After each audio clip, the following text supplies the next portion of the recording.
Hello, everybody. We are live. I'm going to be translating, or rather interpreting Nasrallah's speech from Arabic to English. Alhamdulillahi Rabbil Alameen. Okay, he's just saying hello for now. وعلى آله الطيبين الطاهرين وصحبه الأخيار المنتجبين وعلى جميع الأنبياء والمرسلين. Remember, guys, tell me in the comment section where you guys are tuning in from, please. ورحمة الله وبركاته.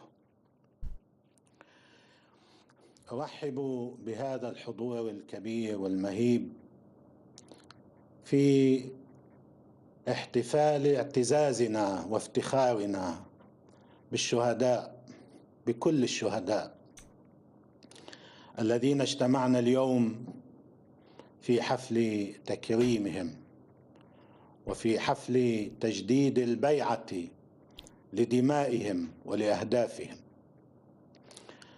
اليوم نحن نحيي ذكرى هؤلاء الشهداء. So he's saying today we are going to remember the martyrs. الإسلامية في لبنان، شهداء حزب الله، شهداء السرايا اللبنانية لمقاومة الاحتلال الإسرائيلي. He's saying the Lebanese heroes that fell fighting the Israeli occupation. شهداء سرايا القدس في لبنان، والشهداء المدنيين الذين استشهدوا ظلما. And the civilians. وبينهم صحفيون. And the civilians that died at the hand of the Zionists.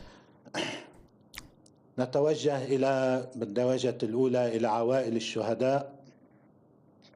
الآن نحكي عن شهداء الجبهة اللبنانية من لبنانيين وفلسطينيين. So نتوجه إلى he's addressing the families of the martyrs now. بالتبريك لنيل أعزائهم وأحبائهم هذا الوسام الإلهي. He's congratulating them and praising them. لفقد هؤلاء الأعزة والأحبة من بين عائلاتهم. And he's he's paying his respects, giving his condolences. أو زوجا أو ابنا. People who've lost a son, a husband. وأسأل الله سبحانه وتعالى أن يتقبل من الجميع.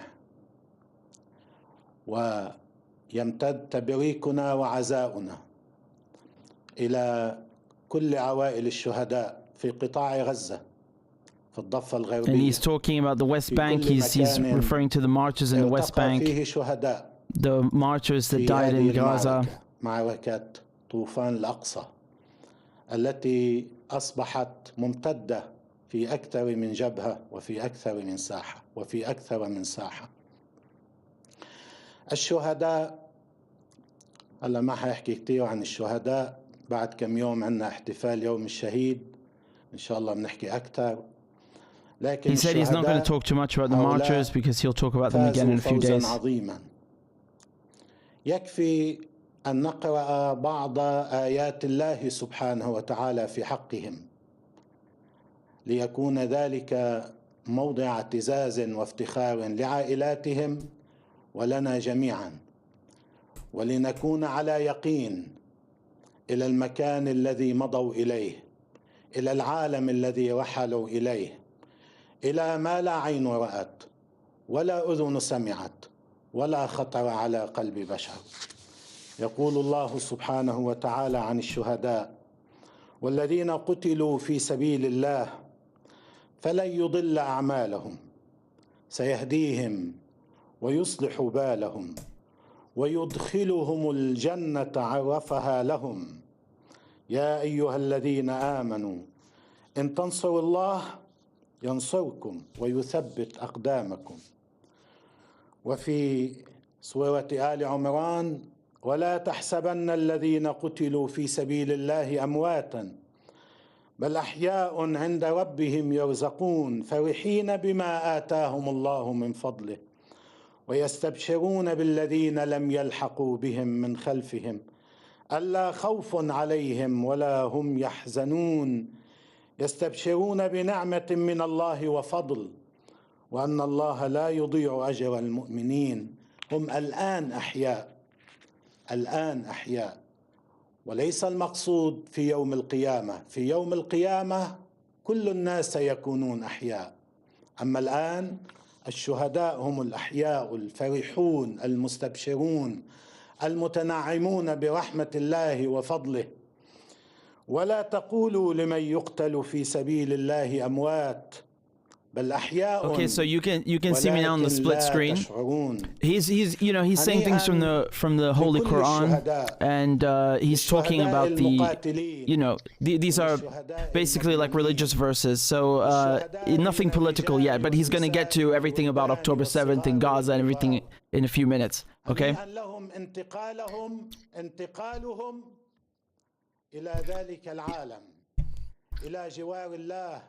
Yeah, he's basically saying like the people who die in battle, who are martyred, or not necessarily in battle, but just martyred, killed by the occupation, civilians or otherwise, because in Arabic you say martyrs. He's saying they all go to heaven, right? He's praising them and he's quoting from the Quran. ولذلك نحن من هذا الموقع الإيماني والعقائدي ننظر إلى الشهداء ولعوائل الشهداء أيضا. أقول لهم لقد مضى أبناؤكم وأعزاؤكم. He's saying basically we derive our strength from these religious verses and from this, كنا نقول هذا في الماضي. Okay, so نبحث عن معركة كاملة الشرعية من الناحية الإنسانية، من الناحية الأخلاقية، من الناحية الدينية، لن نجد معركة كمعركة القتال مع هؤلاء الصهاينة والغزاة المحتلين لفلسطين.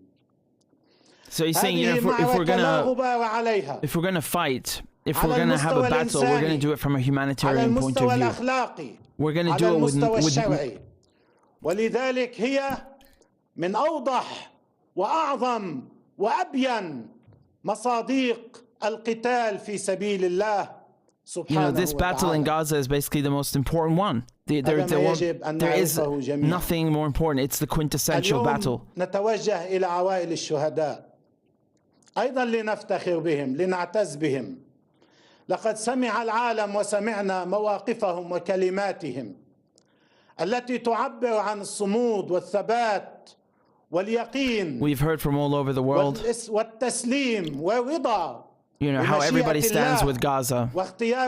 Everybody supports Gaza. Everybody is with them. The whole world is up in arms with them. وهذه هي قوتنا الحقيقية قبل السلاح.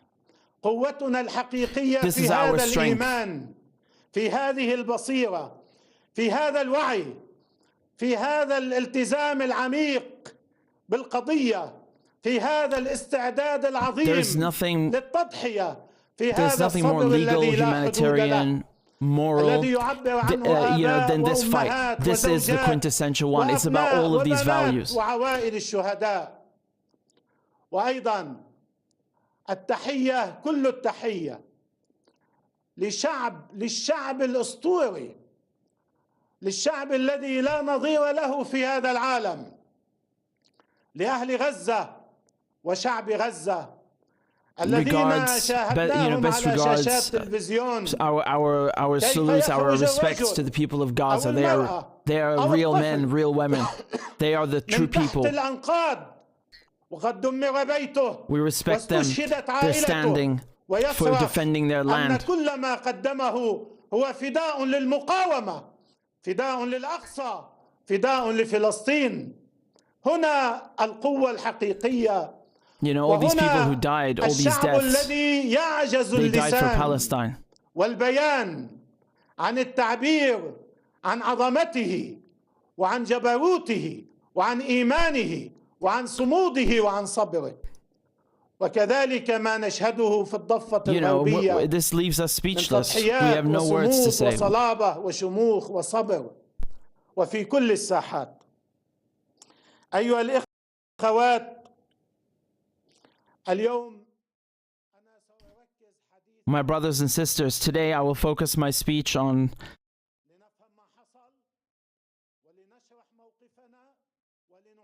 about what's happened in Gaza, about our stance, about our responsibilities in this situation. I was just adjusting the volume so I can hear him loud, but you don't, so you can hear me.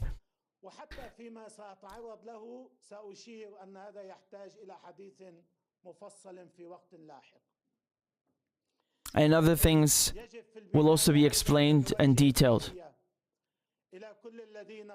But that will come at another time.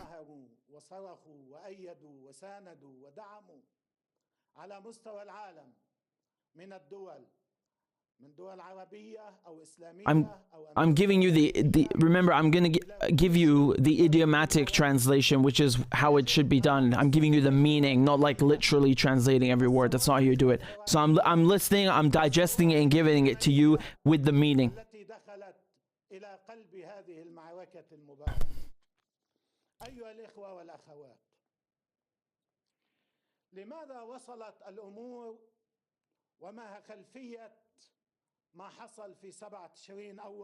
So how did things get to this stage? What happened? What led to October 7th, to Operation Al-Aqsa Flood?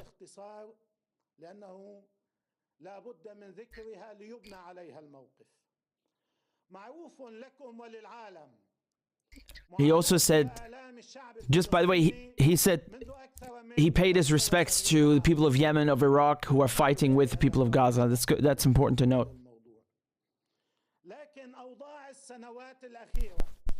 During the last years in Palestine, they were very hard.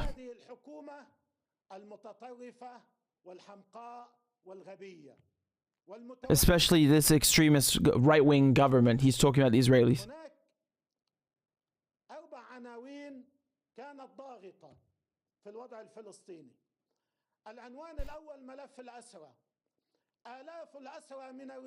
There were 4 pressing issues. You know, like people who are in prison, the 10,000 prisoners that are in Palestinian prisoners in Israeli jails.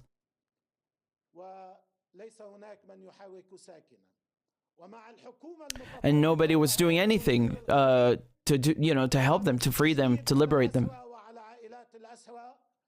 Nor to help the families of these prisoners either, to ease their pain.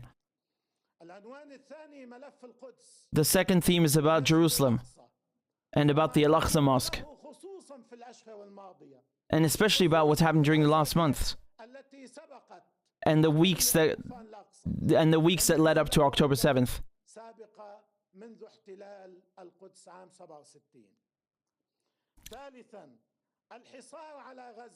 Number 3, the siege on Gaza. More than 2 million people are trapped in this tiny space in really bad conditions, and they cannot move and cannot go anywhere. The fourth subject, about the West Bank.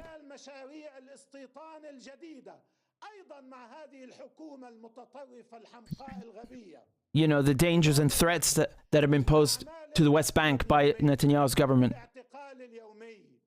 Like the daily killing of people in the West Bank. This put enormous pressure on Palestinians, these pogroms by Israeli settlers. Neither the United Nations did anything, nor the Islamic countries, neither the European Union, and all these countries and all these NGOs and all these international organizations did nothing.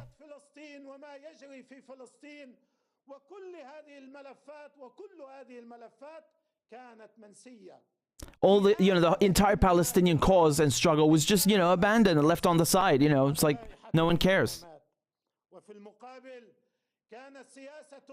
All the things that he just outlined, these 4 subjects, no one cared about them. No one did anything.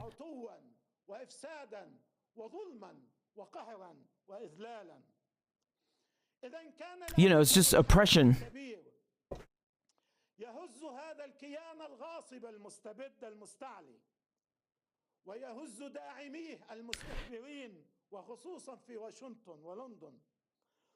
And this occupation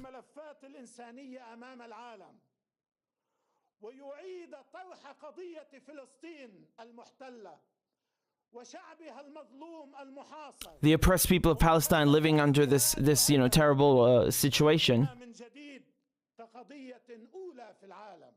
should be the primary cause of people in the world, you know. العظيمة الكبرى في 7 تشرين أول عملية طوفان الأقصى. And so the operation on October 7th, it puts the Palestinian cause in the spotlight as the number one issue in the world. He's praising the Izz ad-Din Qassam brigades, which are the armed wing of Hamas. And he's praising the resistance fighters. This operation on October 7th. 2 points. This big operation,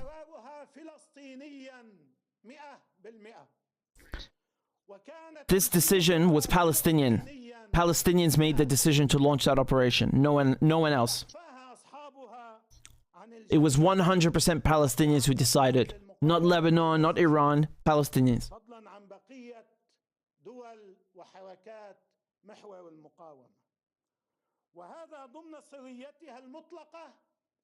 وهذه السرية المطلقة هو الذي ضمن نجاح العملية.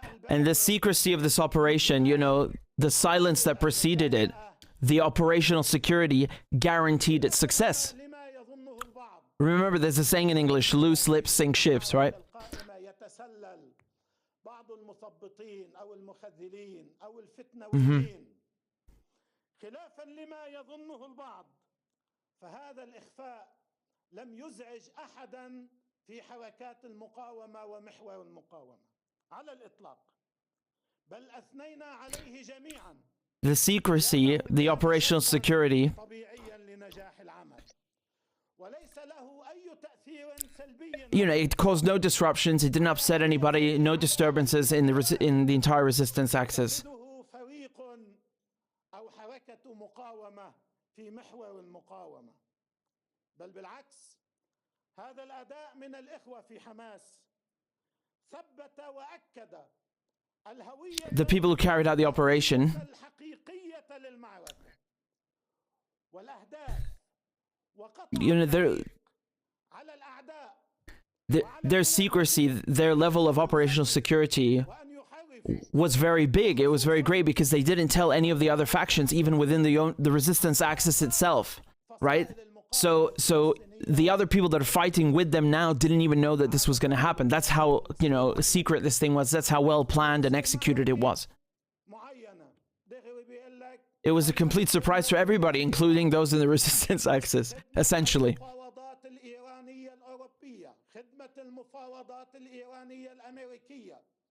خدمة للأهداف الإيرانية في المنطقة دغري بياخذوا الموضوع على محل تاني من باب الكذب والتضليل والتزوير. معركة طوفان الأقصى من خلال قرارها الفلسطيني وتنفيذها الفلسطيني وأقول لكم وعدم علم أحد فيها هي تثبت أن هذه المعركة هي فلسطينية بالكامل. And that proves that this whole operation is Palestinian from start to end. From start to finish, it's always been Palestinian, 100%. And it by the people of Palestine, for Palestine. There's no relationship or connection to any regional power or neighbors or anybody else. It's 100% Palestinian.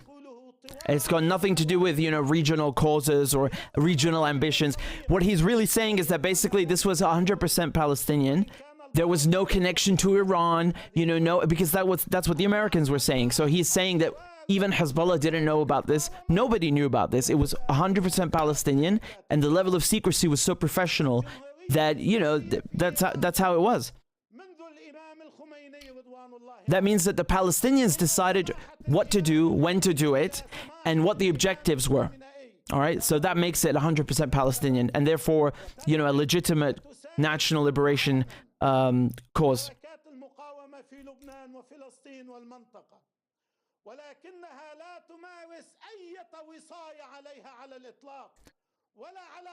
Iran supports all the resistance factions, right? So whether it's in Iraq, whether it's in Lebanon, that's what but they don't interfere in the decision-making, right? So Iran is not going to come and tell, the resistance in Iraq what to do or tell Hezbollah what to do. They'll support them and let them do their own thing, as Hamas proved.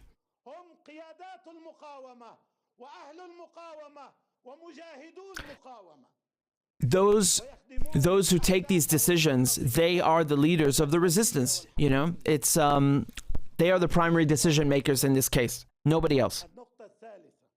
Now he gets to the third point.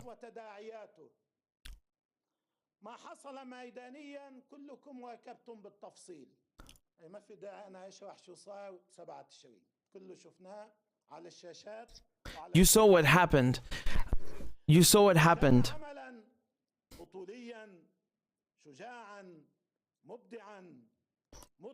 What happened was heroic. It was fantastic. It was grand.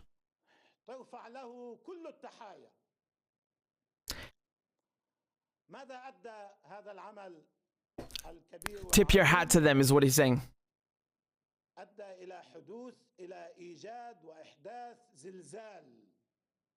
It was an earthquake. It was thunderous.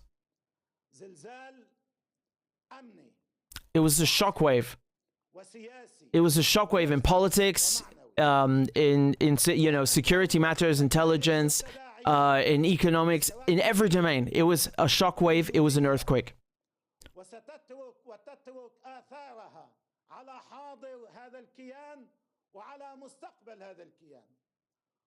It's going to leave its mark on, this operation that took place on October 7th has made its mark on history, and it will be remembered forever.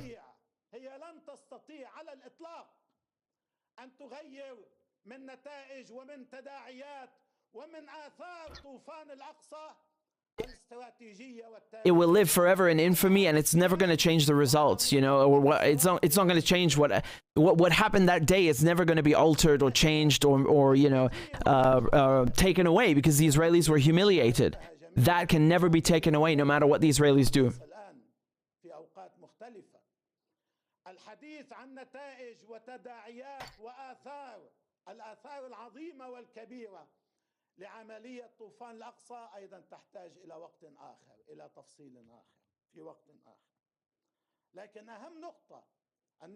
He's saying the most important point, which exposed the weakness of the occupation of the Israelis. He refers to this saying, Nasrallah has a saying, he says the Israel is as weak as the spider's web.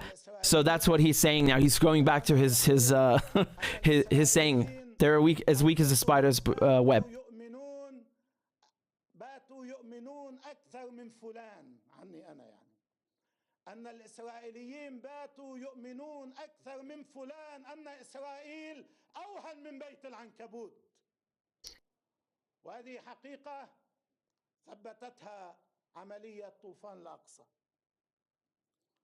The Israelis started to think that what Nasrallah says is basically the Israelis they became intimidated by what Nasrallah is saying, and they started to believe that they're even weaker than what he's accusing them of being. You understand? So there's a lot of psychological implications here.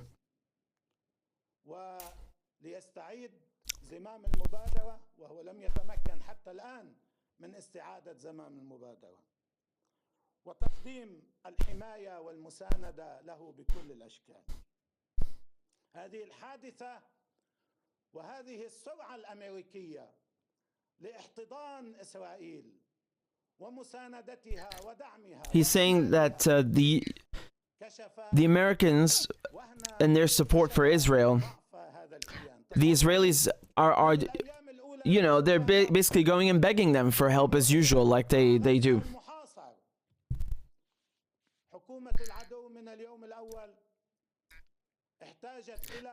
The United States rushed to help the Israelis. Remember sending an aircraft carrier, for example? Because what happened on October 7th, it put Israel's position into question, it really made Israel look like it's not going to last much longer.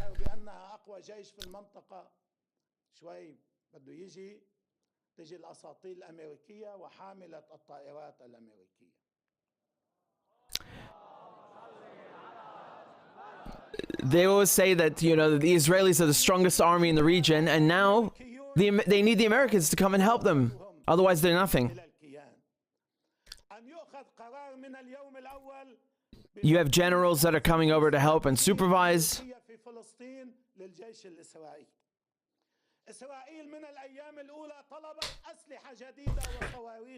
Israel, from day one, were asking for new weapons and new rockets and help from the Americans. From the first day, the Israelis were asking for $10 billion from the Americans. Does that sound like a strong army, like a strong state to you? That it needs, you know, help from the Americans the first minute?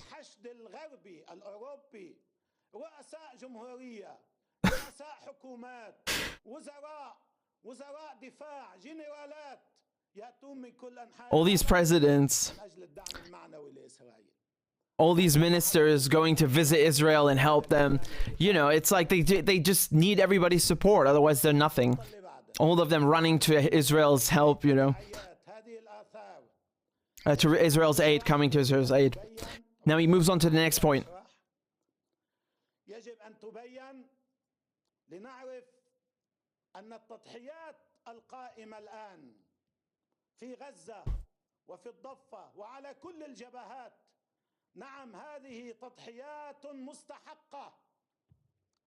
So when it comes to Gaza, when it comes to the West Bank, all of these fronts in the war,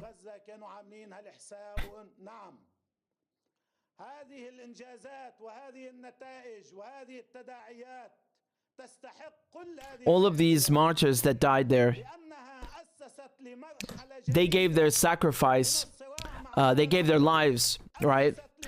And sacrificed themselves for Palestine, and that is a worthy cause, it is a worthy sacrifice.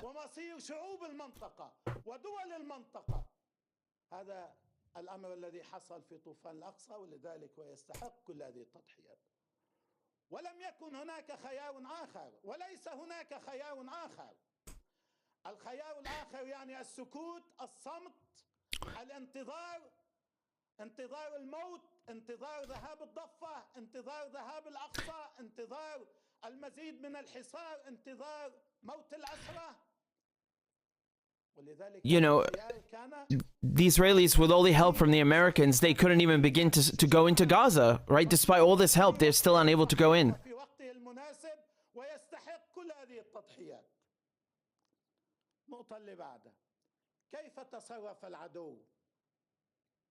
The results of this operation of October 7th and the battle that has ensued, this war that has ensued,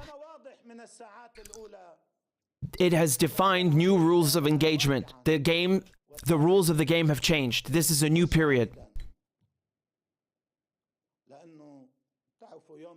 It's a new era.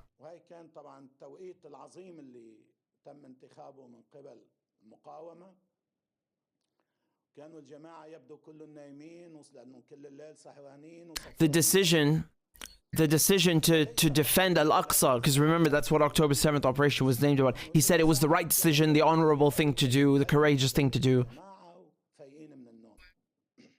And it was worth all the sacrifices that ensued. So he's saying what Hamas did on October 7th, this defense of Al-Aqsa in the name of Al-Aqsa, which is the Dome of the Rock in English, that was worth all the sacrifices that have ensued. It is worth that.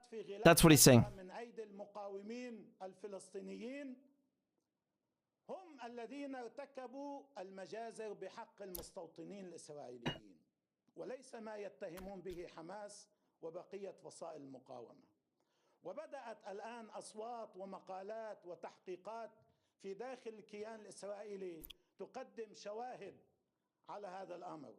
وغدا عندما يقف غبار المعركة وتبدأ لجان التحقيق سيكتشف العالم أن أغلب من يقولون أنهم مدنيون قتلتهم حماس أو قتلهم الفلسطينيون إنما قتلوا بسلاح ورصاص وقذائف وصواريخ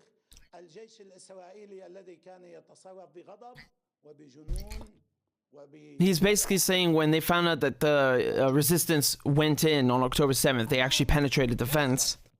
That basically the Israeli army, you guys remember I showed you this interview from one of the hostages. What Nasrallah is saying is the same thing as the Israeli hostage said, that the Israeli army are the ones that actually killed the hostages, right? So many people that died on October 7th were killed by the Israelis.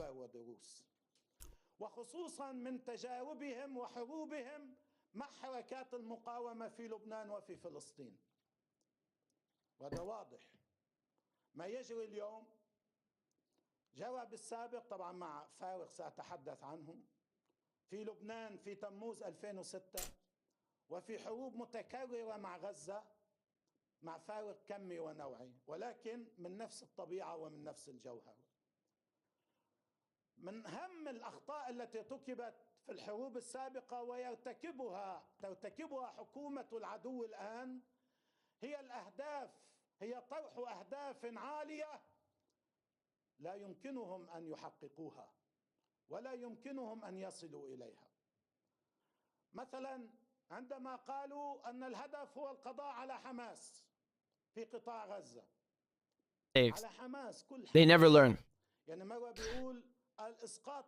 They always think that they're gonna, achieve these really big objectives, but they don't. مرة بيقول القضاء على الجناح العسكري في حماس، بس مرة بيقول القضاء على حماس. They always say we're going to destroy Hamas, we're going to root Hamas out, but they can't touch any of Hamas infrastructure, neither the political wing nor the military wing.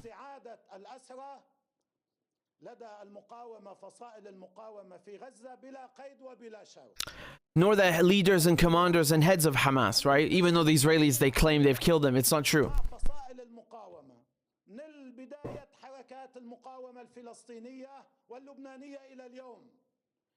في شيء يوم من الأيام استطاع الإسرائيلي أن يحرر أسراه بدون تبادل بدون تفاوض. They have, they've fought a million times with these resistance factions, Hezbollah, Hamas, and they never learned their lesson. The Israelis never learned their lesson. Always the same result. إجا قال هدف الحرب القضاء على حزب الله، سحق حزب الله. طبعا كانت معه أمريكا ومعه الغرب ومعه. So once upon a time, they said we're going to finish off Hezbollah and the West were helping them. And yeah, the Israelis were like, we're going to get rid of Hezbollah, we're going to do it. Well, obviously that didn't happen. Now he's talking about the war in 2006 that lasted 33 days.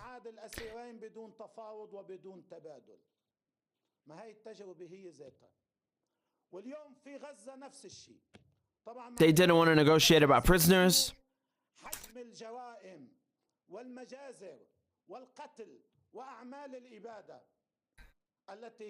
So basically, there were two Israelis that were kidnapped in 2006, and the Israelis, they refused to negotiate. They went to war with Hezbollah. They lost, and they didn't get the two Israelis back. So none of the objectives achieved, just failure.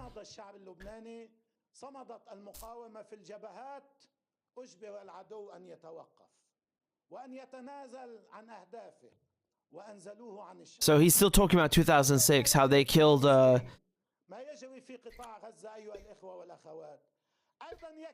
Yeah, again, like, they killed and they still never reached their objectives. The Israelis never learn from their mistakes. Now he's talking about the women, the children that have been killed in Gaza. Now Israel is just, going and murdering women and children, taking it out on civilians, bombing the mosques, the churches, the schools, the hospitals, all of it.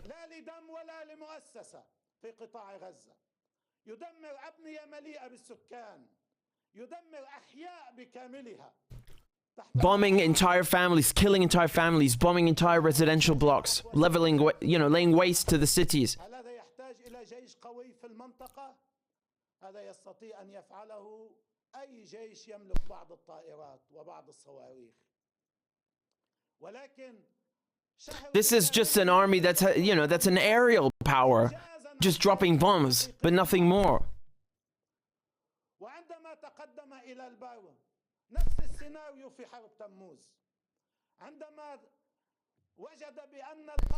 And when the Israelis, like in 2006, when the Israelis try to fight on land, they lose. They can't do it. And that's why they resort to bombing the whole time, which is basically what I've been saying. But,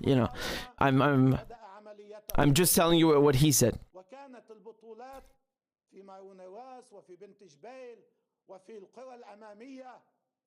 وفي عيتا وفي غيرها مما شهده العالم ومجازر الدبابات والقتلى والجرحى.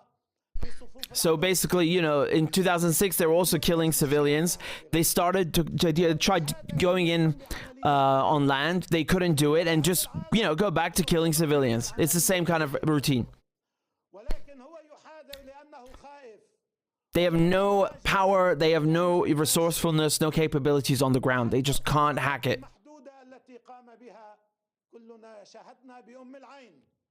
شجاعة وبطولات المقاومين الفلسطينيين عندما يتقدم المقاوم ويضع العبوة على سطح الدبابة.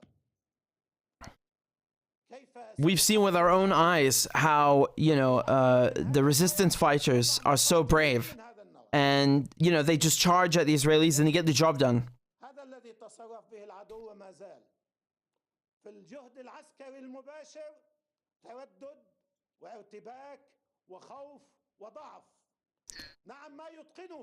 Yeah, so that's why they haven't invaded Gaza yet by land, because they're too scared to do it. فعل في فلسطين وكما فعل في لبنان وفي كل المنطقة.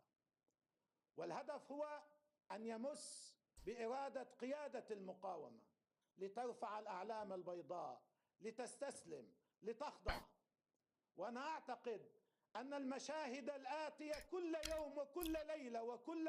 By killing civilians, the Israelis think that they can just pressure the resistance into, hoisting the white flag and just giving up.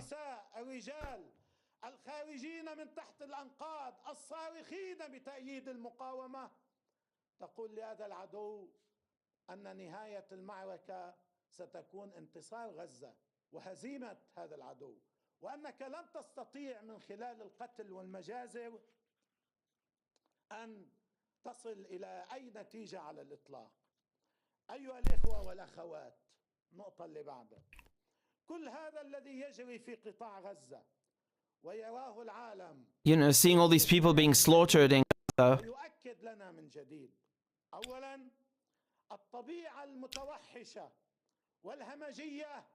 Yeah, so basically, he's saying that just you can see how people are victorious because the Israelis are not able to break the will of the Palestinians despite all these horrible seeds coming out.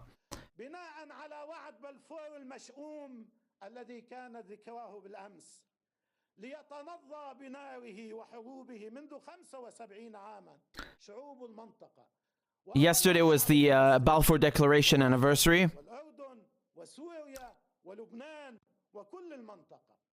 اليوم من جديد وبعد كل السنوات التي حاولوا فيها أن يقولوا للشعوب العربية وللعالم الإسلامي ولشعوب العالم أن ما في جواركم هي دولة ديمقراطية، دولة قيم إنسانية، دولة أخلاق، دولة قانون، دولة تحترم القانون الدولي. اليوم شهداء غزة، أطفال غزة، نساء غزة، المظلومون في غزة كما في كل المجازر السابقة يكشفون ويسقطون كل هذه الأقنعة الكاذبة التي ساهمت سياسات ووسائل إعلام عالمية وعربية في خداع شعوبنا بدفعها نحو التطبيع مع هذا الكيان. They planted Israel in our area to sow chaos amongst Arabs. يكشف ويؤكد They planted Israel in the Middle East, in our region, our land. والمجازر والهمجية وهذا النفاق الأمريكي من أول يوم. And it shows the how complicit the United States is with all of this. How complicit they are in all this. للمدنيين حكي فاضي نفاق. They say that they respect international law and that Israel has to defend itself, and they just kill civilians.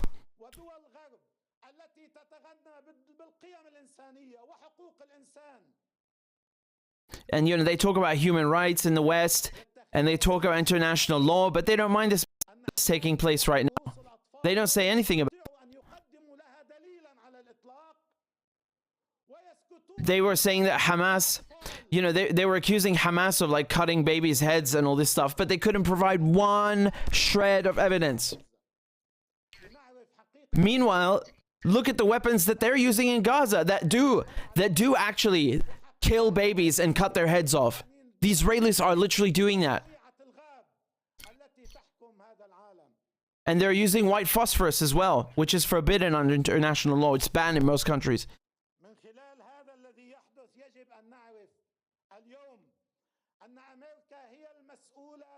The United States, let me be clear today, the United States is just as responsible and is fully responsible for what's happening right now.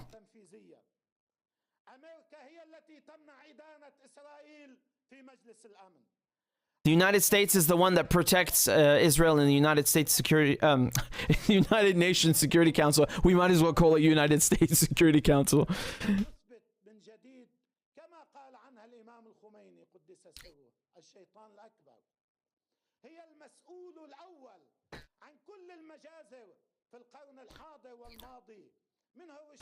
You know, with what's happening in Gaza, they're proving how all this international law, it's just a joke. It's a game to them. They don't take it seriously whatsoever.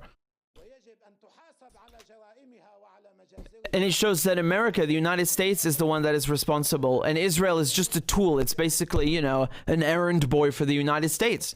It's the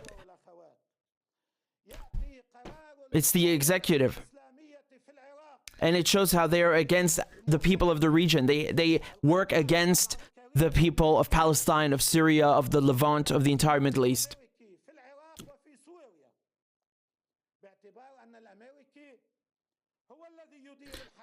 So now he's talking about the American bases in Iraq and Syria. You know where all the oil is. The Americans have to pay. Therefore, they have to pay. They have to pay for their support of Israel's slaughter, and they have to pay for these bases, these illegal bases that they've set up where they're stealing the oil.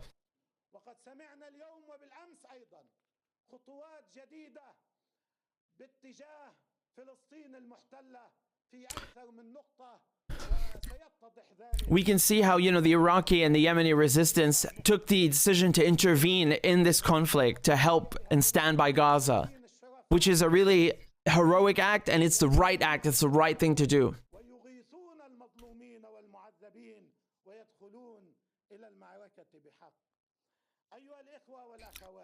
The Americans that are running this war in Gaza have to pay the price for these attacks on Palestinians.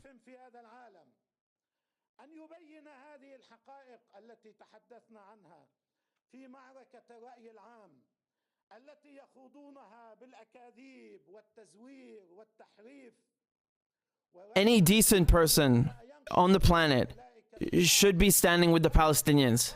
Any decent person can see that you need to stand with the Palestinians.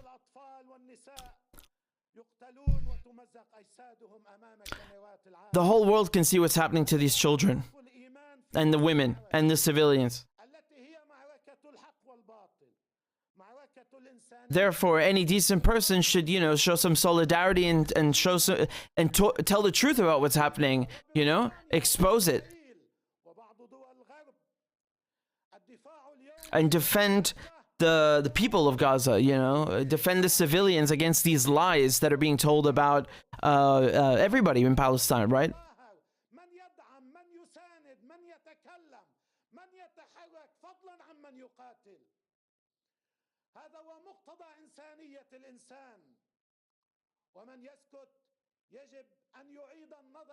That's what a normal human being would do. You would stand with the Palestinians.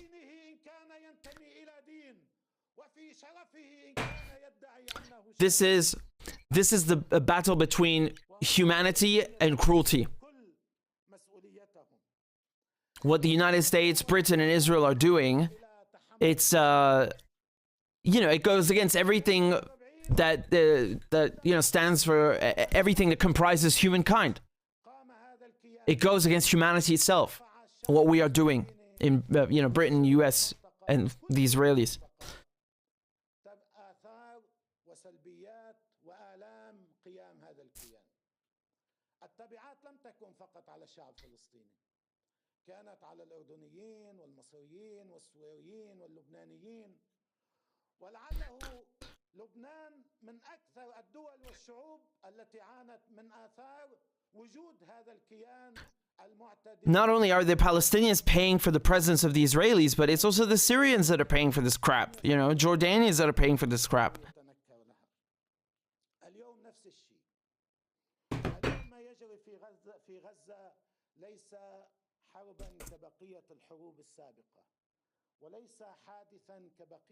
Today, what's happening in Gaza, it's not just a normal war or some, random conflict. This is much more important. This is a decisive battle.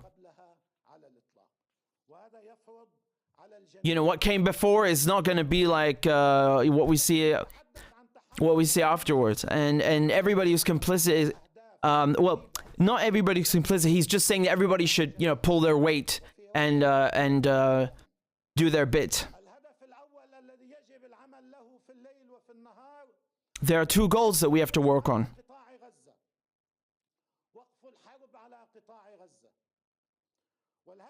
We have to stop the war in Gaza, and the second one is, and for Gaza to be victorious, and especially Hamas to be victorious.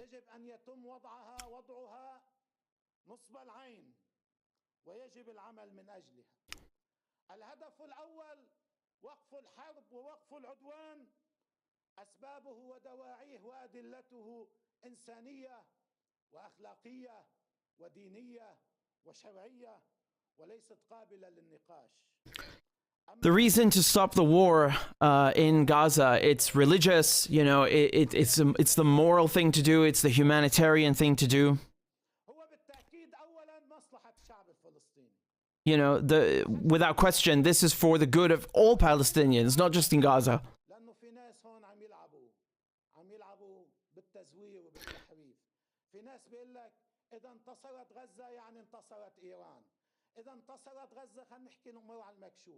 There are people who say that,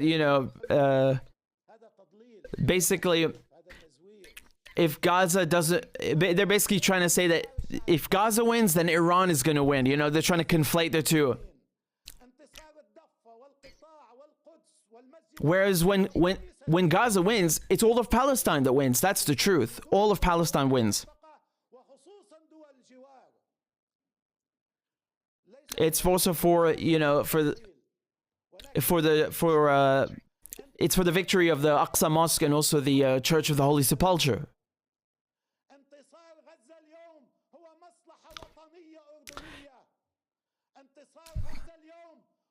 It's also for the sake of the Egyptians, for the Jordanians, for the Syrians, for all Arab people, for the whole region. That is Gaza's cause. Gaza's cause is everybody's cause.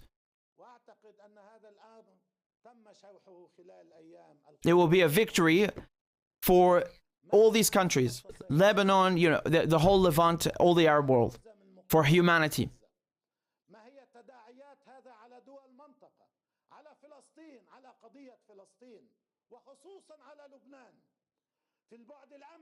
If they don't win in Gaza,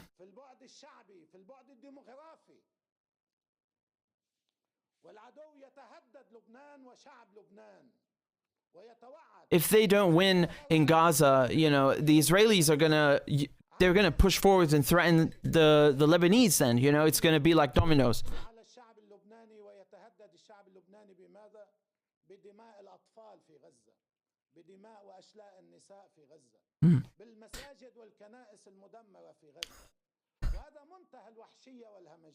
The Israelis are basically, while they're trying to play the tough guy, while the Israelis are trying to play tough guy with Lebanon, they're busy killing children in Gaza.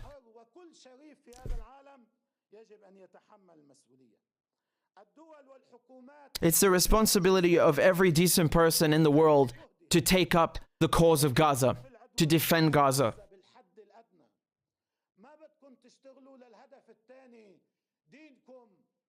إنسانيتكم أخلاقكم ضمائركم تفرض عليكم أن تعملوا من أجل الهدف الأول وهو وقف العدوان. لا يكفي التنديد وبيانات Stopping the war in Gaza. You know, this is for the sake of everybody's human rights, everybody's religious rights. It's for the sake of all decency, you know. Now he's... Okay, now he's talking about the resources.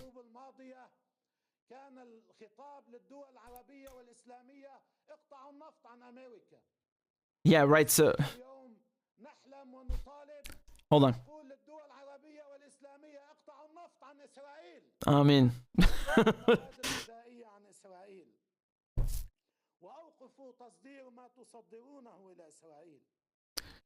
He's basically saying that, you know, the message to the Arab countries, to the Muslim countries is cut the oil, cut off the oil to the West, cut off the oil to Israel. I guess Nasrallah has been reading my tweets and watching my videos.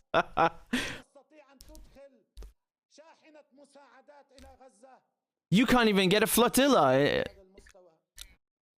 You know, they won't even let trucks come into Gaza. There's no form of aid coming into Gaza.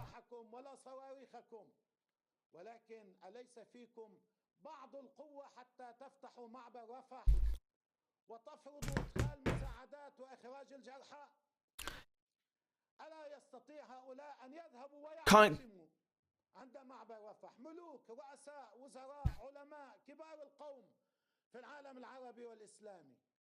You know, he's saying he's saying, you know, can't you use your armies if you're not going to use your armies to fight Israel? Can you not at least use them to get aid into Gaza at the very least? You know, and get the wounded, help the wounded get out of Gaza, take them to hospitals in Egypt. Can't you at least do that? I mean,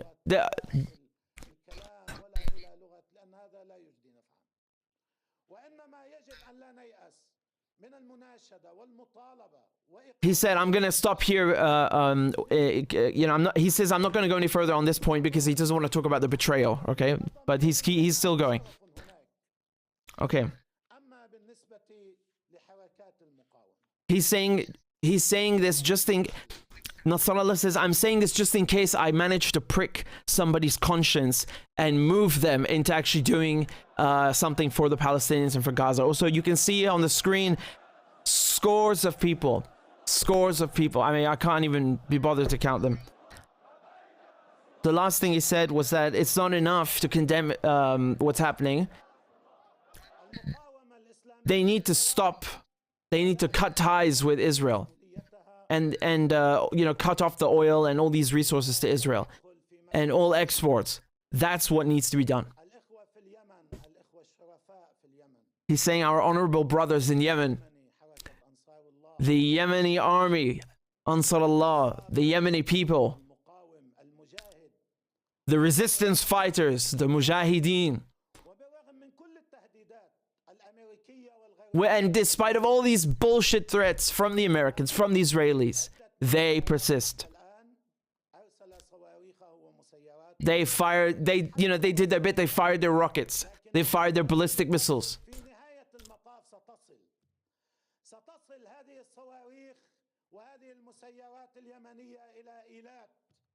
The missiles reached until Eilat, which is this port city in occupied Palestine.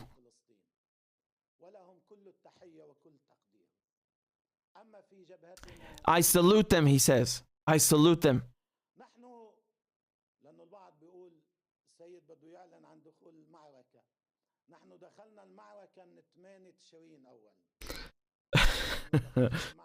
He says that, you know, what are you doing in, like, when are you going to join the war? When are you going to get Hezbollah in the war? And Nasrallah says, we joined Hamas on October 8th, the next day. And now me, Richard Medhurst, I'm telling you that's correct, because they've been destroying Israeli positions every day. I mean, we'll get back to that. Okay, Nasrallah is continuing. From this second day, we started participating alongside Hamas. we discovered what happened on the 7th, just like everybody else. We were taken by surprise. You know, and it went quickly. It escalated from one stage to the next.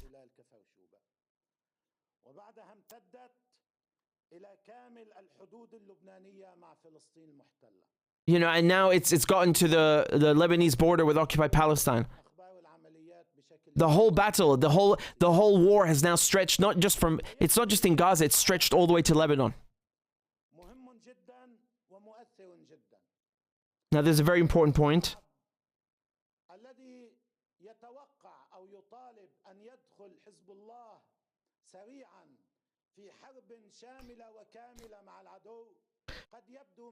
For those who think that Hezbollah should just, you know, jump into the war,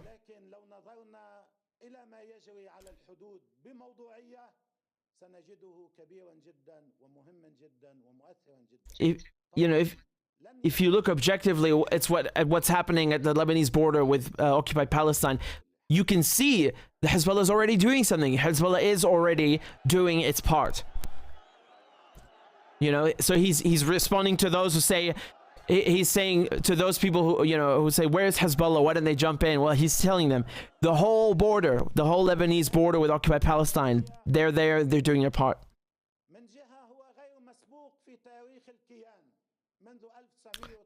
This has never happened. What's taking place right now has never happened before. It's unprecedented.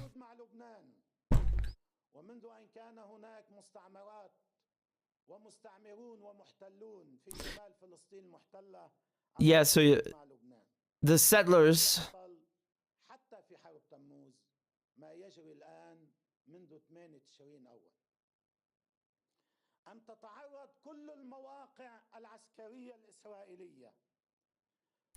all of the, you know, military equipment that the Israelis have and their infrastructure have been targeted by Hezbollah daily, on a daily basis. These locations are being hit and targeted. Tanks, drones.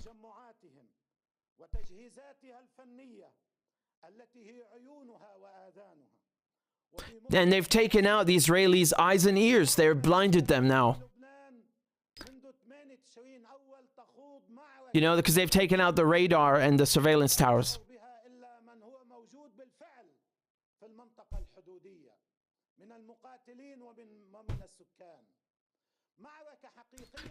Only those who are actually at the border, Lebanese border with occupied Palestine, only they know what is really happening. I mean, they can see it, and they know what's happening. It's very big. This is a different battle from start to finish. In its location, in its nature, in every aspect.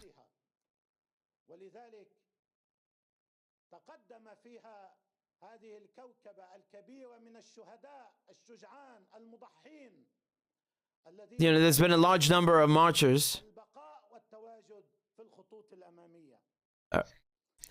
It's around 50, I think. Yeah, it's over 50, you know.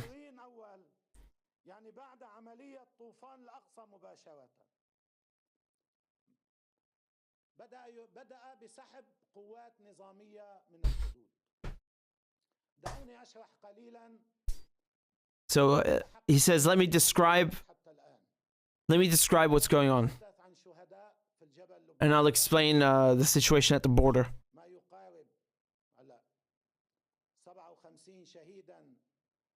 So 57 martyrs. Hezbollah have lost 57 martyrs.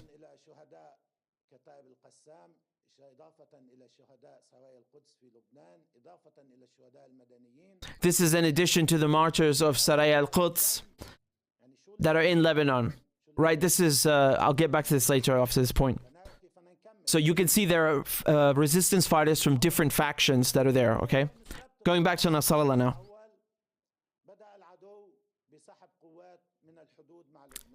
So, on the 7th, the Israelis began withdrawing from the border with Lebanon.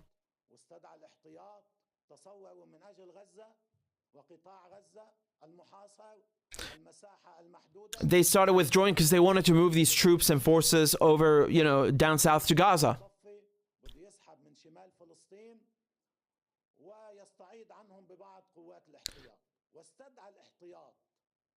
They wanted to withdraw from the north, so border with Lebanon, and then from the West Bank, and bring all these troops down to Gaza. That's what they were planning on October 7th, what the Israelis did on October 7th.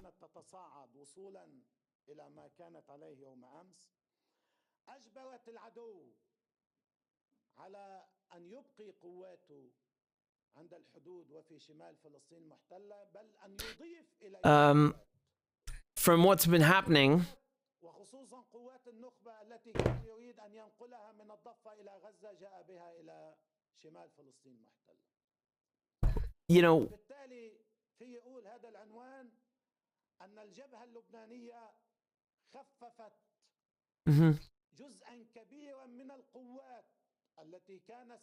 So, since October 7th, the Israelis have basically not only moved their troops from the border, but also even their top elite units are gone now, right? So they're in a weak spot.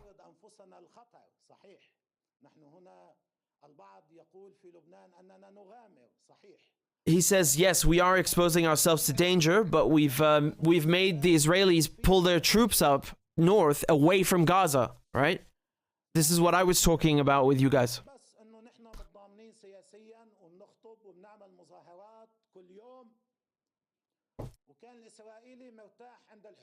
Okay, this is good. Okay. So basically, Nasrallah saying that if we had only protested and only, done some elections and, only did a political legislative process, how would that help Gaza? That wouldn't help Gaza. They couldn't have drawn Israeli troops away from Gaza and brought them back up north. He's basically responding to critics in Lebanon. Not many, but there are some critics who say that, Hezbollah is exposing Lebanon to danger and they're provoking the Israelis, He's responding to those. Lebanon, Hezbollah made 1/3 of Israel's forces come back up to the border with Lebanon, pulling them away from Gaza. Wow. Especially the elite units, the top units, they've managed to pull them away from Gaza, to draw them away.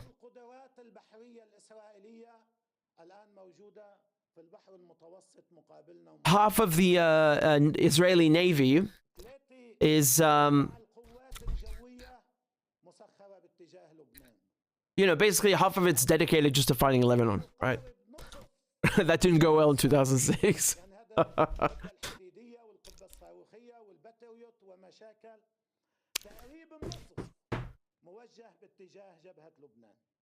He's saying that half of Israel's Iron Dome has been overwhelmed. Because it's pointed towards...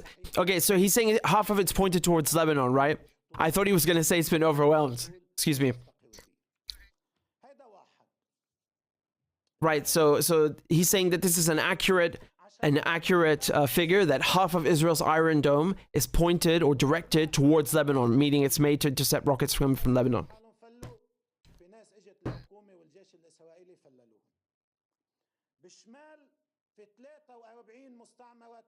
He said that this also forced a lot of Israeli settlers to go away, to leave, to be evacuated.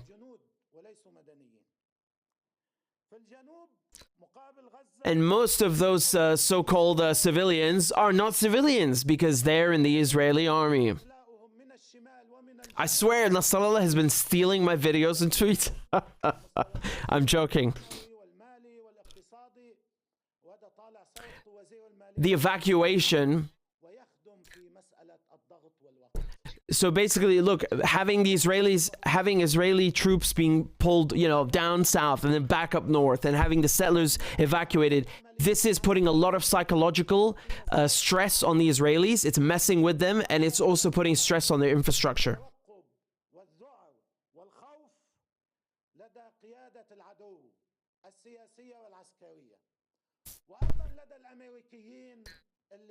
What's happening right now in the north, so on the border with Lebanon, it's basically causing the Israelis, to be it's putting it's instilling fear in the enemy and messing with them psychologically, as I said.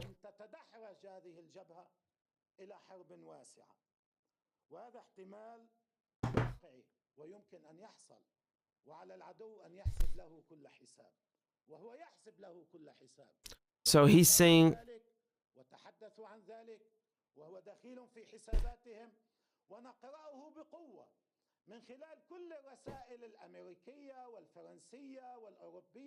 the Israelis are sitting down and calculating and, trying to figure out what the hell's going on.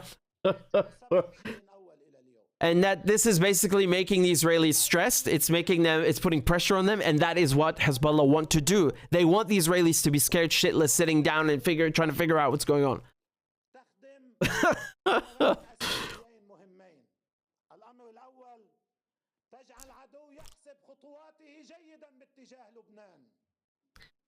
So we're keeping the Israelis in the dark, so that they think twice, and they will think twice before they dare to do anything. Keeping them second guessing themselves in every decision they make.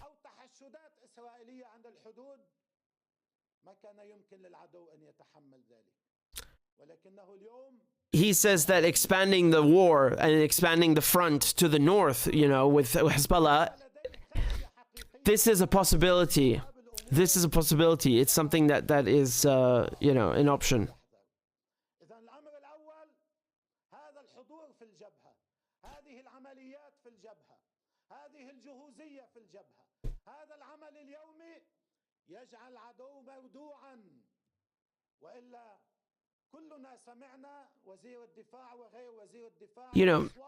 The activities on the front that happen every day, they're making the Israelis withdraw, making them afraid, putting pressure on them, and it's basically incapacitating them because it's tying up their resources, busy with Hezbollah, and therefore that's helping Gaza by pulling the Israeli troops away. This is reiterating the same point.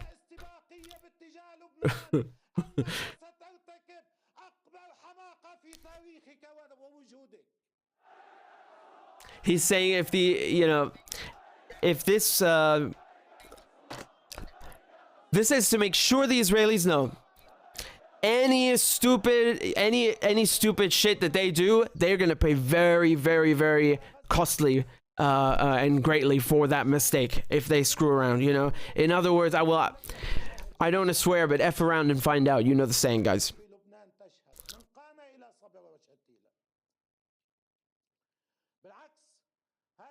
What's happening now in Lebanon, what's happening now in Gaza, this has happened in Kana, in Sabra and Shatila, and in Lebanon, where these massacres took place. The Israelis did this kind of brutal genocidal behavior in Lebanon against Palestinians. All right? Sabra and Shatila and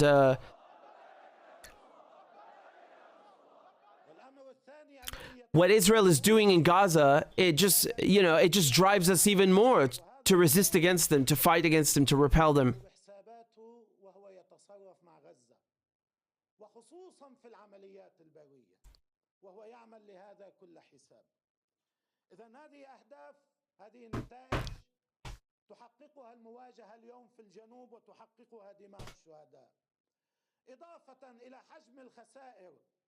البشرية والمادية التي أصابت هذا العدو خلال الأسابيع القليلة الماضية. هذه العمليات ودماء الشهداء. So all of this is in addition to the lives that Israel is losing in terms of soldiers that are killed. وأهلنا الشرفاء الذين ما زالوا في القرى أو الذين يتحملون اليوم أعباء النزوح المؤقت. هؤلاء جميعا في موقع التضحية في هذه المعركة التي تستحق هذا الموقف وهذا الأداء. هذه العمليات هي تعبير عن تضامننا مع غزة، مع شعبها، مع مقاومتها، بدماء الشهداء، بعرق المجاهدين، بسهر الليالي، بمواجهة الأخطار، لتخفيف الضغط عنهم You know, he's basically saying that, you know, he's praising those people, those poor Palestinians who had to leave the north and go south when the Israelis ordered them, you know, to evacuate, and then they were killed, they were bombed, you remember? And he's also talking about those in Lebanon who've gone from South Lebanon going up to Beirut because they're afraid that war might break out.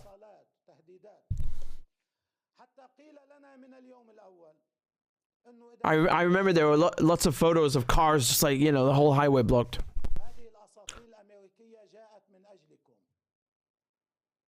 Mm-hmm.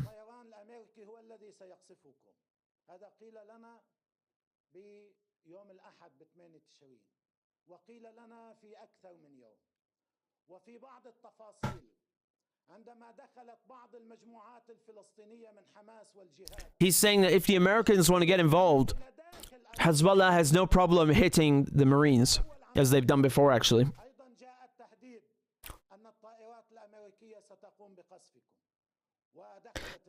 And when the Palestinians that are fighting in South Lebanon, you know, when they got in, they were also put a lot of pressure on the Israelis and threatened them.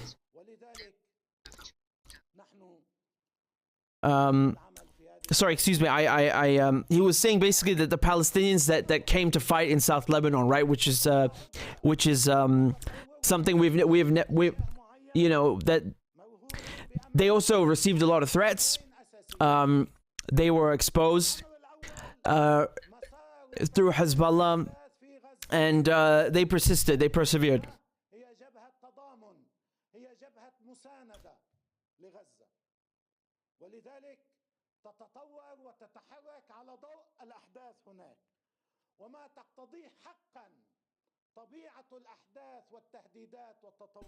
The front with Hezbollah in South Lebanon is a form of support for Gaza.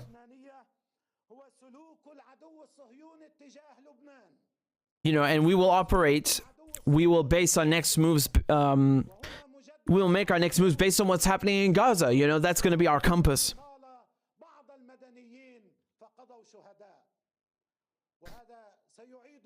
And he reiterates, he says, I reiterate, I am warning.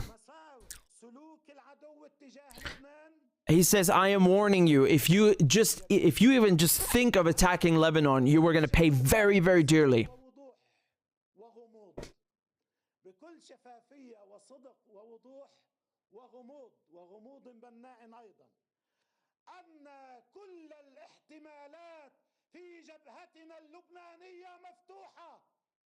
And he's saying basically that everything is on the table. Everything is on the table. Anything is possible, so don't mess around, because we'll do it. You know, nothing is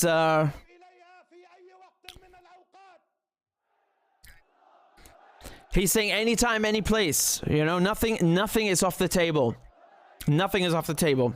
Dare you mess around with Lebanon?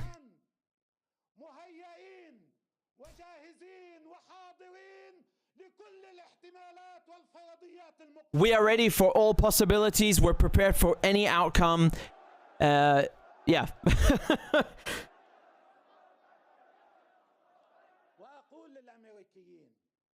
Now he's saying to the Americans, the threats against us don't work.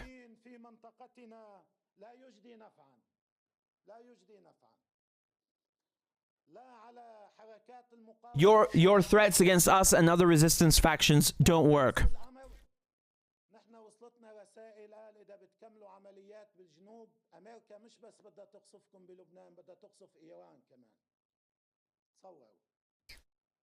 Hezbollah received a threat that if you keep helping Gaza, not only will we destroy Lebanon, we will destroy Iran as well. That's what they told Hezbollah.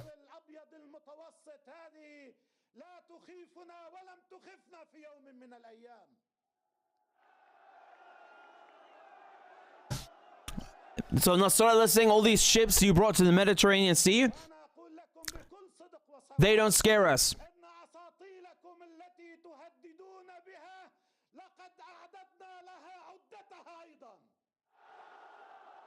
We are ready for your, we're ready for your aircraft carriers. We're ready to take on any of these threats that you've made. We are ready to go. We are prepared for all outcomes, all possibilities. And I want to remind you,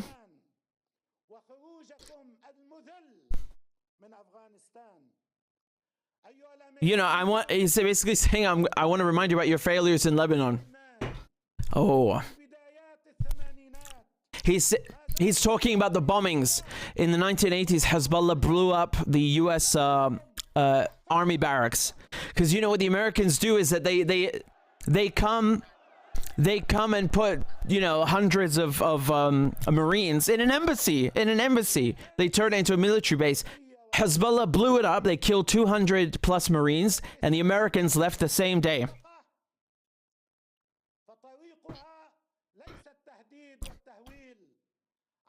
So he was referring to that.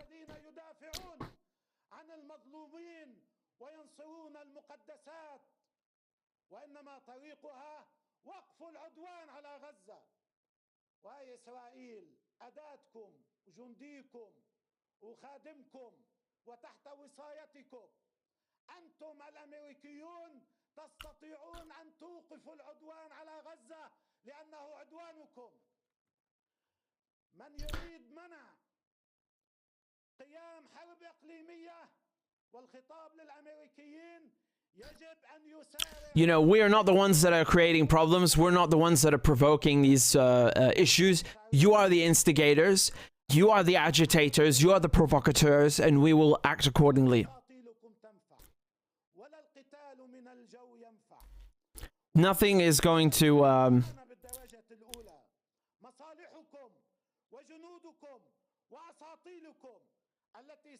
And if this war expands, I want to remind you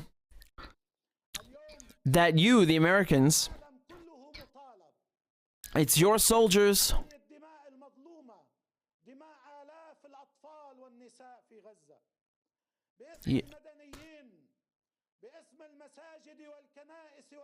Basically, that it's your soldiers that are going to pay the price for any escalation. That's what Nasrallah is saying. Any escalation, you, the American soldiers, are going to pay.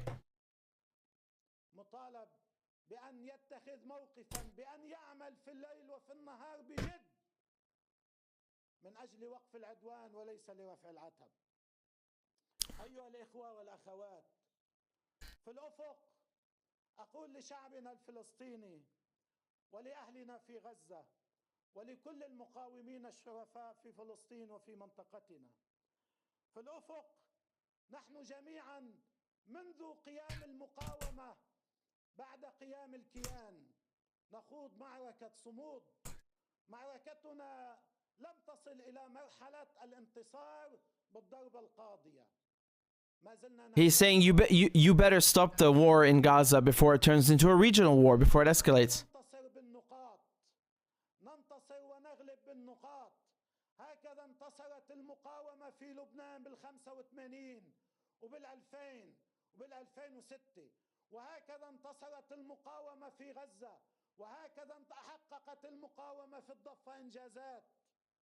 وهكذا انتصرت المقاومة في العراق وهكذا انتصرت أفغانستان وهكذا بالصمود بالصبر بالقدرة على التحمل. هذا ما لا يملكه العدو. He says that through their endurance, the resistance have persevered and they have come out on top. They've endured all the bullshit that Israel and America have thrown their way for these last decades.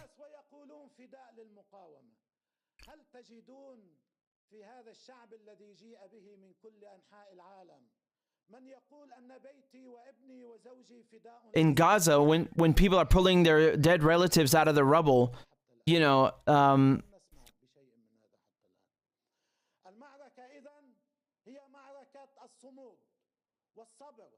so you've seen this in videos. What he's referring to is that when people in Gaza are pulling their family, their friends, their dead relatives out of the rubble, they're chanting Tahya al-Muqawmah, like long live the resistance. They're chanting in favor of the resistance.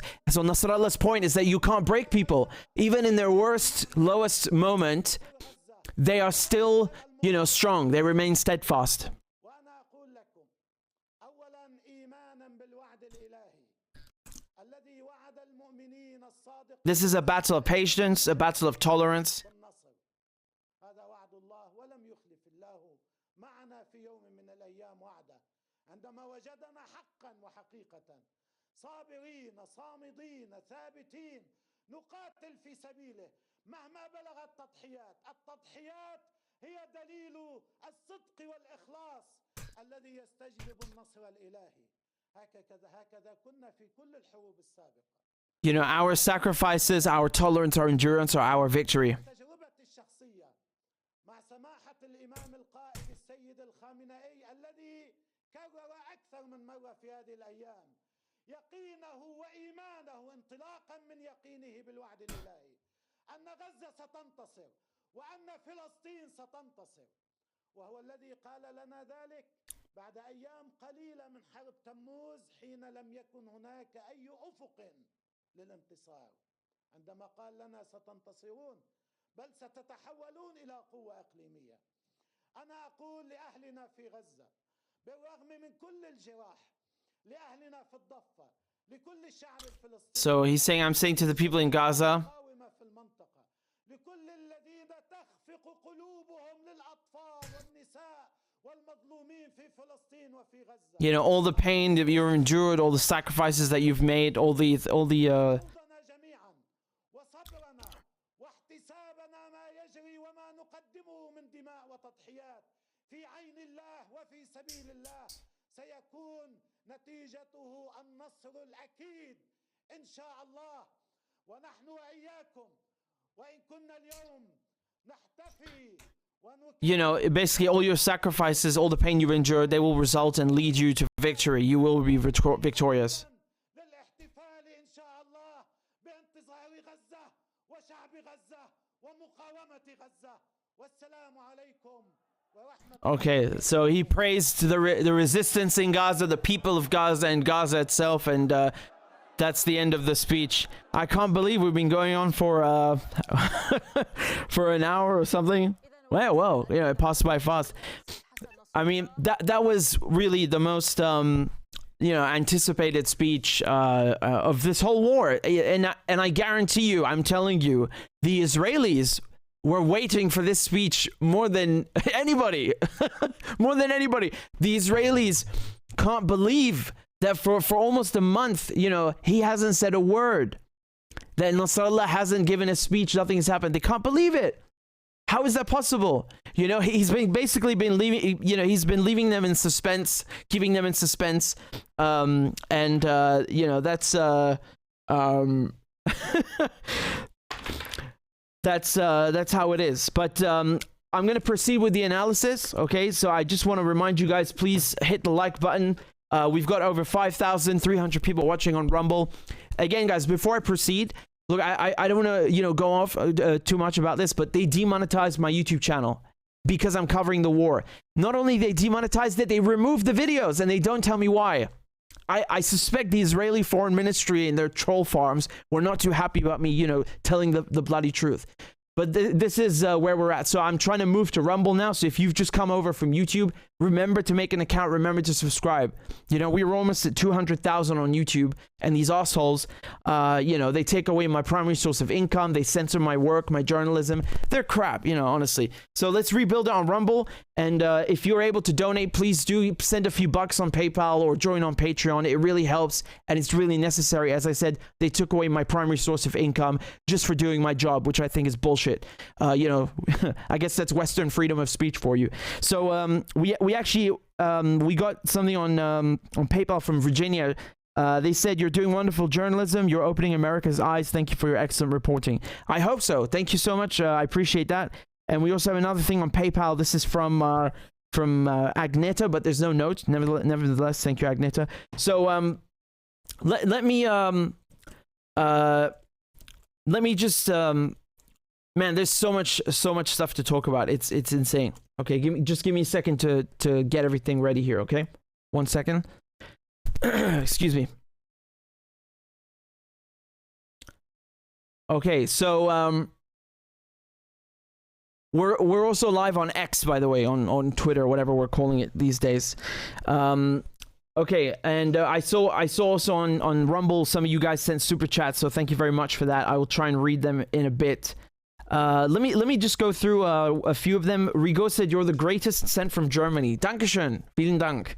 Long said, "DJ Lingwan, aka Jeffrey Long from YouTube here for Palestine." Jeffrey, it's good to see you. Thank you. And RDMZ says, "Thank you for your translation and all the work you do, Richard. Appreciate it." You're most welcome, and I'm much obliged. Thank you for the donation. Eliza said, "Free Palestine. You're doing a great job, Richie." Well, thank you, and I agree. Free Palestine.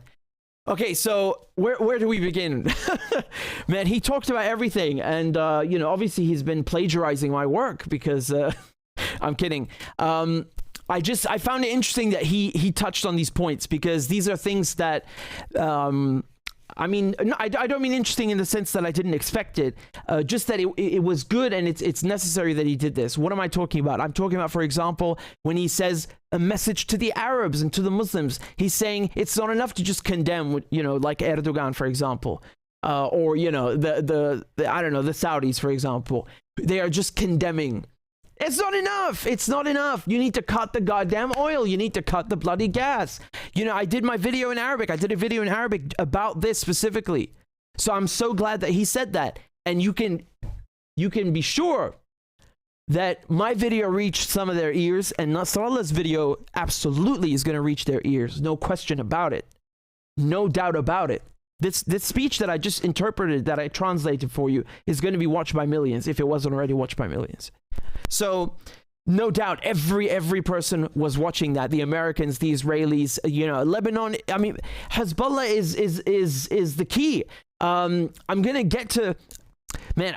There's so many things to talk about. I'll get to it in a moment about the attacks yesterday that Hezbollah launched. Unprecedented, never seen before. So that was one good point that he touched on. You know, what Nasrallah is doing basically, you know, he's basically saying, he's warning them, and he's saying this very explicitly. He's saying, you the Israelis, you the Americans, we have whooped your asses before, multiple times, and he even had the receipts. He gave them the dates, 2006, the 1980s. You know, these are ugly things. War is ugly, but he reminded them, if you fuck around, you will find out. You know, play stupid games, win stupid prizes. If you really think that you can threaten us and you can threaten the Palestinian fighters that have come over to South Lebanon, that's already in and of itself amazing, because it shows you how unified the resistance is now. He said that you are going to, you know, we're going to hit you with hellfire, something you have never seen before. And it's true. I'm sure all of you sense this, see this, are aware of this, you perceive this, that this war is a very different war. You know, least of all, the brutality from the Israelis, which is really saying something, because the Israelis are always brutal and they always manage to surpass themselves, or shall I say, you know, stoop to new lows. They always manage to do that. You know, the most brutal war on Gaza was 2014. You had 2,000 Palestinians killed, most of them civilians, of course, women and children. And the Israelis managed to, you know, quadruple that. Well done, you mass murdering bastards. Yeah, sorry, I don't want to swear, but I can't help it when I'm talking about the, you know, these genocidal supremacists. So in any case, you know, he said that we're prepared for everything, and it's true. You have to understand that it's true. In 2006, the Israelis, you know, they thought that they can go into Lebanon, they can bomb Beirut. They even developed this doctrine, Dahia doctrine, which is an area in Beirut, where they leveled it. They crushed it, like exactly what you're seeing now in Gaza. They did the same thing to that area in Beirut, which is the Lebanese capital. And obviously not on the same scale, but certainly, you know, I mean, it wasn't the whole city, but nevertheless, the destruction, it was identical. And, you know, their mentality, this is an Israeli military doctrine, that it's okay to bomb civilian infrastructure just because, you know, you're in a war. You know, that's their argument, which is, you know, very how unsurprising. And so Nasrallah was saying that we endured that. We can go through that. And we endured the massacres in Sabra and Shatila. So these are refugee camps in Lebanon, where you had Palestinians once again driven out from their homes. I mean, the people who support Israel, don't they ever just like stop for a second and say, why the fuck are there so many Palestinian refugees? Well, the answer is because Israel is genocidal. that simple. It's that simple. Do they never, ponder? They think people just like randomly decide to leave their homes and live in a refugee camp. So in any case, Nasrallah was saying, we endured that. We endured all of your massacres, all of your bombing campaigns. And not only we endured, we came out on top and we taught you a lesson. So in 2006, it was a 33-day war. And it was kind of like now, in the sense, so I'm just drawing an analogy here, just in the sense that we didn't know if it's going to spill over, right? And that's exactly what we're experiencing right now. We don't know if the war in Gaza is going to spill over anywhere. It could be Yemen, it could be Lebanon, it could be Iraq. And they are certainly already involved, but I'm talking about a full-fledged war, yeah? So there was the same feeling back in 2006, right? So I was in Damascus. Damascus is 2 hours away from Beirut by car. It's excuse me, it's very close. And the Israelis, they're going overhead and bombing it the whole time. And there was a fear that Syria might be drawn into the war, being its neighbor and so on. And, that didn't happen. But, and despite everything, Hezbollah surprised the Israelis. They almost sunk a ship, an Israeli ship. Let me remind you, Hezbollah is a political party in Lebanon with a military wing. They don't even have a navy, and they managed to almost sink. They completely disabled an Israeli ship. I mean, the Israelis, they had no clue what hit him. No clue what hit him. To this day, they have no clue what hit him. The ATGMs, the anti-tank guided missiles, brand new, coming out of the ground. Like ninjas. They're just coming out of these tunnels, like in a movie or something. They're completely in camouflage. They're coming out of the ground, out of these tunnels, and just killing Israeli. Madness. It's like Rambo. That's what happened. The Israelis had to piss off and withdraw after 33 days. So humiliated. So humiliated. This is a political party, whooping their ass. And they get billions of dollars from the Americans. I mean, how embarrassing. So that was a tactical victory for Hezbollah.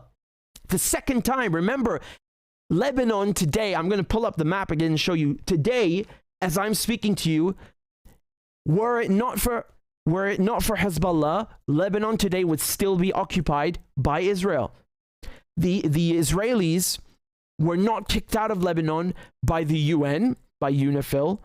They were not kicked out by the Lebanese army, nor by the Americans. It was Hezbollah who kicked them out. Okay, so I just want to pull up again because we were talking just now in the speech about North and South and the multiple fronts. So we have to have the map. It's it's mandatory. So let me pull this up. Just give me a second. A great speech. Nasrallah is he's really the best. And then he'll like speak for 5 minutes and then he goes shouting at the end like that. No, he's really an excellent orator. So here, you see this? Okay, we got the map on the screen. So, here is occupied Palestine, not Israel. And you can see Gaza is here, okay? And that's Jabalia, the refugee camp they bombed yesterday. We'll talk about that afterwards. So, up here is South Lebanon. Here, this is Hezbollah's turf. That's their turf, okay? It's theirs. What they did is very interesting because the day that the attack happened on October 7th, Nasrallah said the Israelis pulled all their elite troops, they pulled everything that they had amassed in the north right there to, in front of South Lebanon. And then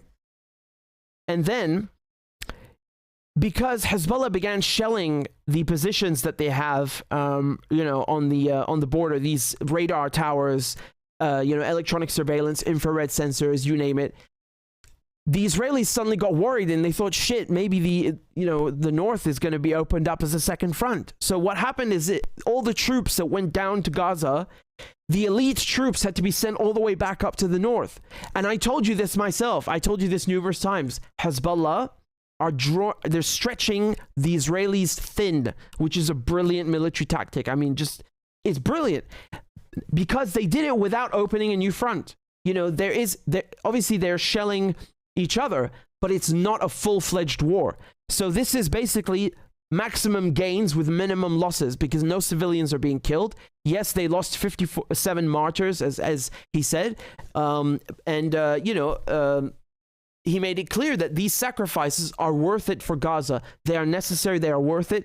And, these men happily give their lives and lay down their lives for Gaza and to kick out colonizers like the Israelis and the Americans, these foreigners with nuclear weapons. So in any case, that is very, very interesting, right? Because this sort of stuff is so embarrassing for the Israelis. The Israelis are not going to come and tell you, oh yeah, so actually Hezbollah made fools out of us. They blinded us basically and deafened us in the north. So we don't know what the hell's going on because all our equipment's destroyed. They stretched our forces thin. They're never going to say this. The Israelis are literally hiding their casualties. And I'll get back to that again. So this was very, very interesting to talk about. And I want to show you the ship, by the way, because I was talking about the ship from 2006. I mean, just look at this. Remember,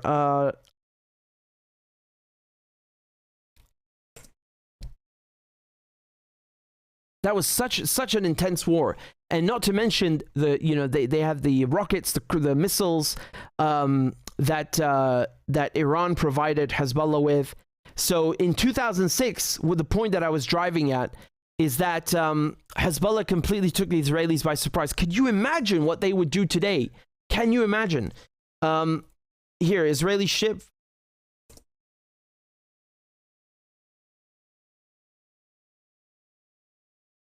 Yeah, so it's the Ins Hanit. That's the name of the thing. So yeah, they totaled that thing, right? They blew a giant hole in the hull, and it was out of service, and they managed to repair it, but it almost sunk, which is rather impressive. Once again, we're talking about a political party. This is not even the Lebanese army. So, yeah, it's impressive.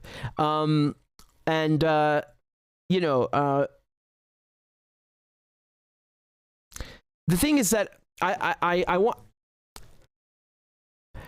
want you to understand that what Nasrallah said about endurance, about tolerating and persevering is very important, about passion, right? Passion, suffering. Because the Arabs, unfortunately, they are attacked by the Israelis, by the Americans, by the French, by the British, because it's the most important place in the world historically, geopolitically, in every aspect, the oil. So there are many reasons for this, and none of them are okay reasons. They're all unfair and unjust. But the point is that you have so many people attacking that the spirit is built up. The spirit of resistance is concrete. It's Teflon. You can't break it. That's why Nasrallah gave the example that you see people that have literally just been bombed. They've had their entire apartment turned to dust and rubble, and their family killed, and they're shouting about resistance. That is endurance. That is perseverance. That is being tough, being brave, being courageous. And he said that everybody has this. They have it in Lebanon. They have it in Syria. They have it in Palestine. This is something. It's a spirit that cannot be broken. And this is normal. Why? Because it's their land. The Israelis are not from this land. Okay? They want you to think that they are, but they're just not. They're, mostly Ashkenazi. So they're never going to have that drive, to fight for the land the same way. That's why they haven't got into Gaza, for example, because they're cowards and they don't have the resilience, the drive, the motivation to lay down their lives for this land, because they don't, deep down, they know it's not theirs and they don't believe in it. You understand? You can't buy that. You can't train that into somebody. You can't, fake it. It's native, right? It's indigenous, no pun intended. Actually, it was intended, but you get the idea. So that was also a very, very important point that he made. He said that the way that he spoke also is that everybody's the same, right? There's no Hamas is their own thing and we are our own thing. No, we are all one. We are one united resistance axis. That shows you Israel have failed. The United States have failed. Europe have failed to weaken the resolve of the resistance axis. They came up with this stupid bloody name, this speechwriter for George Bush, David Frum, who's a neocon dirtbag. And he came up with this name, Axis of Evil. And then there's a journalist Excuse me, my voice is rather coarse. There's a journalist, an Arabic journalist, who turned it into the resistance axis instead of the axis of evil. And that's become the name ever since, right? So that includes Hezbollah, that includes Hamas, it includes Syria, Iran. And they're united by a common goal, which is to kick out the colonizers and the invaders, meaning the Israelis, the Americans, and Britain.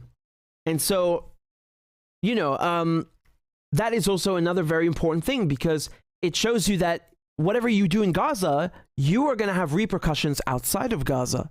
It's not limited to just Gaza. You're not going to get away with the shit. You can bomb Gaza as much as you like. But number one, you're not taking away the humiliation of October 7th. That happened, and it's going to be in the history books forever. And number two, we have Gaza's back. We have Hamas's back.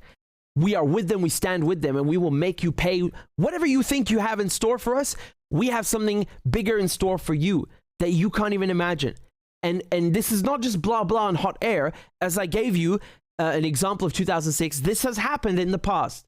Another thing that he mentioned, he hinted at the embassy bombings. So, you know, look, let me be clear. I don't think it's okay to bomb embassies or violate the Vienna Convention. The Americans, I don't know why they do this, but they're always intent on turning their embassies into military bases. You know, like in Iraq, you know, the American embassy in the Green Zone is the size of the Vatican. Most embassies are like, you know, they're the size of an apartment. But the Americans feel the need to make it the size of the Vatican and put, you know, hundreds or thousands of troops in there. And they did the same thing in Lebanon. Not the same size, but they had hundreds of United States Marine Corps, troops based in an embassy. What the fuck are you doing? Why do you have hundreds of Marines in an embassy in Beirut? Like, if you don't think there's something wrong with that? What are you guarding? What's the point of that? This is the Americans violating the Vienna Convention, abusing it to put military bases in places where they're not allowed to put military bases. So what Hezbollah did is they blew up the barracks and they killed over 200 Marines. And the Americans tucked their tails, you know, they tucked their tail between their legs and they ran away the very same fucking day.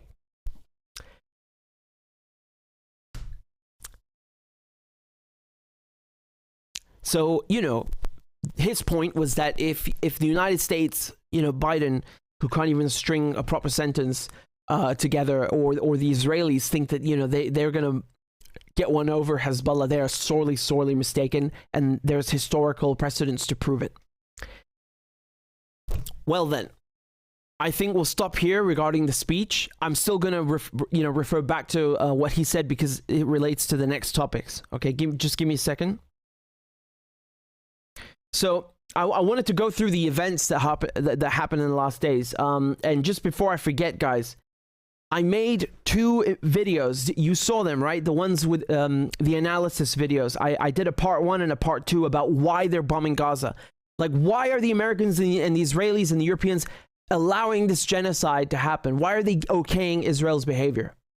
Because we know the Israelis are always violent like this in Gaza, but this, you know, unimaginably does actually surpass the previous death tolls. You know, it was, like I said, they always manage to you know, to stoop to new lows.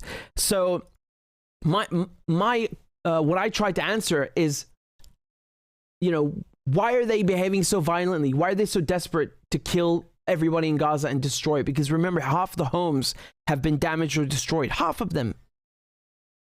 So there are multiple answers here. It's the gas. I made part 1 about the gas, okay? And if you have not watched this video, tell me in the comments right now, have you guys watched these videos? I'm going to pull them up on the screen just for a second. You need to watch these videos. I'm not joking. So part 1 got 5 million views on Instagram, 1 million views on Twitter. This is in the span of, you know, 5 days. So these videos blew up, and I'm very, very happy about that. And I appreciate you guys liking, commenting, and sharing them and informing people about the truth. Because yeah, we know Israel is racist. We know Israel, you know, is a colony. That's not that's not the only reason. There are other geostrategic, economic reasons behind this war in Gaza. They are there. So this is part 1, okay? Any idea what's really happening in Gaza and why it is happening. A few weeks ago, right before this war in Gaza ignites, Netanyahu goes to the United Nations General Assembly and he holds up. So that was part one, okay? And then I made part two, which came out just 2 days ago. And that one talks about the canal, okay? So make war sure in you watch Gaza them. I'm has copying and pasting the enormous links, economic below incentives in, behind the it for the chat. US, for the So, EU, and for Israel. I please make sure you mentioned watch some of them and these share in them. part I one, swear and I'm to going to God, expand on my these videos are gonna analysis blow in your this mind. part I swear two. to God, See, guaranteed. Israel and the United States have been Guaranteed. planning for decades to build what is called the Give me just a Ben second, I'm Gurion posting Canal. the links here. Maybe actually you got. I was talking over myself. I said I swear to God these videos are gonna blow your mind, and I guarantee that. So okay, I've posted them in the comments. Thank you for the super chat, Wampa. Wampa says thank you for your efforts. Do not fear. Allah provides for those who seek it. He is the sustainer and the provider. Amen. I hope He provides for Gaza most of all, right? Inshallah. Svensk says, share this poem with your audience. I've been a long-time follower. Keep the truth flowing. Okay, give me a second. I'll try and open it. I see it's TikTok. I have trouble opening it on the computer. Just give me a second. I'll give it a try. Hold on. And thank you guys for the donation.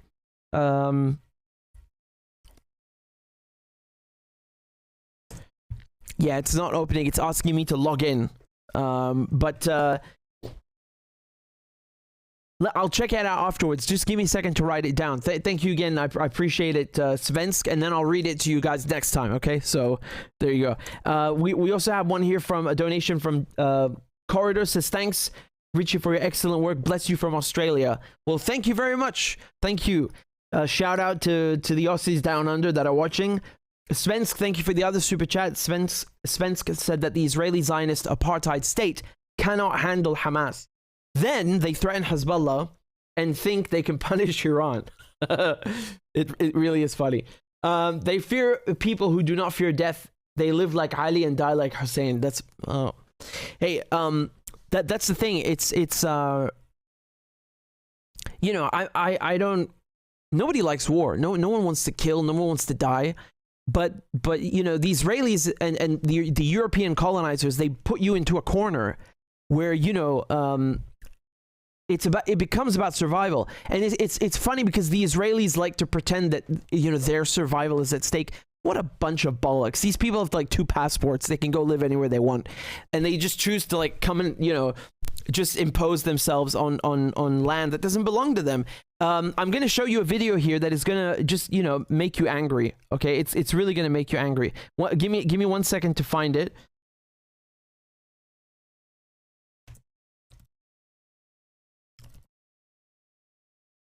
So this is from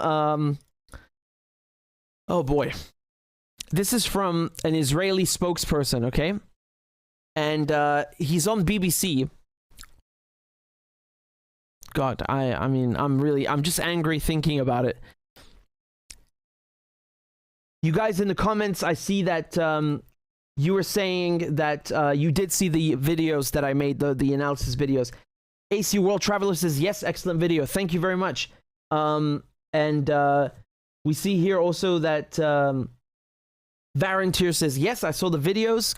Computer says the canal. Indeed. And Get This says, yes, seen part 1. Okay, Cheryl says seen part 1. Well, again, I'm going to paste part 2 for you in the comments, okay? So for those of you who want to watch them, and please do watch them. I promise you're not going to see any analysis like this anywhere else. I worked very, very hard on these videos for several days, and I'm really glad I got to put them out on time. So I pasted them in the comments. Enjoy. Right, so I found the video. Let's take a look. And guys, prepare, fasten your cringe seatbelts because it's going to get bumpy, I promise you. I'll ask you about boy. Okay, right. I wanted to ask.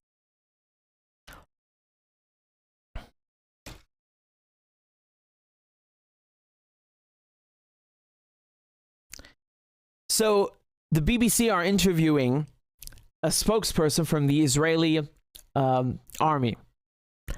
I'm going to play the clip, and I just want you to pay attention and see if you can spot anything that shady or out of order. Okay.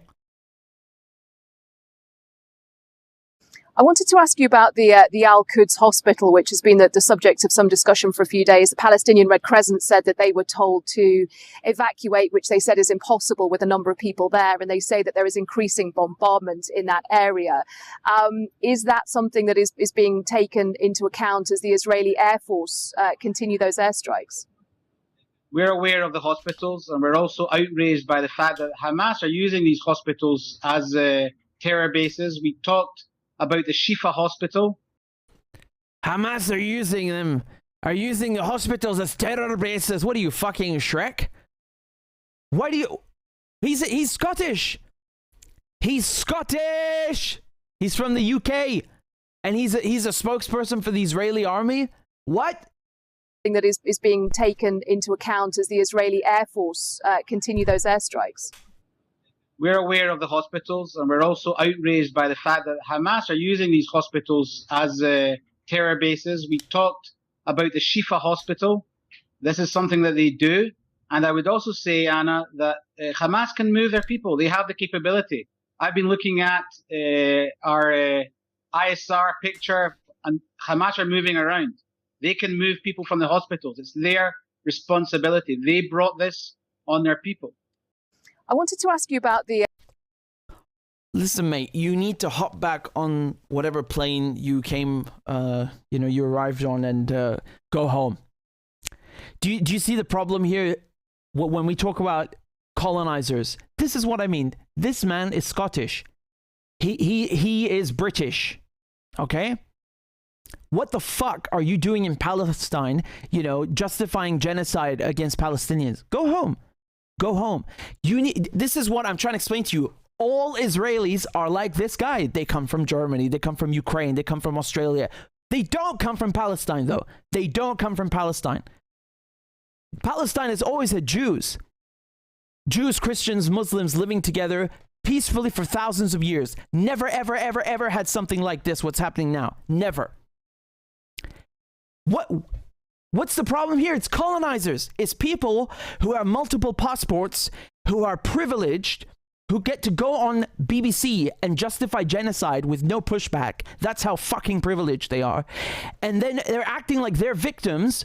And the Palestinians, that they've almost killed 10,000 Palestinians. I guarantee you it is more, because there are 2,000 people under the rubble that have not been officially counted.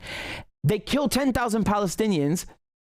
And then pretend like, oh, we are under threat. Oh, this is a threat against the existence of Israel. To hell with you in Israel. You can go and live anywhere you want. Palestinians cannot. And why fucking should they? Why should they live anywhere else just to please you and accommodate your colonizer ass? Who the hell are you? Listen to this guy again. I want you to listen. The hospitals, and we're also outraged by the fact that Hamas are using these hospitals as terror bases. We talked about the Shifa hospital. This is something that they do. And I would also... The Shifa hospital is the biggest hospital in Gaza, and they put out this stupid graphic that I showed you guys. Netanyahu published a computer animation, right? A computer-generated animation where they show a Hamas base under this hospital. Well, I'm sorry to disappoint you, BB, but a computer animation is not, does not constitute sufficient evidence to justify bombing a hospital. Sorry to crush your dreams, you lying bastard. It's just not enough. I want to show you another thing from Channel 4, and I showed this to you already, but it warrants repeating, so I'm going to show it again. This is from just a few days ago, and once again, I want you to listen to what this person is saying. Okay, I want you to listen. Jesus Christ, I told you to fasten the cringe seatbelts. Okay. Now, there have been signs in the days up till now that this ground invasion was coming, because we've seen incursions last night and the night before. We went down to see a reserve brigade earlier in the day, and they are just within a kilometre of the Gaza border. Israel's reservists are ready to go into Gaza the moment they get the order. After hearing about the Hamas attack on October the 7th, Major Schrager Stern jumped on a plane from Chicago in order to fight. Getting there into every single rocket, finding every single terrorist, detonating every single bomb and booby trap, and getting those terrorist murderers out of their tunnels. That's my main objective, and that will get done. And the cost to the Israeli army? Apparently there's a bloody war ahead of us, but as... You heard that? He jumped on a plane from Chicago. Wow, how quaint, you know. Who doesn't love a little jihadi tourism? Well, the Jewish version of that. You know, Palestinians, Syrians, but especially Palestinians, can't even go to Chicago just, you know, on holiday, just on vacation to visit Chicago. They don't have a proper passport. They probably won't get a visa. But, you know, if you're an American, you can just fucking walk into Palestine, walk into Syria, you know, steal people's shit like a fucking thief, and then, you know, call yourself a hero or something like that. Again, you have an Israeli who is flaunting the fact that he is not from this area. He is an American. By the way, his English is dog shit. And just like Naftali Bennett, who is also an American, and you know, then he's the prime minister of occupied Palestine. Who the hell are you? Go back to America.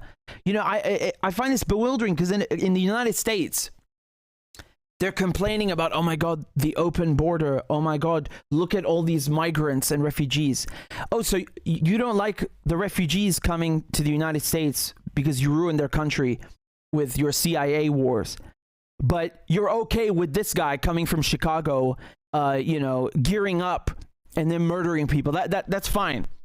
Maybe what people should do then when they you know, the refugees and the migrants, when they go to Europe and the United States, is they should dress up in body armor and call themselves, you know, I don't know, native to the region and kill you, and then you'll be okay with that, right? Because like you like this sort of thing, yeah?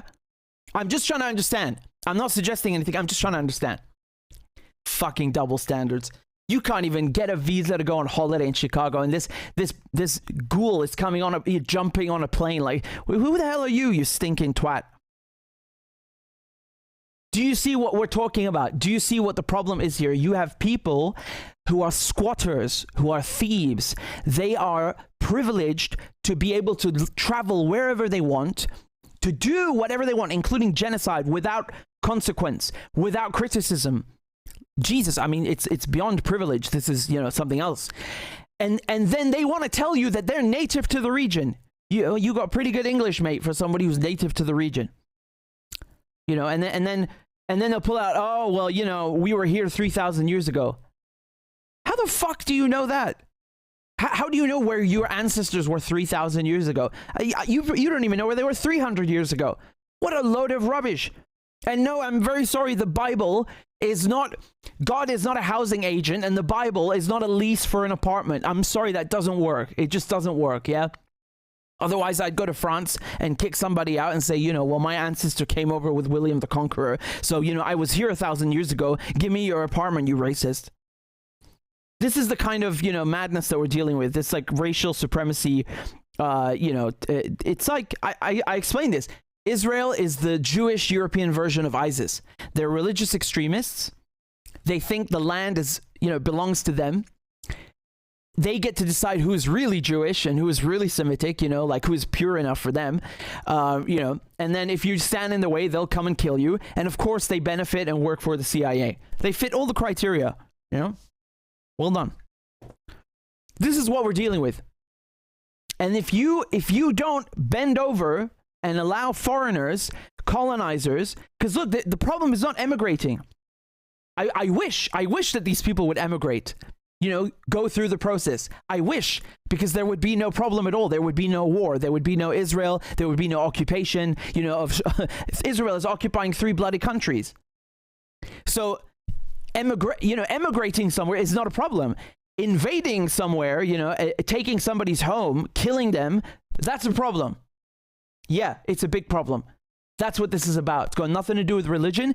It's got everything to do with colonialism. That's what it's about.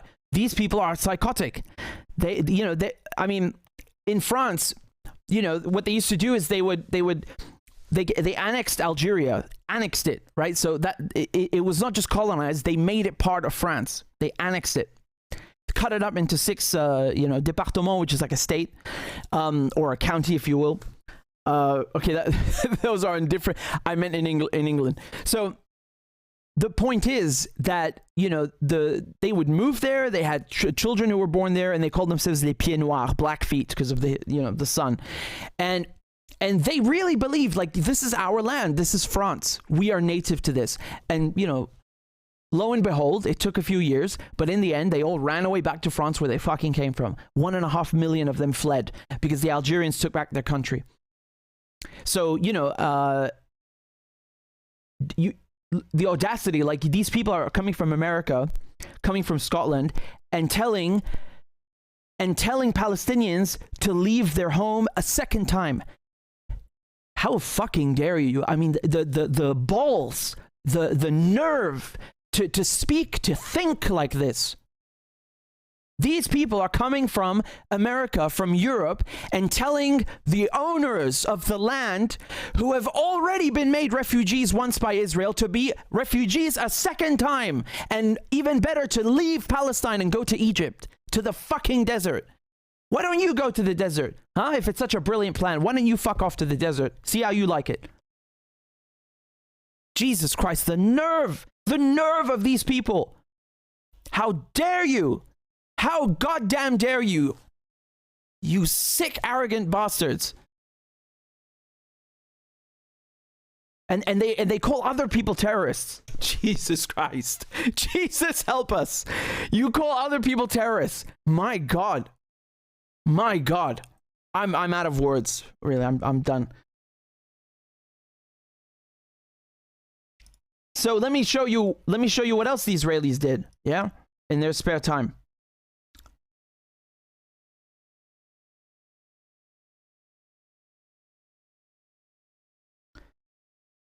Oh boy, this is heavy. This is really heavy. I want to talk about Jabalia, okay? So, sorry, Jabalia. This is a refugee camp, okay? Just give me a second to pull this up and I'll fill you guys in. You probably heard about it, but I wanted to go through it with you nonetheless. And then we have some other things to talk about as well.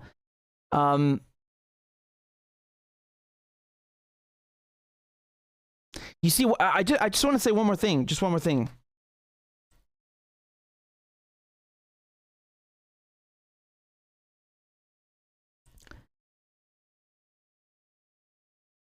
You know, the Israelis, they say that they are Semites. Yep.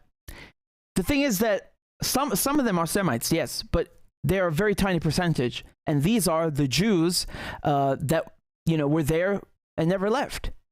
But the people I just showed you, for example, well, they're Ashkenazi, meaning they're, you know, they're white European Jews. So, you know, Palestinians are also Semites. Arabs are Semites. So if you want to talk about anti-Semitic, I have several points here. Israel is anti-Semitic. It is the most anti-Semitic thing on the planet. It hijacks the Jewish religion, Judaism. It hijacks it and says, we are the Jewish state, the Jewish state. You know, they claim to speak for all Jews, which is insulting because you're basically, first of all, you're with your actions committing genocide in Gaza, you are dirtying and staining the religion, which is an offense that is offensive to anybody who's Jewish. Number two, the people you're killing are Semites. Arabs, Palestinians, they are Semites. When you murder 10,000 Semites in 3 weeks, yeah, you're pretty fucking anti-Semitic. And when you put them in a concentration camp, you are anti-Semitic. Yes, you are. And the thing is that they are not even Semitic. These European American Jews that are coming to Israel are not Semites. They're just not Semites. They're not from the region. You have always had Semites who are Jewish, Semites who are Christians, Semites who are, you know, Muslim.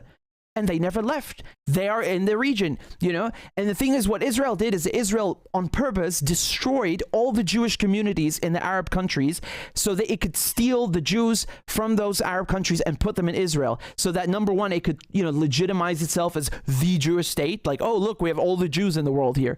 And number two, increasing the population reinforces the ethnic cleansing, right? Because the bigger the population, the harder it is to undo the ethnic cleansing, which is a crime against humanity.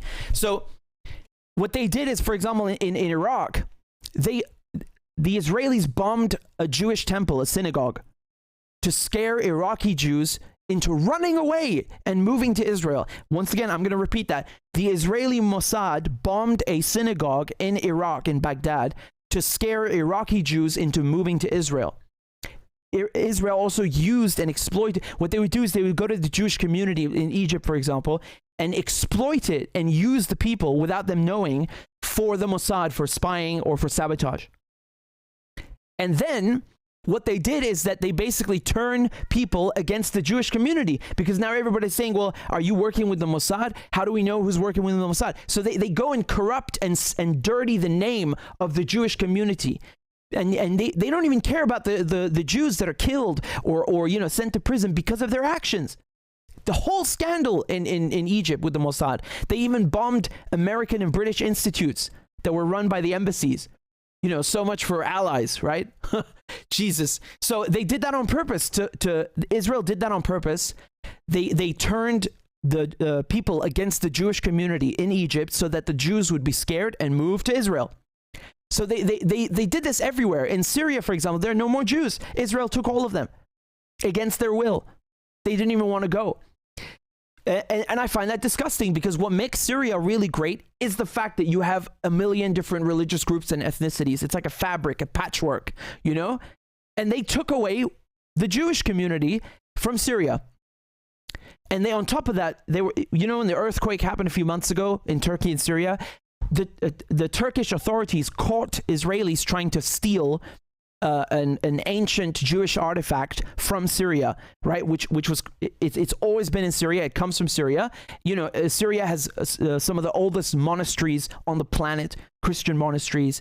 It has also, I think, the oldest synagogue on the planet. You know, so there's so much history for so many communities and religious groups. And now what Israel has done is they've damaged and destroyed some of that some of the, you know, the community, the Syrian population, and also the social fabric, which I find disgusting and unfair. And excuse me. So they are anti-Semitic. The Israelis are, yeah, really, truly anti-Semitic. And they claim they're Semites so that they can take the land and say, oh, you know, we've always... No, you haven't. You have not been here.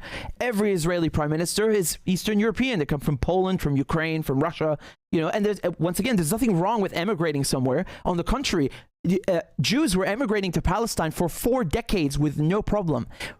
But then the plan behind that, behind Zionism, and why you had the mass immigration was to create Israel. Then there was a problem, because now you're putting one group on a pedestal and turning it into an ethno-state, you know, like, oh, that group is superior to all the others. It doesn't work like that. You can't do that in the Middle East. You can't do that. Everybody is equal. You have too many religious groups and ethnic groups to do this kind of stuff. You destroy the society, and that's what Israel has done. They have just destroyed the entire region and created so many problems by putting, you know, one part of the community on a pedestal and having them control everybody else. Remember, Israelis are a minority, just like the French were a minority in Algeria, but they're running the whole country, and they're abusing the population, the native population, and then pretending they're victims on top of it. I mean, this is so disgusting, really. And you should, I want to show you a video. This is from the last few days. I want you to see how Israel treats Jews who are pro-Palestinian. I want you to just see this.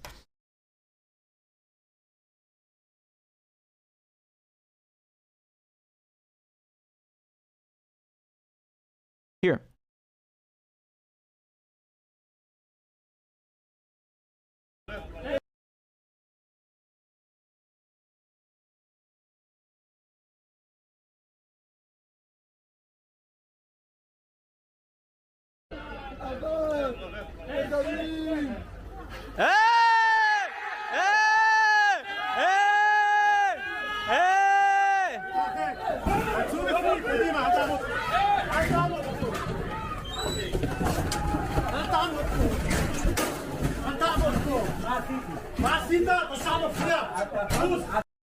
What is this behavior? What is this for? Why?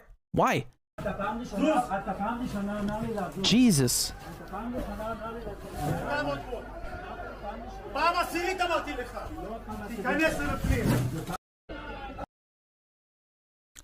So much for the Jewish state. You know, it's as soon as you open your mouth, and so much for democracy, right? They claim they're a democracy, but if you say you open your mouth about what the government's doing and how racist it is, and you know that it's a colony, look how they treat you, even if you're Jewish. And this is no different to 100 years ago in Palestine, when I told you they were mass emigrating from Europe to create Israel. The Jews who were anti-Zionist, like the ones I just showed you on tape, were assassinated.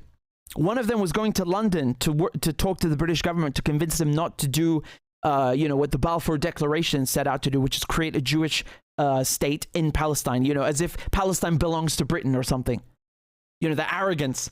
And in any case, this guy was assassinated by the Zionists, by the Israeli militias that then became the Israeli army, just because he was anti-Zionist. I think you know you get the point. There's definitely no freedom of speech here. There's no you know, there's no room for dissent. You either do what they say, or they're gonna whip you, they're gonna kill you. Jewish, not Jewish, doesn't matter. And many of the if you look at the pro-Palestinian voices, you know, many of them are Jewish actually, and then they get attacked by the, you know, Jewish lobby, or I should say Zionist lobby, excuse me, you know, like AIPAC or the other variations in the UK, and they call them self-hating Jews. Again, what happened to the democracy aspect? I thought you can have, you know, debate and discuss things. No, you're a self-hating Jew. You can't win. You can't win with, you know, with colonial. You can't win against colonizers, because the colonialism is too ingrained in their brains. It's not going anywhere.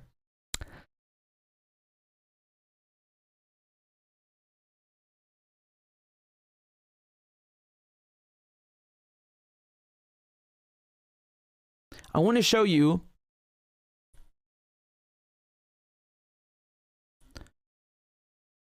this is from the I'm trying to get my documents. Give me a second. Just a moment. I think I have to close these out. Just a second. This is what we know. So, oh, not again. Leave me alone. This is what we know. Guys, I'm sorry I didn't get a chance to read out where you guys are watching from. Please tell me right now in the comments, where are you tuned in from? Where are you watching from? What galaxy? What planet? What colony? What dominion? And thank you guys very much for your support. I see we've got David who joined on Patreon. I owe you a crab dance, so I'll play that momentarily. Thank you, Omar. Thank you, Faraz. Guys, look at this. 1 second. I think we're very, very close to hitting the goal on Patreon. I think we're very close. Just give me a second. I need to double check. I think it was just a few people. Guys, we are 6 people away from hitting 900. 6 people away. So once again, YouTube demonetized my channel, deleted my videos about Palestine, and they also, by demonetizing the channel, made sure that anything I do now is not recommended. And they took away my primary source of income. That's where I made my money, right? That's my journalism. That's my job. 100% of my income is the journalism, and they took it away. So I need to make up for it. I need to compensate for it, and I need you guys to please support me on PayPal, support me on Patreon, even if it's just $1, if you're able to. I'd be most appreciative and most grateful and much obliged, because I really do need it. And you know, I don't think it's fair that it's like adding insult to injury. Like, they took away my income and they deleted the video on top of it. Like, fuck you twice. All right, I play the crab dance. To thank all of you who've joined on Patreon. Thank you so much. And thank you, Amina. Thank you, Suzanne. And we've got a PayPal from Fatima, says Free Palestine. Amen. And we have another one here from Sami. Wow, thank you so much for this generous donation. There's no notes, but thank you very much. فكر من اسمك إنه عربي. فتسلم لي وشكرا كتير. Okay, I'm going to play a crab dance. This one's for Sammy and everybody on Patreon. Thank you very much, guys. Clap for that, you stupid bastard. Corn Pop was a bad dude, and he ran a bunch of bad boys. Listen, fuckhead, you have fucking crossed the line, claiming I'm the enemy. You got that, you goddamn son of a bitch? I don't give a fuck what you think, bitch. Good morning. Sunday morning. Cut that bitch off. Thank you for Iron Dome. Thank you. والله انت كلاب بصراحة يعني. ماشي نشتغل عادي. We lied, we cheated, we stole. China. And you ain't black. There's always the macro. And then there's the micro.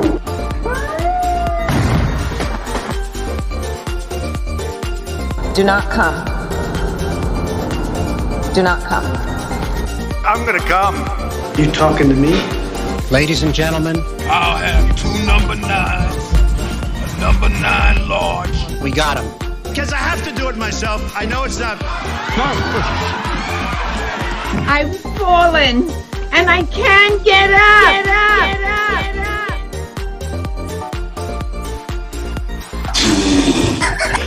Oh!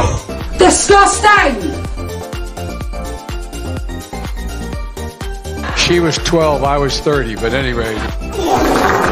We'll do it live! Fuck it! Do it live! I'll write it and we'll do it live! Why you text Sanders? Why, you're getting nervous, man. Calm down. It's okay. Okay. Suck my dick and choke on it! I yield my time! Fuck you!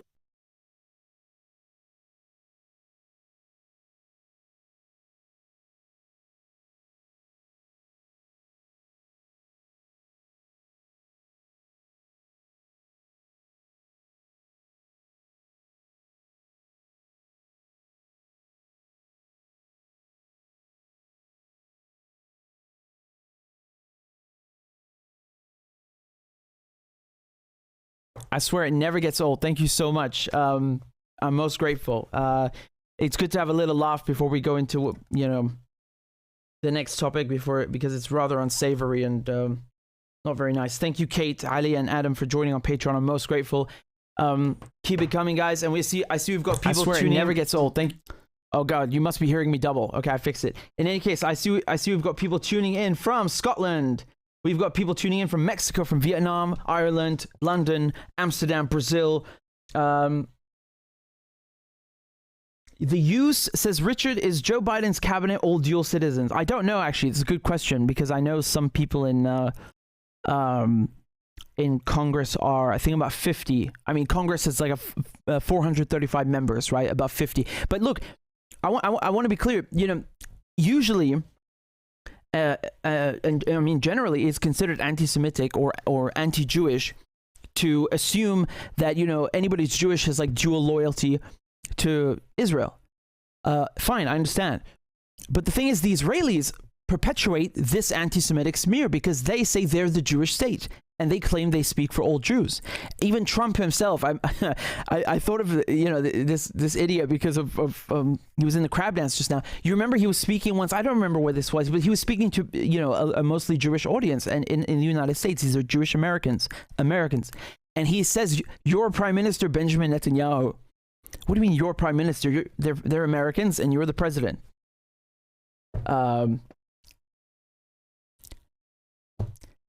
By the way, I have a video called Donald Trump Was a Gift to Israel. And I outline all the things that he did for them, assassinating Soleimani, moving the embassy to Jerusalem, recognizing the occupied Syrian Golan Heights as Israeli. Yeah, like as if it's his to recognize. He did so many things for Israel, like really more than other presidents, which is saying something. In any case, let me proceed with Jabalia, because that was really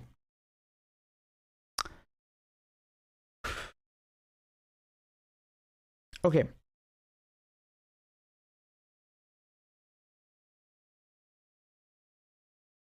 You guys see that? Okay, so let's talk about Jabalia.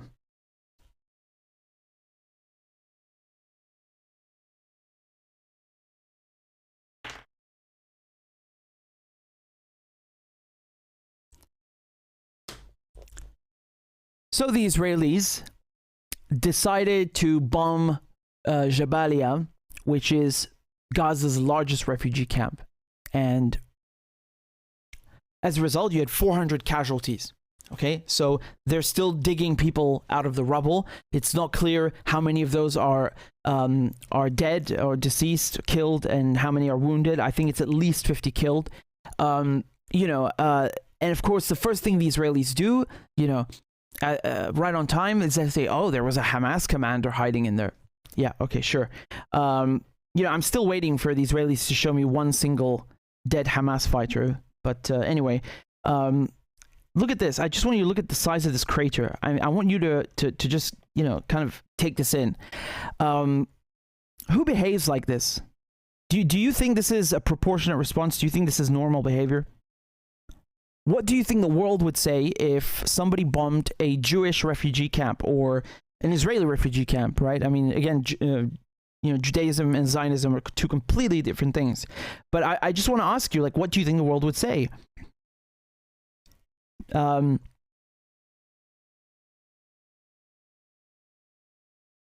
look at these photos and I can't tell what I'm looking at. I don't know if this is, I don't know if it's Damascus. I don't know if it's Beirut. I don't know if it's Gaza. I mean, I know that this is Jabalia, but my point is that they all look so similar. I'm not even joking. Throughout the course of my work, I'm looking things up. I'm writing articles or videos or something, and then, I'm looking up a certain Israeli atrocity, a certain Israeli crime, and I find what I'm looking for, and I'm reading through it, and I've said, wait a second, this is from 2 years ago, and then I find another one from 2 months ago, and then I find one from 3 years ago. It's like the exact same atrocity perpetuated over and over and over. It's like bombing the airport in Aleppo, bombing the airport in Damascus. It's my job to report these things, and I am getting lost. I can't even keep track, and it's like the whole Middle East has just been laid to waste by these genocidal colonizers. Why can't they just go home and leave everybody the hell alone? Why is this so difficult? Just go home. Go home. No one wants to kill. No one wants to die. No one wants to fight with you. Go home. Go away. You have 2 passports. You can live wherever you want. Palestinians don't, have the possibility to go anywhere, and they shouldn't be forced or told to go anywhere in the first place because it's their bloody country, right? I mean, the audacity. Look at this. Look at this. Jesus Christ. You know what's happening, and this is going to break your heart. Palestinian parents in Gaza are now writing, they're taking these Sharpie pens and they're writing their children's names on their arms because in case they get bombed, they can't figure out, whose body this is because the body parts are everywhere. I mean, Jesus. That's what they have to resort to. That this is the level of violence, of depravity, of injustice, of cruelty that the Israelis are imposing on the Palestinians. Who behaves like this? I mean, this is evil. This is evil. And then on top of that, Palestinian parents are spreading out their children in multiple areas just in case they get bombed, so the whole family doesn't get wiped out in one go, which has happened dozens. Literally dozens of times. At least 50 families have been wiped out. The grandparents, the children, the cousins, the grandchildren, everybody. I'm talking like 40, 50 people times 50, right? Because 50 families. This is a genocide. This is a genocide. And Gaza is a concentration camp. Even if there was no genocide, this is a crime against humanity. Who behaves like this? Like, what is their mentality, the Israelis? They think like one dead Israeli is worth, 50 Palestinians? Or what is that? Is this, again, the supremacy bullshit in their mind? Oh, we are God's chosen people. Really? God told you to behave like this? He told you to bomb refugee camps? That's not what God tells you. The 10 Commandments, which are in the Old Testament, are pretty clear. One of them says, "Thou shalt not kill." They're not interested, of course, in that. They just like the part that says, "Oh, this is our land." Yeah, with your Scottish accents and your flying in from Chicago. Yes, I'm sure it is. I'm speechless. I really don't know what to say anymore. I don't know what to say anymore. The death toll is over 9,000 now. And as I said, there are at least 2,000 people unaccounted for that are under the rubble because they just cannot dig them out. And there are health workers, medics, nurses, doctors, who can hear people trapped under the rubble screaming like, please help me, and they cannot do anything. They just don't have the tools or the infrastructure to help them because the Israelis have, they've besieged Gaza. You're not allowed to have tools. You're not even allowed to have cement to rebuild all the things that the Israelis have destroyed. I want you to think again about how depraved that is. You're not allowed to have cement. These aid trucks that are coming in right now, the 20 aid trucks, man, before the war, well, let's say before October 7th, because there's always been a war, you had at least 50, 100 trucks coming in Gaza every single day from Egypt, right? Bringing in food, bringing in things. But they are always, the Israelis, they cut in line and they grab the trucks and inspect them, right? Like the Gestapo. They just, pull them over and say, oh, yeah. Oh, cement? No, not allowed. Anything useful? Not allowed. And in, I mean, this is really bullying and harassment on another level. It's just psychological and physical torture to make people live in this. And then they claim they're following, international law. Jesus Christ. I mean, there's not one article in the Geneva Convention Israel hasn't violated. Not one. Not a single one. Not a single one. 195 Palestinians killed. I told you it was 50. Now, as I said, they're updating the death toll, every hour, every day. Excuse me. 195. At least. They bombed a refugee camp. I mean, you see what's going on here, right? The Israelis and what America and Europe are saying is that it's okay to kill civilians as long as they're Palestinian. If you have a military objective, right? Like the Israelis claim, oh, you wanted to kill a Hamas commander, then it's okay to kill 200 Palestinians. It's fine. Don't worry. But if you're a Palestinian and you have a military objective, number one, you're a terrorist before you even do anything. And number two, you're not allowed to kill civilians. Funny, right? The double standard. What's even funnier is that Israel doesn't have civilians. Let me say that again. Israel does not have civilians because every man and woman has to join the Israeli army. If you are a reservist in the armed forces, you are not a fucking civilian, even if you are wearing a t-shirt and, khaki jeans. I just don't care. You're not a civilian. These people in Gaza, the people in Gaza, they are civilians. They don't have armed forces. They don't have an army, no navy, no air force. They have nothing because Israel has made sure they have nothing. These are real civilians. They're not trained to kill. They don't have military training. They are not called up when there's a war. They're not reservists. They're not active duty. Nothing. The only army that Gaza does have is Hamas. Why? Because Hamas is the government. Hamas is the government. So if, remember, Hamas won the elections, right, in 2006, 2007. So they were democratically elected. Israel wanted them to win so they could use that to vilify Gaza. And they succeeded politically because just like Hezbollah, Hamas have a political wing and a military wing. I know the clowns on TV are never going to explain this to you, even though it's so simple, because they want you to think that, Hamas is like a bunch of Arabs who run around with, scarves on their heads and Kalashnikovs and they just jump around and shoot people. No, Hamas is a political party. They're the government in Gaza. They're the government. You don't like them? Yeah, okay, but they're the government. They represent the people. People elected them. And the Izz ad-Din Qassam brigades are the armed wing. So they're the closest thing that Gaza has to, to conventional armed forces. So you can't come here and say, oh, well, Hamas are terrorists. Says who? A bunch of Zionists? I don't care what Zionists say. Hamas, Izz ad-Din Qassam brigades are the armed forces of Gaza. That's just how it is. So if you are allowed to kill 200 Palestinians because you claim there's a Hamas commander in there, well, then you're fair game as well. Hamas can also kill, hundreds of thousands, just like you did. They can kill thousands of quote unquote civilians because they have military objectives, right? That's your standard. I'm just applying it equally. And once again, the difference is that Israel does not have fucking civilians. You're a woman, you're a man, doesn't matter. You have to go join the army. And they can call you up at a moment's notice anytime. And you can also come in on jihadi tourism, right? Like our little fellow from Chicago who jumped on a plane, as the reporter said. The major in the Israeli army who's a civilian at the same time. Funny how that works, right? One second he's an American in Chicago, the next second he's a major in the Israeli army in Gaza. Which one is it? You can't be a fucking civilian and a major in the army at the same time. What bullshit is that? To make things worse, to make matters worse, I want to show you something that is really going to make it's really heartbreaking.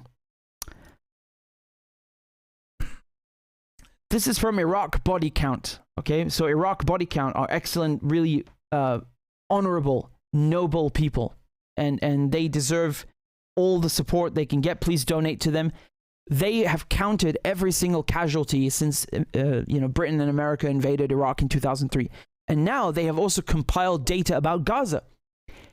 They have proven that what Israel is doing in Gaza now is even worse than in terms of proportionality than what America and Britain did when they invaded Iraq, right? So let me pull this up and show you. And that's not all. That's not all. It gets even worse. My goodness.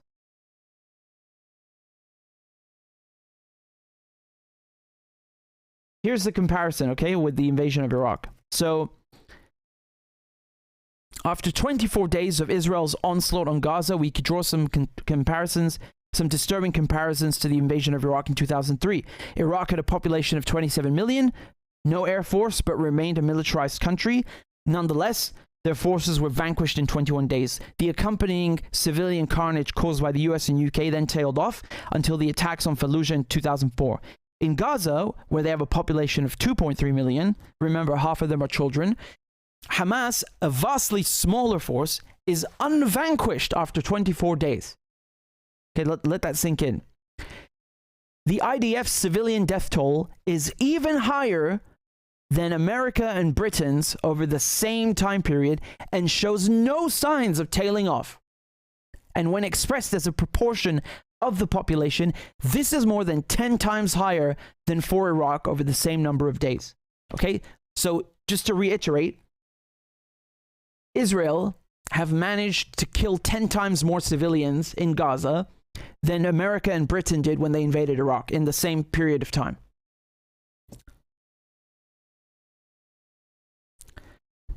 So these are the first weeks of civilian deaths in Iraq. Okay, those are in red, and Gaza in blue. Okay, so you can see in days 1 to 3, you had 991 civilians in Iraq killed. In Gaza, it was 580. Then from day 4 to 10, it gets higher in Gaza, so 2,440. Let me repeat that. Israel managed to kill more people in Gaza than the United States and the UK did when they invaded Iraq in 2003. And half the people in Gaza are children. Then it gets even higher. From day 11 to day 17, 2,791 people killed. Then from day 18 to 24, 2,817 people killed. You see, in Iraq, it gets lower, right? It was very, very high, and then it gets lower. I mean, that doesn't make it okay, obviously, because it was a war crime to invade Iraq in the first place. But their point is that at least in Iraq, it tailed off. It got, lower over a few days. In Gaza, it's the opposite. It just gets higher and higher and higher. You call this self-defense. I mean, the invasion of Iraq is considered, in my view, it's the biggest atrocity of the 21st century, without question. Destroyed the whole region. To this day, hasn't recovered. So how do you top that? How do you top that? Now I'm looking at Gaza. That's the worst one. That is the worst one. This is a genocide. What's happening in Gaza right now has changed my mind. That is really the worst atrocity of the 21st century, which is truly saying something, given how Israel bombs Gaza every 2 years and kills thousands and thousands, and they manage to still, top that. Jesus Christ, help us. I mean, look at that. This is sick. And I told you it gets worse. It gets worse. Let me show you.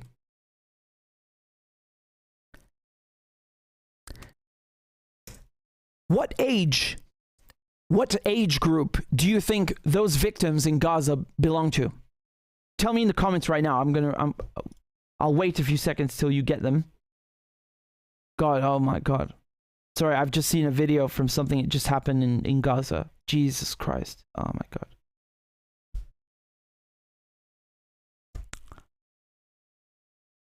Yeah, I'm literally saying how they just stoop lower and lower, and they do it again while I'm speaking. I Jesus. You guys in the comments, you were saying that they're under 18 or 0 to 16, 0 to 18, 0 to 14. You're correct. Yeah. So Iraq Body Count said that our analysis of Gaza mortality data shows that few of the victims can have been combatants. Right? So they're saying it's impossible for most of the victims in Gaza to have been Hamas fighters or combatants because they're too young. The modest excess of adult males killed can be explained by their greater exposure to risk, right? For example, rescue efforts. These Israeli attacks are overwhelmingly and unforgivably on civilians, right? So just about the males, I want to explain something, because we usually say that, most of the people killed are civilians, which is correct, and they're women and children, which is correct. But the thing is that just because, there are men that are killed, that doesn't mean they're automatically Hamas. As they correctly say here, the males are exposed to greater risk, for example, in rescue efforts, right? I mean, Hamas's infrastructure is fully operational and fully intact. They're firing rockets like usual, short range, long range. The tunnels are there. They're whooping Israel's ass, which I'll get to in a moment. So who are these Hamas commanders and fighters that you are killing? They're killing you. You can't even enter Gaza. Look at the data. Look at the data. This is the people killed between October 7th and October 26th, grouped by age and gender. Okay? So you have 739 people that were between ages 0 and 8. I've seen videos, I mean, like, you can't even call it a baby. It's like dead. They look at this. The second and the third largest group of victims in Gaza are children between 0 and 17 years old. Let me repeat that. The second and the third largest group of victims in Gaza are aged between 0 and 17. What the fuck do you call that? I'm really gonna lose my. And then they have the nerve to talk about, oh, babies. You lying bastards. No one cut anybody's head off. You're the one that's cutting babies' heads off. Look at the bloody numbers. You managed to kill almost 800 people that are under 8 years old, and you complain about Hamas killing imaginary babies? Jesus Christ. What am I supposed to say about this? I feel like it speaks for itself. I don't even want to speak. Look at Jabalia. Jabalia. Look at the refugee camp. خليكم معي نشوف كيف أنا في دمار واسع في البريج دمار طلع كيف الدمار عشرات المنازل تم تدميرها بالناس اللي فيها على رؤوس ساكنيها طلع My God. بالحالك وعد وشوف كم واحد فيها الدار كان My God. My God. يعني جرح القليل كله شهداء الدار يعني بدون تحذير بدون اي حاجه بدون اي سابق انذار ضربوا الدار بدون اي He's saying they're all dead. They're all martyred. They're all martyred. It's just dead people everywhere for no reason, just killed like that. ضربوا كل الدور مش دار من 200 ل 300 واحد تقريبا هنا 300 مفقود وشهيد في هذا المكان. He's saying they're all young. He's saying they're all young. They're all kids. They're just kids.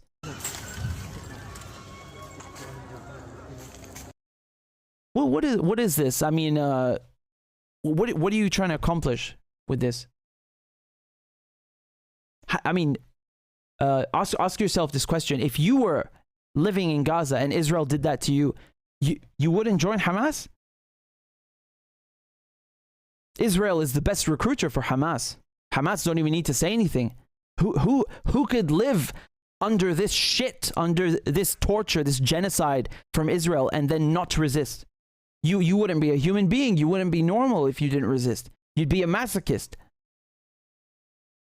I want to show you. This is when they bombed the camp. Look.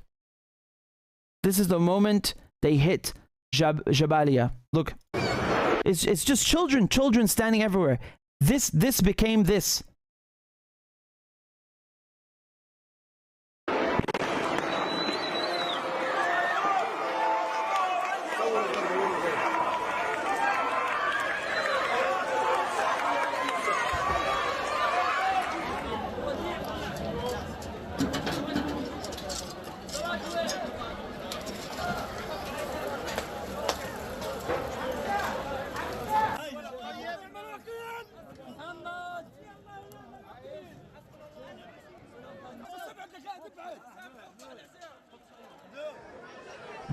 الأطفال في حالة هلع شديد. في بيوت آمنين، في بيوت تم قصفهم جميعا، في بيوت آمنين. أطفال كلهم شهداء، أطفال وشيوخ ونساء. يعني نحن مش عارفين، يعني كل الدنيا صباح، نقف نحام، كلهم الشباب المتطوعين كلهم نزلوا شدوا ايدهم على بعض عشان بس يساعدوا الناس.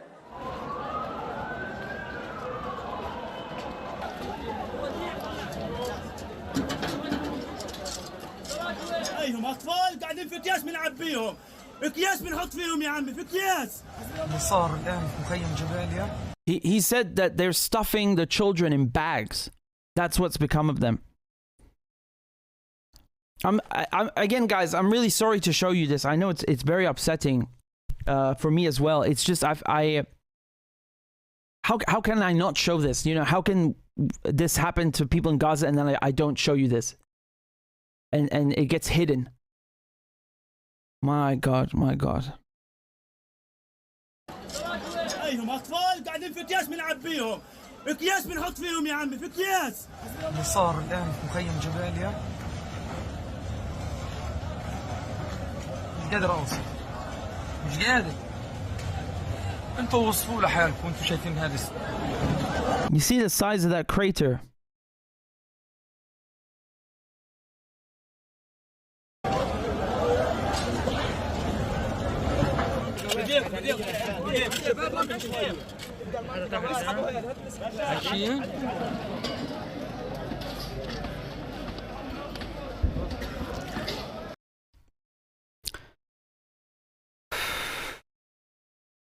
Theodoros, yes, I'm Christian Arab. Yes, I am.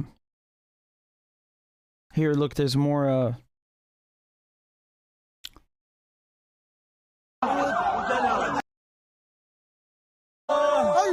أشهد أن لا إله إلا الله وأشهد أن محمدا رسول الله.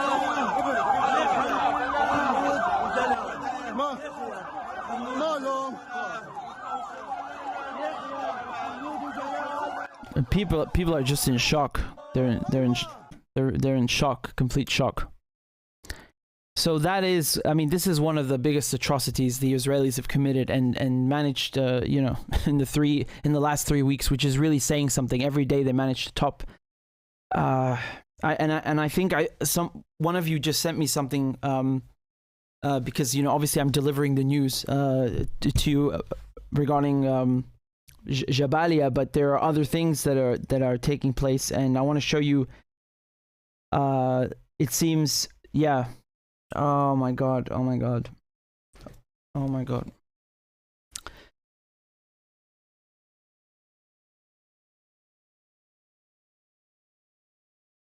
So you know how the Israelis were warning. Okay, one second. Let me just close this out. Okay, so this is graphic. I'm just warning you guys. It's very graphic, but it's important.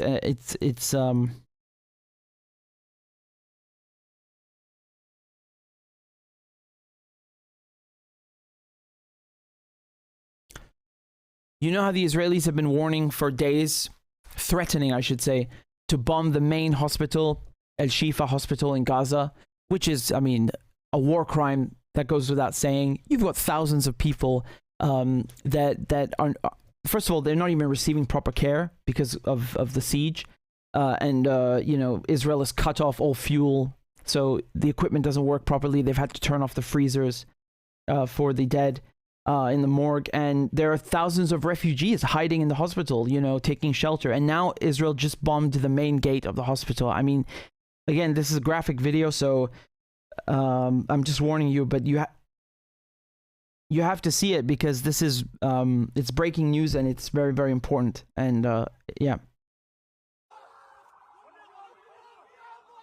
Oh my God.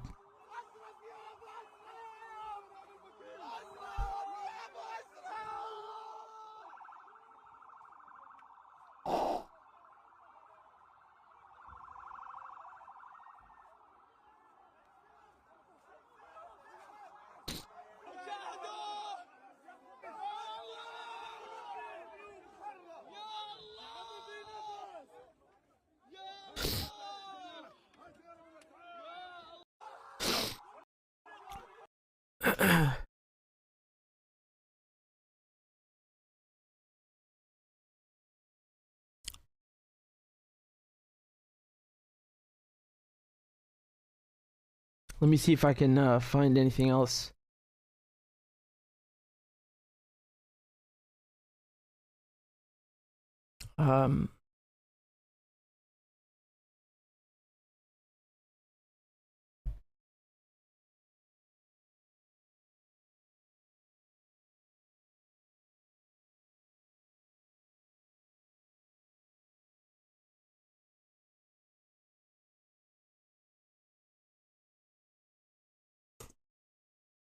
There's also the Indonesian hospital in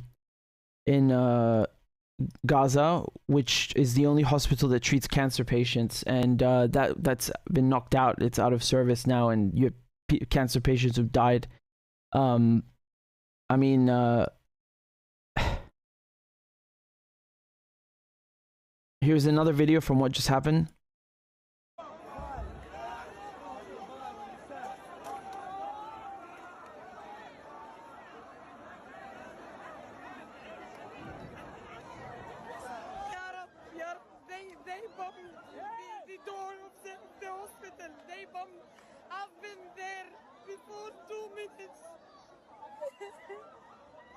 It's a massacre. Thousands of people are out. Thousands of people. Thousands.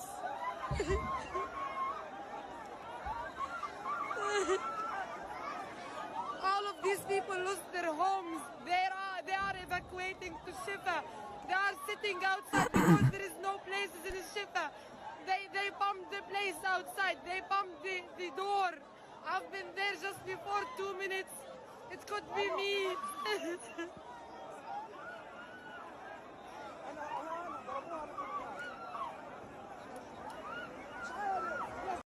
I mean, I'm really speechless. I you know, I don't know what to say.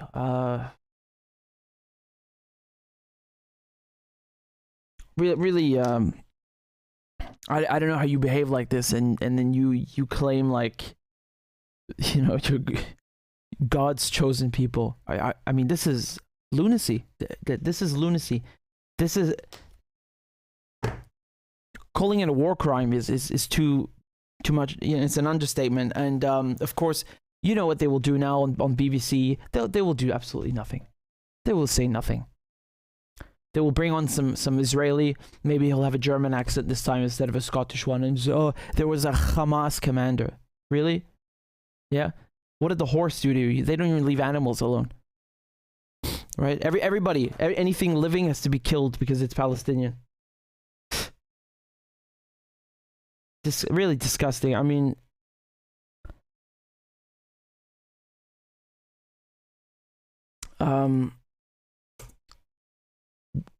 someone who was killed just now there, Haytham Harara. So he used to work with Quds News Network, and he was just killed in this attack on the Al Shifa hospital. So God rest his soul, and my condolences to Quds News Network.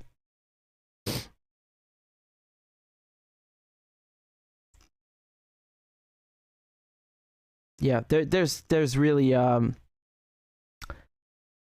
want to show you a clip from Al Jazeera. Let's see what they said.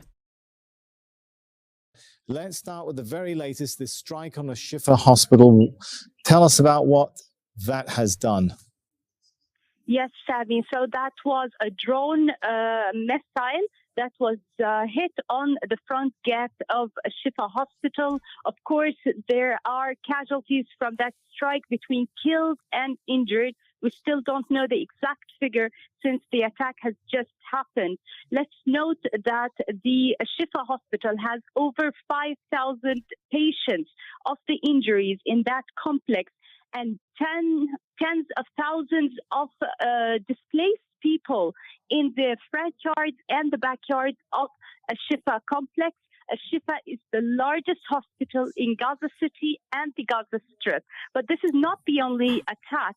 The ambulances that have been taking injuries now and heading to the Rafah crossing, in a press conference, Shifa Hospital was just saying that they want they demand international protection for these ambulances, as they have been being targeted on Rashid Street the past days, and they were asking on air the Red Cross to escort these ambulances on their trip to the Rafah crossing. That's when an ambulance also got hit from those groups. Now, we still don't have any news about the ambulances that got targeted in that group of ambulances that were heading towards Rafah.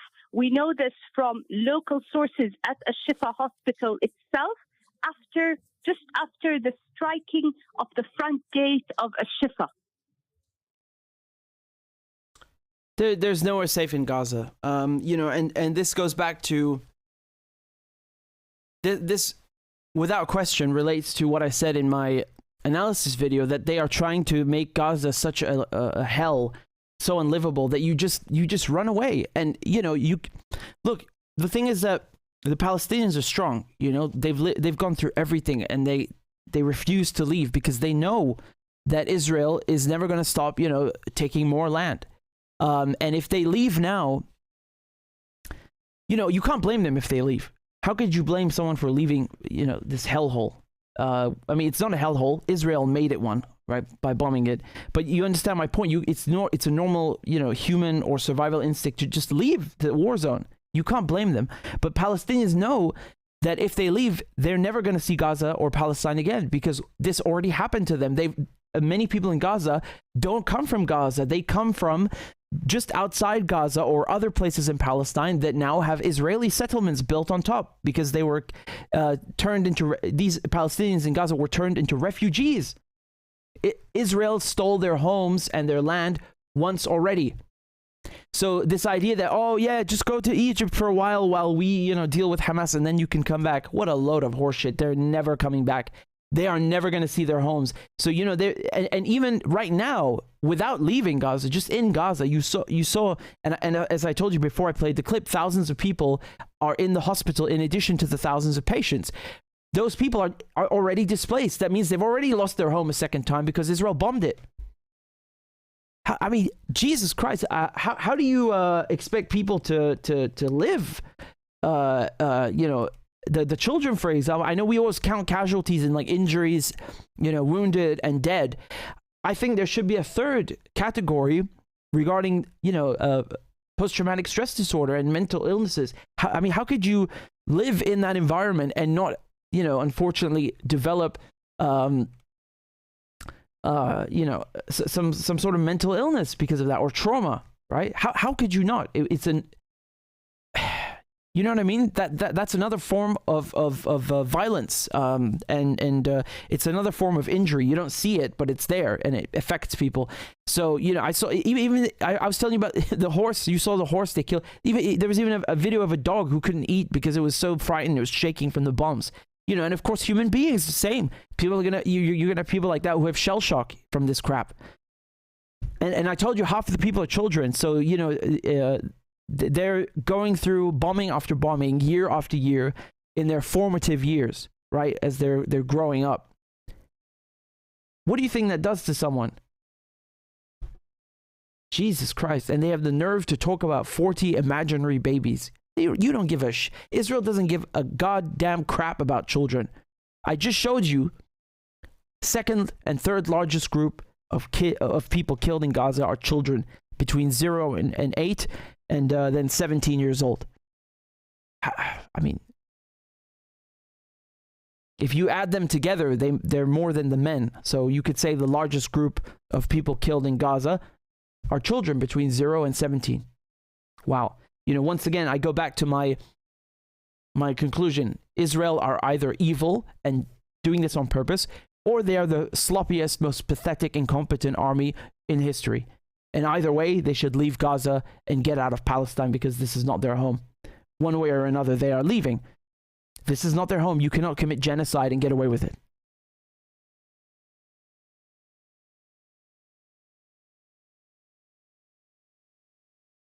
My God. So you see, this is breaking news. So there's still things coming in, but it's not a lot. A friend of mine just sent it to me, Iyad, and he himself lost family in Gaza just a few days ago. He's the one who sent me this video just now about Shifa Hospital. And I don't know if you're still listening, Iyad, but I'm very sorry for your loss. Allah yarhamun. Allah yarhamun.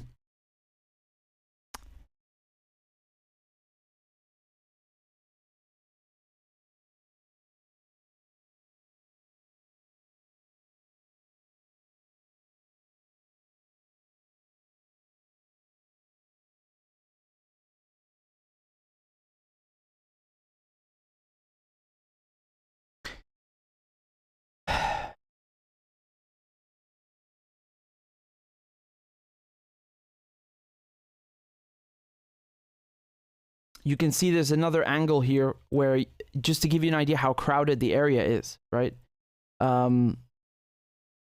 Actually, no, we already saw this, yes. But my goodness. So there are eight children that have been killed along with their parents on the Gaza Beach Road. So, this is another one of those things where the Israelis are saying, oh yeah, it's safe to travel here, and then they just blow people up. And I'll show you, there's a video of a tank just shooting at a car just for being there, like for no reason, no warning, nothing. Just, we'll fire at you. That's it. The Israelis are really good at bullying and murdering civilians. That's all. They don't have the balls or the courage to challenge Hamas fighters. They just go after civilians who have no way of defending themselves because they're cowards. They are the lowest form of cowards on earth. Truly, the lowest of the lowest scumbags. They have no honor, they have no courage, they have no cause, they have nothing. They're just murdering bullies. Look at this. Look at this. My case in point. Firing a tank. Let's start with the very late. A tank firing at a car.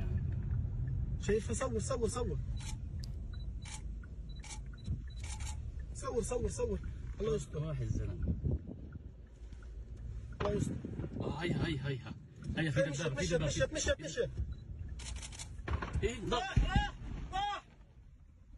ولا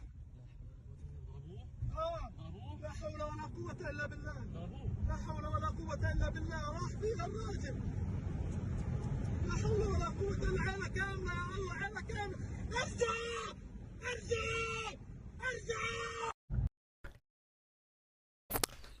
You can see the car is stopping and turning around, and they just killed that person. The guy who was filming said they killed the man and his whole family, and then he's yelling at the.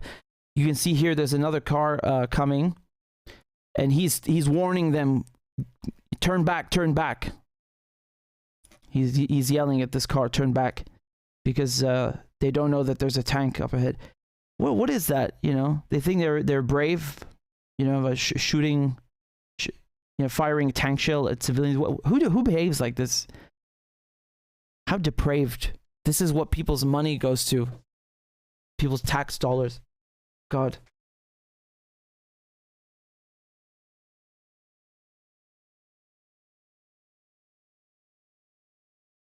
You know, Nasrallah told them, if you keep doing this, you're going to pay very heavily. And it seems they're not getting the message. They think they can commit genocide in broad daylight and shut people up about it. Israel is done for. Israel is done for. You know, the images that I'm looking at, and I showed you, and I'm not going to show them again because it's too much. This is, I mean, you know, when the Holocaust happened, a lot of Germans and Austrians and French people said, "Oh, we didn't know," and you know, it was done secretly and all this stuff. What's their excuse going to be now? Because they know, they can see. How could they not see? Every minute there's there are more people being killed, more videos, more images. I mean, I can't even keep track. It's horrible. It's a really a slaughter. What is their excuse for that?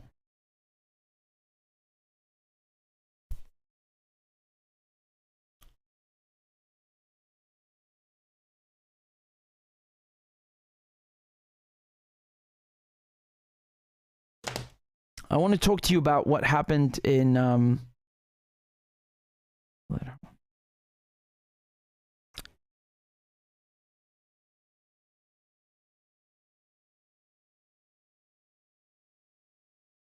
Okay, I'll talk about the resistance, but first let's talk about the UN. Actually, I want to talk about the UN quickly. So just one moment for me to pull this up, and forgive me, I wanted to read your super chats and so on, but you know, it's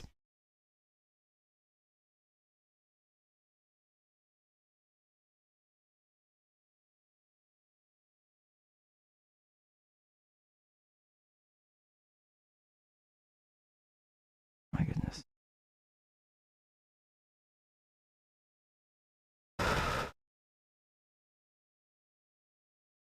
Okay, so let me read this out to you.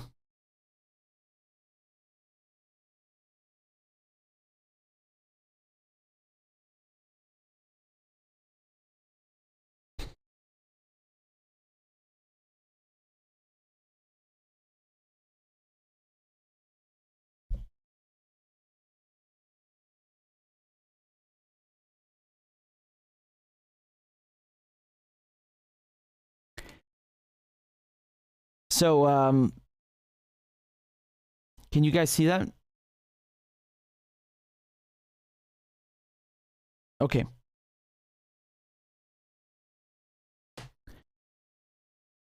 So the chief of the United Nations Human Rights Body resigned in protest about what's happening in Gaza, called it a genocide, and I'm going to read you his letter of resignation. So he said, his name is Volker Turk, right? So he's the High Commissioner for Human Rights. And he says, "Dear High Commissioner, this will be my last official communication to you as Director of the New York office of the High Commissioner for Human Rights."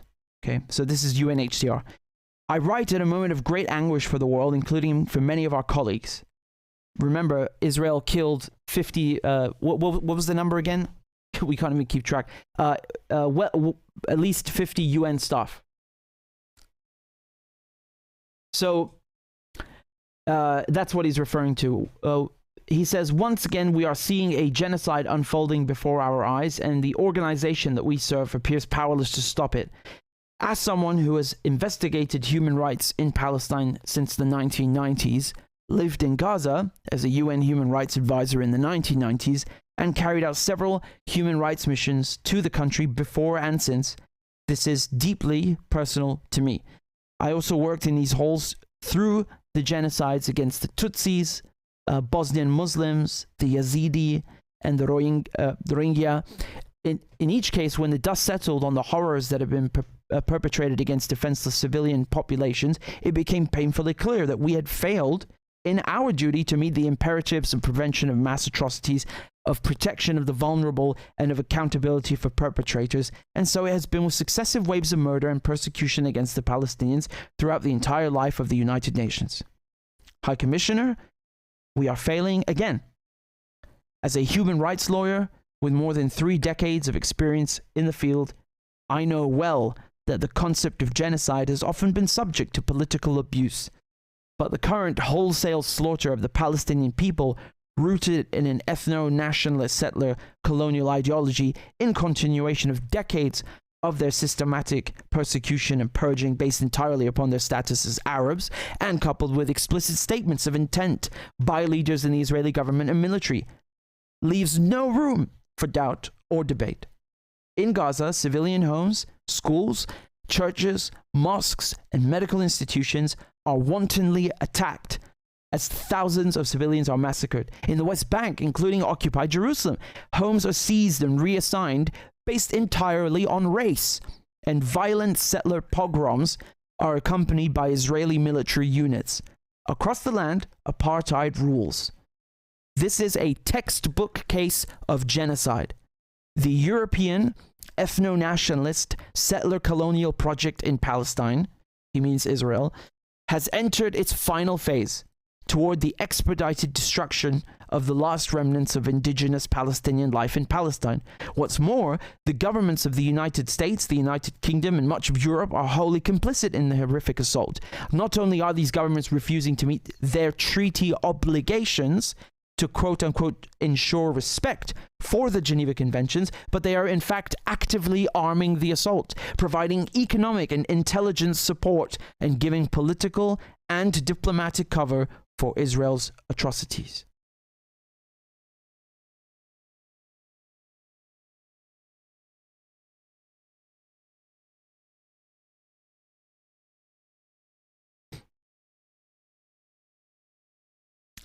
Yesterday, the Israelis bombed a UN school, which is not the first time they do this in Gaza. They've done it too many times to count. You know, the UNRWA. So this was in the Shati refugee camp. Okay, they not only bombed it, they used white phosphorus, which, as you know, causes, like depleted uranium. It can cause birth defects. It screws up your DNA and your seed, and then.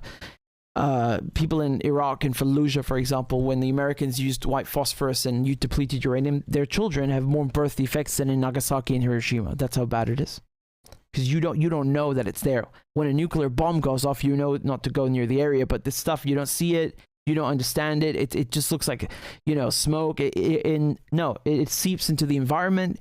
It destroys the environment. It corrupts your DNA. It's banned, and this is a chemical weapon. Israel refuses to sign the Chemical Weapons Convention and the Nuclear Non-Proliferation Treaty, and they already have nuclear weapons. This is the Israelis bombing the UN school yesterday at the Shati refugee camp. He's saying phosphor, white phosphorus. They're dropping it on people. Yeah, you see the men, the boys, the men are running, and there's this smoke everywhere, right? There are multiple videos of this when they were dropping it.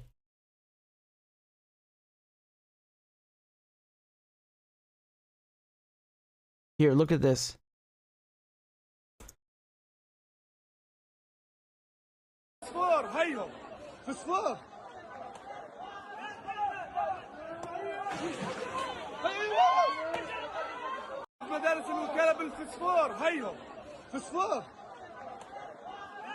Do you see how all the men are running? This is what Iraq body count we're talking about, that the men or males are usually more exposed to danger because they're involved in rescue efforts. They don't necessarily have to be medics, but you see, this is why they end up, they were a tiny bit higher than the children as the largest group of people killed in Gaza, but even, just by a little bit. I mean, if you add up all the children from 0 to 17, they're the largest group of people killed, which is just sick, really sick, just sick.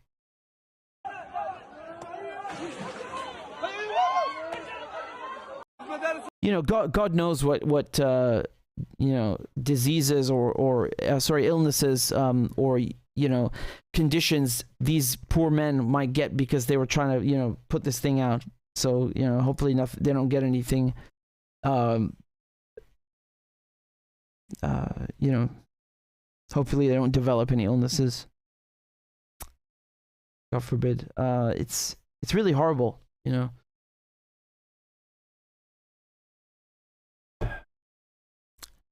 This is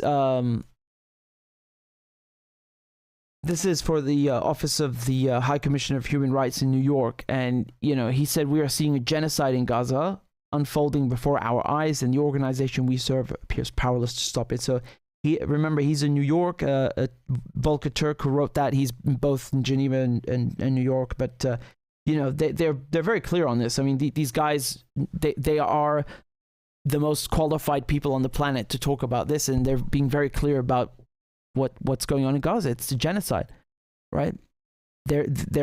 These guys are specialized in this law. They are the heads of you know, UNHCR and OCHR, or would you say the Office for the High Commissioner of Human Rights. So you know, my point is just that the authorities on this topic are very clear about it. And again, you don't necessarily need them to prove it to us, but it is nevertheless, you know, it certainly impresses the importance of it upon us. And I want to show you also this white phosphorus, you know, in the Geneva Convention, Article 8.2.a says willfully causing great suffering or serious injury to body or health. Article Section B then says employing poison or poisoned weapons, employing asphyxiating poisons or other gases, and all analogous liquids, materials, or devices. So, you know, even without the Chemical Weapons Convention, the Geneva Convention is very clear about why you shouldn't use this. So, you know, Israel, of course, is not a party to the Rome Statute or the International Criminal Court. Palestine is. Remember, Palestine had difficulty with this because it's not an official UN member state, but Israel is. So, you know, they deliberated on this topic, and then they asserted that yes, they do have jurisdiction over Palestine. This is the ICC, the International Criminal Court. And then the Israelis went nuts and said, "Oh, you hate Jews. You're an anti-Semite. You're trying to persecute the Jewish state." No, the ICC targets individuals. They prosecute men, generals, presidents, not countries. So, you know, Netanyahu's just afraid, but I doubt the ICC will do anything, because the ICC, they you know, if Netanyahu was black or an African leader, they'd go after him, because that's all the ICC really do.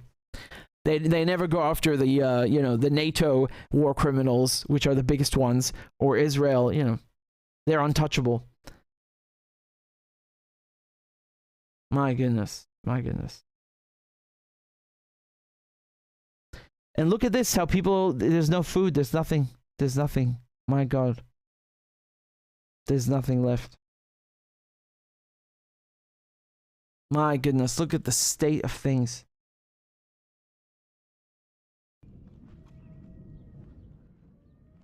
What an absolute tragedy. The crisis in Gaza that's been ensuing now, it's entering its fourth week. It had its toll on families and even on the World Food Program itself. Now there is no food inside Gaza except for very, very little.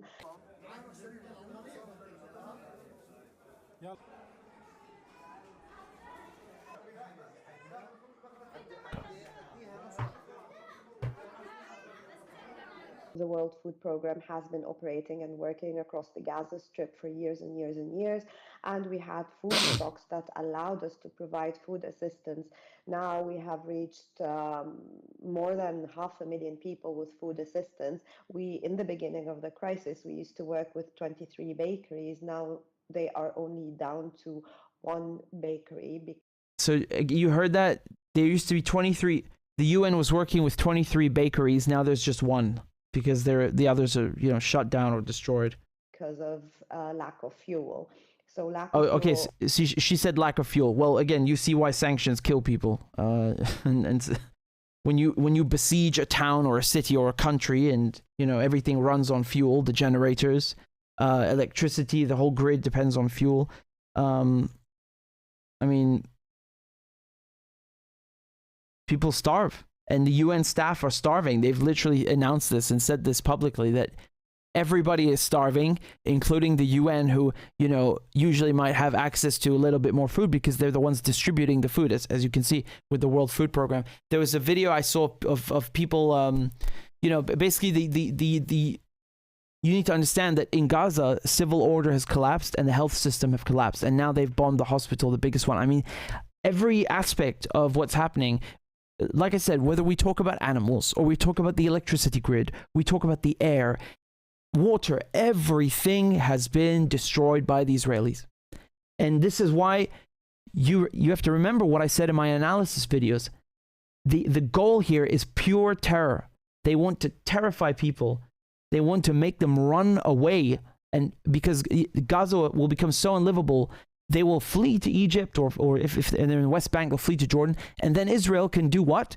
Israel can go ahead with the Ben Gurion Canal, which is also a U.S. project. In the in the 1960s, the Americans, I put this in my video, they came up with a plan to detonate 520 nuclear bombs in the desert to help Israel excavate this canal, right? So, I mean, this is a classified document. It's real, and the canal goes right next to Gaza. Now, of course, if there is, if there's a canal going next to Gaza and people are resisting, which is a natural human response because no one wants to take Israel's shit, then it's not going to work. So the Israelis are wiping Gaza out completely. And then they will also save money because they can reroute the canal, make it shorter and then save on costs, right? Obviously. So it's like when you're building a pipeline, if it's under 2,000 kilometers, the shorter the better, right? The shorter the cheaper. So there's that, and then there's the gas that Gaza has, that Syria have, that Lebanon have, and we know for a fact the Israelis have tried to steal that, like in broad daylight, and only when Hezbollah and Nasrallah, as we were just listening to, when he threatened them to blow their ship up, then they backed off. What is it? Why do you have to resort to violence every time? What can they just reason with they make people resort to violence because you can see from the video, they do this, they do that to you. So, anyway, I was just saying that there's the gas, and then there's also, of course, the New Silk Road. If you destroy all the ports in the Mediterranean, especially Syria, Beirut, and Latakia is the port city in Syria. Israel has bombed it many times. Beirut mysteriously blew up in 2020. And, Gaza is also it's also a port city, and has been in history. So, if you disable all of these, what is the only port left? Haifa in occupied Palestine. So now Israel is the only one that can, run exports, and they have the shipping lane. Yeah. So go watch the videos because you'll understand everything, and you'll understand why they're behaving like this, why they're doing this to people. And it doesn't, obviously, that doesn't make it any better. I don't care what the reason is. This is genocide. This is disgusting, inexcusable. I think, this is worse than the Nazis because, the Israelis, they manipulate and abuse the Holocaust to silence political critics, okay? Which is an insult to Holocaust victims. It's an insult to victims of the Nazis because the Holocaust was a massacre. It was a genocide. Millions of people died. It's not, a political tool or a football to be lobbed around. And it doesn't belong to Israel, not every Jew is an Israeli. Again, that Israel wants you to think that, and that is ironically an anti-Semitic trope. But I want to say something that, if you're a people and, someone committed genocide against you, you should be the last people on earth to do this to somebody else. Do you know what I mean? That's why it's worse. Because you would think the Israelis, after the Holocaust, and again, it doesn't belong to them or anything, but I'm just saying because they bring it up, you would think the Israelis would be the last people on earth to do something like that to somebody else because they know how painful it is. And yet here they are right in front of us committing genocide and have been for 75 years, really. It's just that now, with social media and the intensity of this, Israel having to hurry up to deliver on gas, all these, reasons, and de-dollarization, the intensity of it has increased, but it's been an ongoing process, a Nakba, for 75 years. It's the longest occupation in modern history. It literally is. Ambulances cannot go and rescue people who are suffering. Over the past week especially has been a persisting problem, and let alone that without fuel hospitals cannot operate, even ambulances cannot go and rescue people who are suffering under the current situation.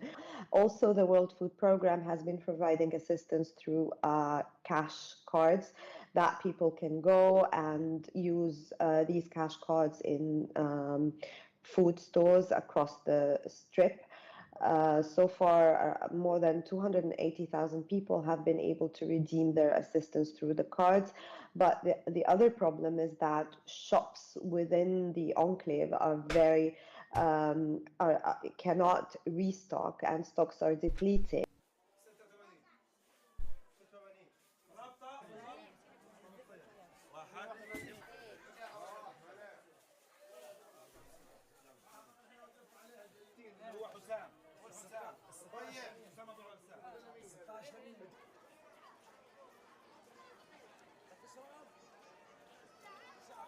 Well, as you can see, the needs are great. The needs were great even before the current crisis.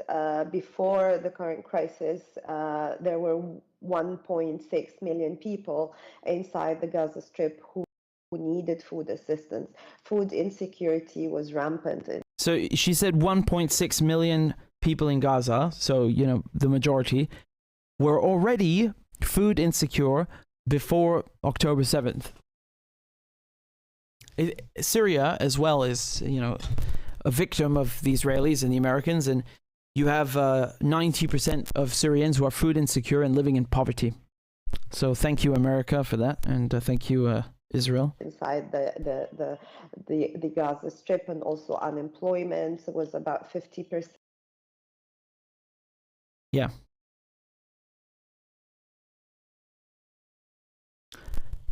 It's heavy. It's really heavy. I think it says a lot when even, usually you wouldn't see these resignations. Of course they happen from time to time, but I think it speaks volumes. And the problem is that, it's too little too late. I'm not trying to dunk on Mr. Volker Mr. Volker Turk, because he has principles. He did the right thing. I'm just speaking in general, and I mean especially the media, because you have people who think that like Piers Morgan, who thinks, well, you can be you can argue both sides here. You can like as if it's a football match. Like, oh, I'm gonna, this team did something good. No, tomorrow they did something bad, and then that team did something good. No, this is incomparable. You can't compare the violence of a colonizer to people rising up and trying to liberate their country, because the latter is justified. It is legitimate and noble. It is a valid pursuit, and the former is fucking criminal violence, period. There's no comparison to be made whatsoever, and history did not begin on October 7th. This Nakba has been going on for 75 years. It's not Hamas attacked and Israel responded. No, the fucking Israelis attacked and then Hamas responded. Hamas was created as a response to Israel's occupation. Hezbollah was created as a response because people are sick of your shit. Do you understand? It's really a simple issue. It's so simple. Don't steal people's land. Go home. Why do they make such a big palaver out of all this? They're not going to be looked upon favorably by history. I can guarantee you that. And they're not even looked at favorably, contemporarily. Even now, people looking at these journalists with disgust. I actually wanted to show you one clip, which is interesting. I was not expecting this, and I guess I should give her credit. This is Joy Reid, from MSNBC, and I want you to listen to what she's saying here. I was not expecting this. So she's talking about Gaza. And given these bombings are being done using our tax dollars, perhaps we should ask some questions. For example, how does bombing a densely populated land strip filled 50% with children constitute self-defense? How does bombing hospitals, churches, mosques, and UN schools constitute self-defense? Well, you say if Hamas fighters are hiding in the hospital using the civilians as human shields, okay, let's say they are. Are you arguing that flattening the hospital and killing newborns in their incubators and their moms in the NICU, cancer patients, someone with a broken leg, the doctors, nurses, and just the women and kids hiding in the hospital, that's not a war crime? Because you would be wrong, according to international law.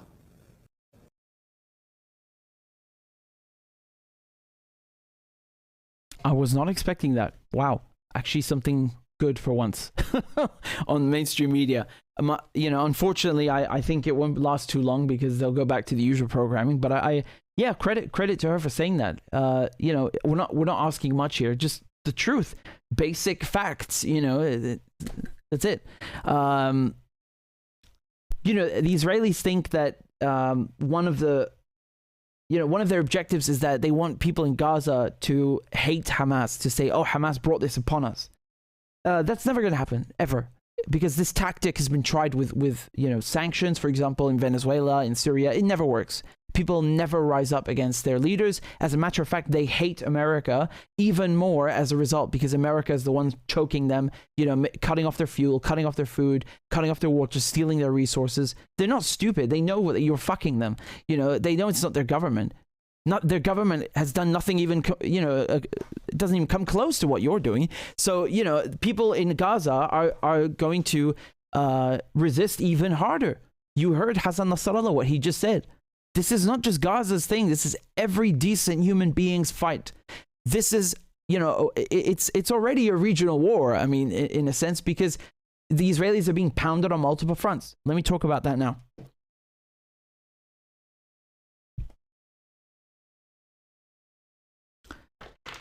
Now, this is this is really interesting.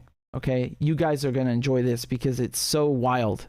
I'm going to pull up the map and we're going to measure the distance. I mean, I know it already, but I want to do it with you anyway. So, okay. And thank you, Claudia, very much. Okay, give me a second. Let me just pull them. Right.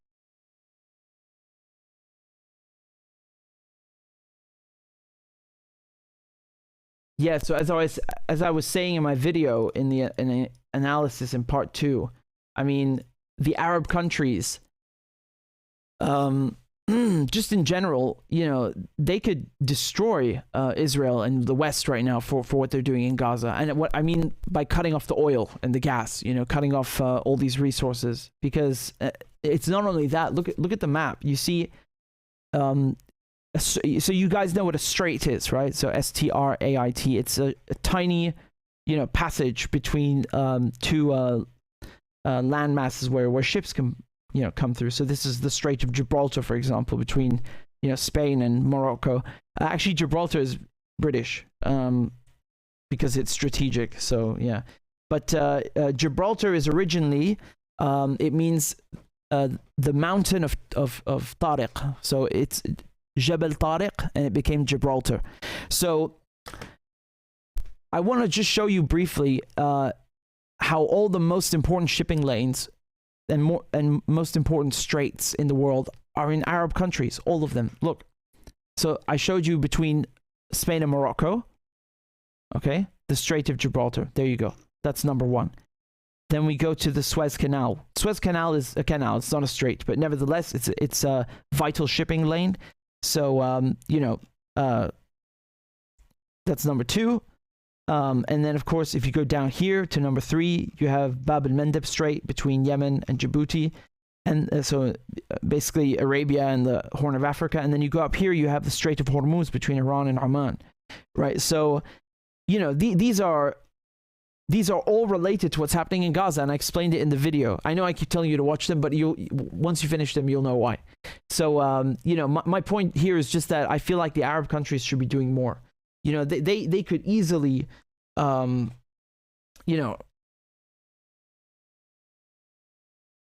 I feel like the Arab countries should be doing more. They could easily shut down maritime trade by closing the Suez Canal, blockading the Strait of Gibraltar, the Strait of Hormuz, the Bab el-Mandeb Strait, and of course by turning off the gas and the oil. I mean, you guys remember 1973, when back then when Saudi Arabia had a different king who was, who understood the power that he wielded. He, as you know, he caused the oil shock, right? So what happened is that he just cut off the oil, and that was because of the Israelis, and he wanted to support the Palestinians, and the West was, in chaos instantly. So the Arab countries, they have the world by the balls, and I don't say that like, that they should kidnap or just blackmail people. No. I'm saying they should just use their own resources, which is they can do whatever they want with them. They're Arab resources. They don't belong to anyone else. In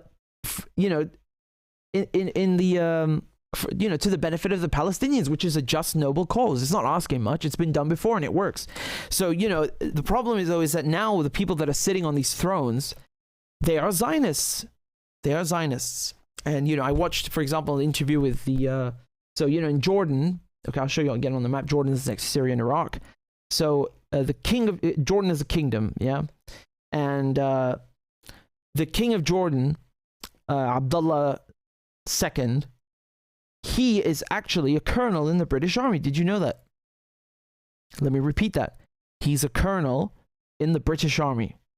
Now, look, there's nothing wrong with being an officer. But my point here is to show you how close the connection is between these Arab kingdoms and the West. Britain created many of these countries. It didn't exist before. UAE, for example, 80% of the people in UAE are foreigners. They're not Arabs. These things were carved out by the West. It's not Sykes-Picot down here, but nevertheless, up here it certainly is in the Levant. And, that's part of creating Israel and putting it in the middle of the Arab world and causing chaos. And to this very minute that as I'm speaking to you, it has worked. It's causing chaos and suffering.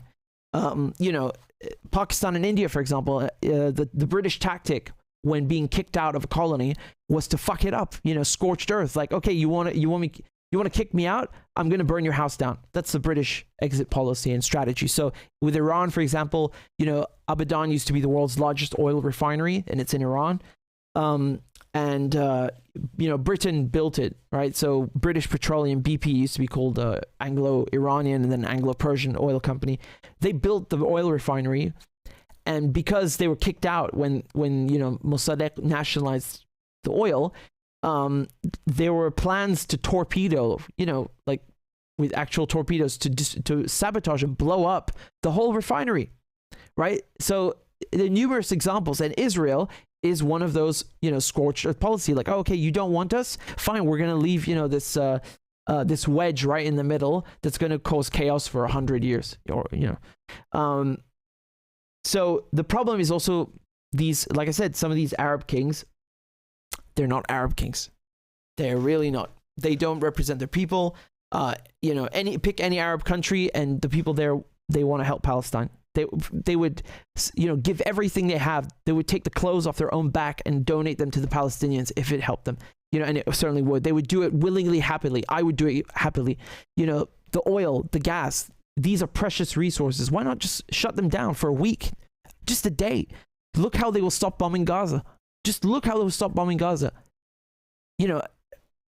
So it's not just the Israelis and Americans in Britain that need to be blamed. It's also these Zionist Arab kings who are, do not represent their people. So I was just about Jordan. King Abdullah, his wife, is Palestinian. Many Jordanians, not all, but they have a significant Palestinian population. Guess why? Because they were kicked out by Israel during the ethnic cleansing in 1948. So, Syria also has a lot of Palestinians, and it's horrible how they just take people and throw them and scatter them across the globe, and just ruin families, ruin communities, take people's homes. This is horrible. And now they're trying to do it again, right? So his wife, King Abdullah's wife, the Queen of Jordan, she gave an interview with CNN, right? So with what's her name? Amanpour on CNN, and she, is very well spoken. She's really articulate, very concise. I enjoyed listening to her, but then she ruins it at the end and says like we should learn to live side by side in peace with Israel. No, the fuck we shouldn't. Why do we have to tolerate Israel when somebody breaks into your house and murders part of your family? You don't have to fucking live side by side in peace with them. You kick them the hell out, period. Jesus. Jordan is a country that has ties with Israel. So does Egypt. Scandalous.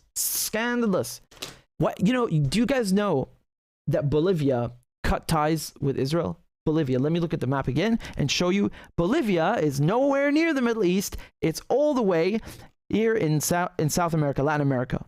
It has nothing to do with the Palestinian issue. And nevertheless, it has principle, right? It has courage and principles. Where are the Arab countries? Where are the Muslim countries?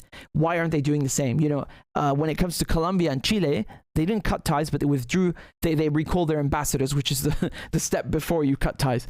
Like Egypt, for example, could recall their ambassador or cut ties. Jordan could do that.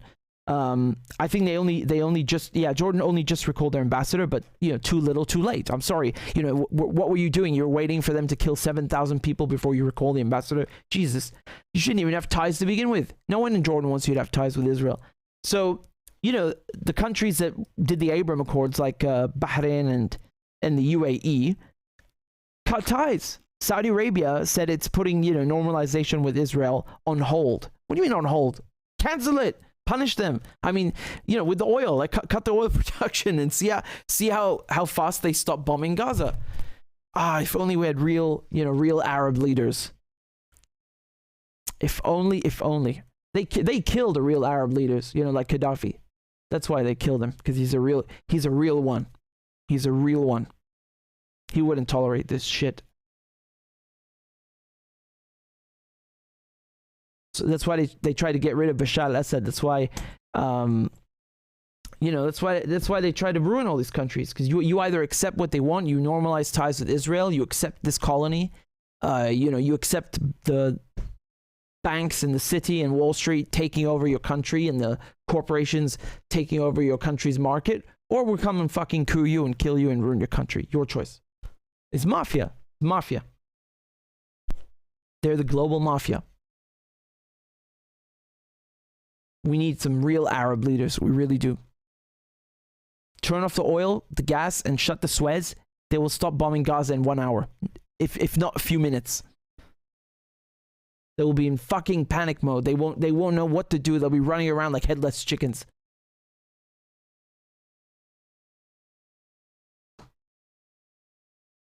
So I want to show you here what the resistance did.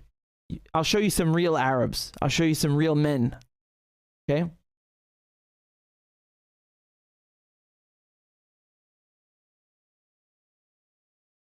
You need to understand that there are multiple fronts in this war on Gaza. It's not just in Gaza. Israel is being hammered in the north on the border with Lebanon, in South Lebanon. So that's number one, okay? The other one, Syria and Iraq. The American bases are being hammered by the resistance every single day. Yemen, hammering them. I just want to read to you what happened in the last 48 hours. Your mind is going to be blown, no pun intended. Look at this. Israel and the United States are taking such a spanking, they daren't mention it. Look what happened just today. The Iraqi resistance fired at Israeli targets in the Dead Sea for the first time. I just want to show you on the map what we're talking about. This is a first. This is a first. Okay? Iraq is there. The Dead Sea is down here. Okay? Just let's assume that they were standing right here, this perfect right angle. Don't you find this weird that you have these like perfect right angles? That's because a bunch of white men, gathered around a table with their tiny rulers and decided what borders should be thousands of kilometers away. European colonial values. So in any case, let's just assume they were as close as possible, right? And let's go over here to the closest point. We've got 340 kilometers. I mean, this has never happened. And they were not there. They were not there. Okay, I'm just giving, I'm being as conservative as possible with this measurement. Okay. Hezbollah attacked 19 different Israeli positions. 19 different Israeli positions at once, at the same time. They used mortars, they used rockets, they used precision-guided missiles, and for the first time, Hezbollah used drones. Never seen that before. And I guarantee you they have a lot more treats in their arsenal, as Sayyid Hassan Nasrallah hinted and teased at when he gave his speech earlier today. So there were direct hits. Israeli helicopters were coming in and trying to evacuate wounded Israeli soldiers, but you won't hear that on CNN. You won't hear that on the BBC because they are being spanked, humiliated. They are being crushed. This is already a regional war. Israel and America have bitten off more than they can chew. They cannot contend with this resistance. Out of the question. This is not even full, this isn't even their final form. This is just a taste. Look at this. The resistance also struck the US bases at Shaddadi oil fields in Syria and Erbil in Iraq. Erbil is the Kurdish region up here. And then Shaddadi is, there you go. So, of course, the Americans in Syria are there without permission, but then they'll complain about illegal immigrants, but it's okay to send illegal Marines to steal oil on top of it, right? Like in broad daylight, just, driving tankers full of stolen oil. Well done. Yeah. Yeah, I can see you really care about borders. So those bases were hit. Remember, the Americans have bases at all the oil fields. Omar, Shaddadi, Konoko. They just so happen to be right where the fucking oil is. How interesting, right? What a coincidence. Mad. So they're being hit every day. And also, Ain al-Assad, this is in Iraq. They're being hit every day. Erbil has an air base as well. So, I mean, you need to understand, these bases get hit from time to time, but on a daily basis with rockets, with drones. Gee, they can't even do anything. They did one response with an F-16. Although I don't like to say response because the resistance are responding to people occupying their land and stealing their resources. That's the response. But you catch my drift. So going back to what happened, all of this was barely 24 hours after Yemen fired a volley of drones and ballistic cruise missiles. What? What? Yemen. Look at the map. Oh my goodness. Do you know how far away that is? It's 1,500 kilometers at least. Once again, I'm going right to the edge of the map. I'm going right to the edge to be as conservative as possible. Right? Let's say it was right here at the closest point, 1,580 kilometers. My goodness, they've never done this before. They have never ever done this before. Let me show you the video. These are the men, Rijal. These are the real men of Yemen. Yallah, سدد يا رب.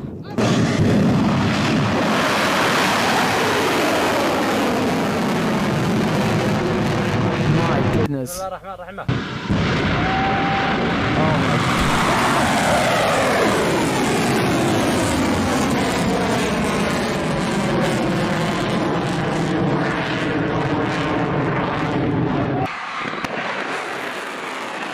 Look at that. They've got the Yemeni and the so on the right the Yemeni and then the Palestinian flag on the left. Beautiful.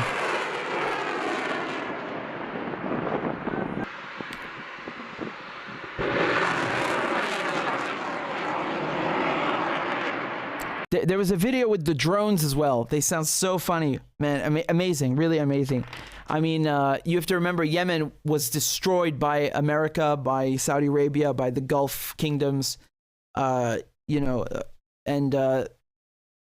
they still managed to win. They like Hassan Nasrallah said, endurance. They persevered. They endured, right? They tolerated the pain. They took the pain and came out on top. And that is admirable. That is noble. It is just, and it is legitimate, because you can't, this is a survival instinct to resist occupation, to resist, someone who is attacking your family, your friends, your brothers, your cousins, right? And so we are all cousins. We are all brothers. Yemen is Palestine, just like Palestine is Yemen. Remember, these used to all be the same country at one point. So look at that. I mean, that is incredible. The Israelis, of course, were not able to intercept all of the missiles. You guys remember about 2 weeks ago, almost 2 weeks ago, Yemen fired drones and some rockets, right, at the Israelis, and the Americans intercepted most of them, and Saudi Arabia also shot down some of them. Thank you so much for standing with the Arabs and Palestine. We really appreciate that. Would you like to kiss Netanyahu's backside as well while you're at it? So this volley of rockets and I should say missiles that they fired yesterday, oh man, some of them were not intercepted, and the Israelis, they're being so hush about it. Remember, Israel has kept our wonderful British laws from colonial times, and I'm not saying that sarcastically. I literally mean this. They kept the British colonial laws. One of them is the military censor. So even if Israeli journalists have the figures and the data, and they know how many Israelis were killed and what happened, they can just gag the journalists and block them from publishing it. So much for democracy, right? So much for the only democracy in the Middle East with super press freedom, right? The military can shut you up. Wow. Totally not a dictatorship, So in any case, they're being very, very quiet about what happened. And one of those reasons is because they don't want the Yemenis to correct their aim in case it's a little off. My wager, my gut, and I guarantee you they hit the Israelis and it hurt, and that's why they're not telling you, because when the Israelis intercept things, they'll go and post about it on Twitter, on the IDF account. They're boasting about it. How come they didn't talk about these? Don't you find that weird? Don't you find it weird that Yemen is attacking the Israeli and American positions on a daily basis? Hezbollah is attacking Israel on a daily basis. Syria and Iraq are attacking the American bases on a daily basis, and they don't say a word? They only talk about Hamas. Isn't that weird? Why wouldn't you say anything? You're being attacked by 4 countries. I thought you were the biggest victim of all time, right? Right? They always want to play the victim. Why aren't you saying anything? Why aren't you calling them terrorists and Iran backed this and Iran backed that? How weird. The answer is because they're being humiliated. There is nothing to say except that. They are being absolutely humiliated. Hezbollah, Nasrallah earlier when he was speaking, right? So he said that those who are near the border, I mean, we shouldn't call it a border because these are European drawn borders, and Israel is not real. So in any case, he means the areas here that in Shab'a farms that the Israelis are occupying. So in South Lebanon, he's saying the people who live there, they know what's going on. They know. You can't hide that. Now, what the Israelis have done here, you can see they've evacuated. I mean, I'm telling you, they've evacuated here around 30 plus settlements, right? And they made it a buffer zone, as Nasrallah said, with all the elite troops that were sent down to Gaza. They've pulled them back up. They've drawn them away from Gaza, which is very good for Palestine, supports the Palestinians, and also it's a psychological, it messes with the Israelis psychologically. So the point is that the Israelis who have stolen this land are now, for the first time, living in tents like they made people in Palestine live in tents, and are making them now live in tents in Gaza again a second time. Ironic. So, the Israelis are very, very scared. They're paranoid. They don't know what Hezbollah is going to do. They don't know what Hezbollah has. The towers, the electronic surveillance, radar, infrared sensors, satellite dishes, you know, the Israelis have put tons of these things on the occupied Lebanese territories and Sheba farms, and every single day Hezbollah fire at them, knock them down, destroy them. So they've got about 70% of these Israeli towers and dishes destroyed now on the Lebanese border in South Lebanon. So like I said, they've made the Israelis blind and deaf on the battlefield, essentially. They've paid for it, however. I mean, they sacrificed for it, I should say. They lost 57 martyrs, as Sayyid Hassan Nasrallah was saying. So, you know, this is all for Gaza, and it's for Al-Quds, for Jerusalem. So, you know, as Nasrallah said, they're happy to lay down their lives. This is what, you know, it's the ultimate honor for them, and it's worth it for people of Gaza. And it's very good militarily because, you know, the worst thing in a war is to have two fronts. That's the worst thing that can happen, to be fighting on two or multiple fronts. And now, what did I tell you? We have South Lebanon. So that's the second front. I should maybe hold up two fingers now, right? So we've got Gaza, South Lebanon, Yemen, Iraq, and Syria. I haven't even mentioned Iran because there's no need there, you know. But can you imagine if all five of these were operating at full capacity, firing everything they've got, things that we don't even know about yet, and Iran as well? You have bitten off more than you can chew. That's how it is, you know. You're sending an aircraft carrier to the Mediterranean is not going to do anything. No one gives a crap, you know. Or sending it to again, go watch the analysis videos. I talk about all these shipping lanes. Okay, I'm serious. I'll be mad if you guys don't watch it. But look at this. Look at the Israeli tanks trying to get into Gaza. Oh, they're so they've been so humiliated. They can't even penetrate. You know.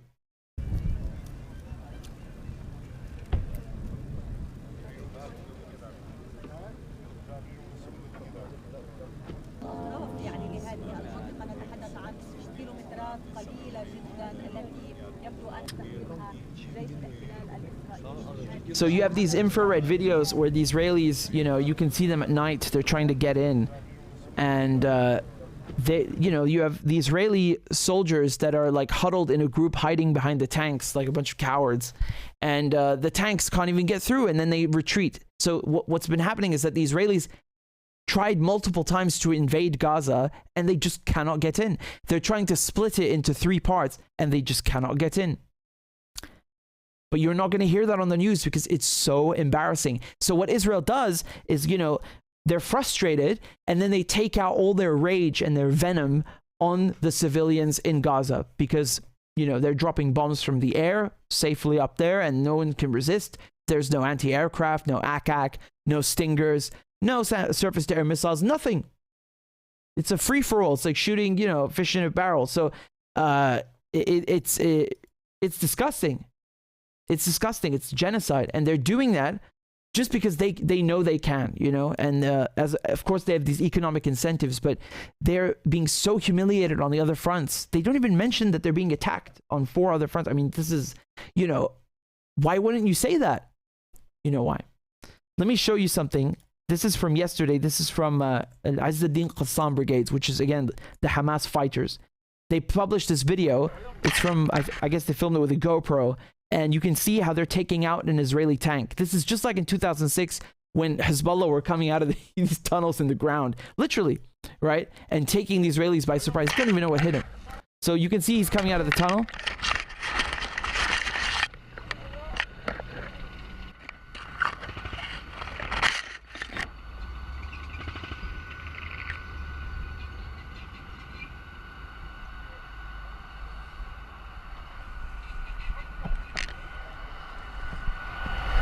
من بين يدي مصدق ومن خلفي مصدق فأغشيناهم فهم لا يبصرون.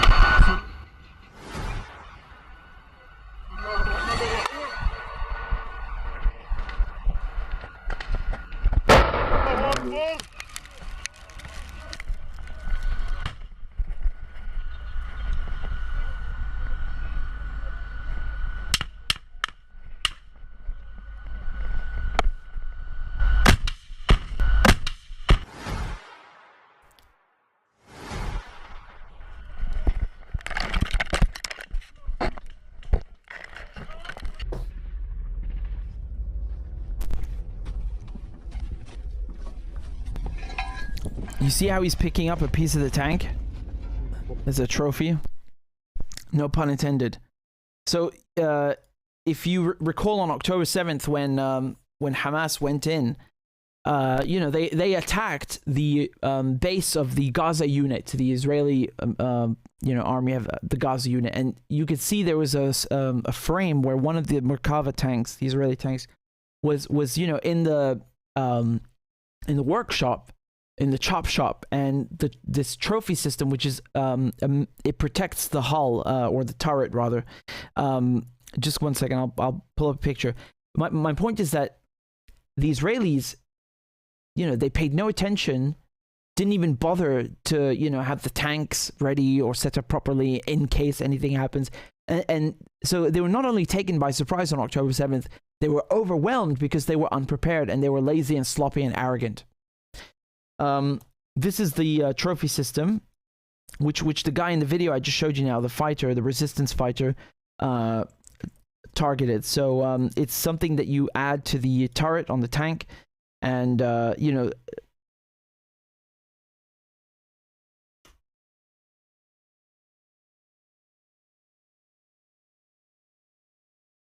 yeah, so what it does basically, okay, they also call it windbreaker, okay, it's an APS. So APS is basically active protection system, right? It's for example, if you have a rocket propelled grenade, an RPG or bazooka, whatever, you fire some projectile at the tank, it's going to detect that something is incoming, and it's going to you know, fire something back at it to, you know, blunt the impact of the projectile or the ordnance. So to overcome that, instead of just firing at the tank, what he did, you can see in the video, he goes up to the tank, he sneaks up to it from behind, okay? He sneaks up from behind, and like I said, the trophy system is right there, it's on the turret, so where the, you know, the thing that has the cannon, that's the turret, the top part. He puts it right underneath. He runs back, he blows it up, completely disabling it, because, you know, it's made to intercept incoming things, but he put it right under it, so there was no way it could defend the tank. It's extremely vulnerable, both for the, you know, the turret and the ammunition, which is, you know, just behind. So he disabled the trophy system, and then his teammate is ready with the RPG. He fires it. Sorry, I'm going a bit too fast. I'll just play it again for you guys to see it, all right?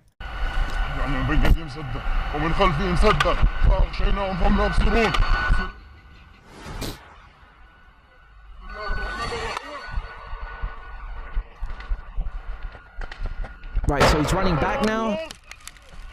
Trophy system's disabled, and now his friend takes out the RPG, and he can fire it at the tank, and it will not be intercepted. It will be a hit, and it's a deadly one, and I'll tell you why. You see the explosion? That means it was a direct hit, and it hit the ammunition, and the turret is gone. The tank is dead, and everybody inside is gone. If you see it at explosion, the ammunition was also, it's like, you know, it's like setting a fire to a warehouse full of fireworks. That's what happens, except that it's shrapnel and, you know, giant tank shells.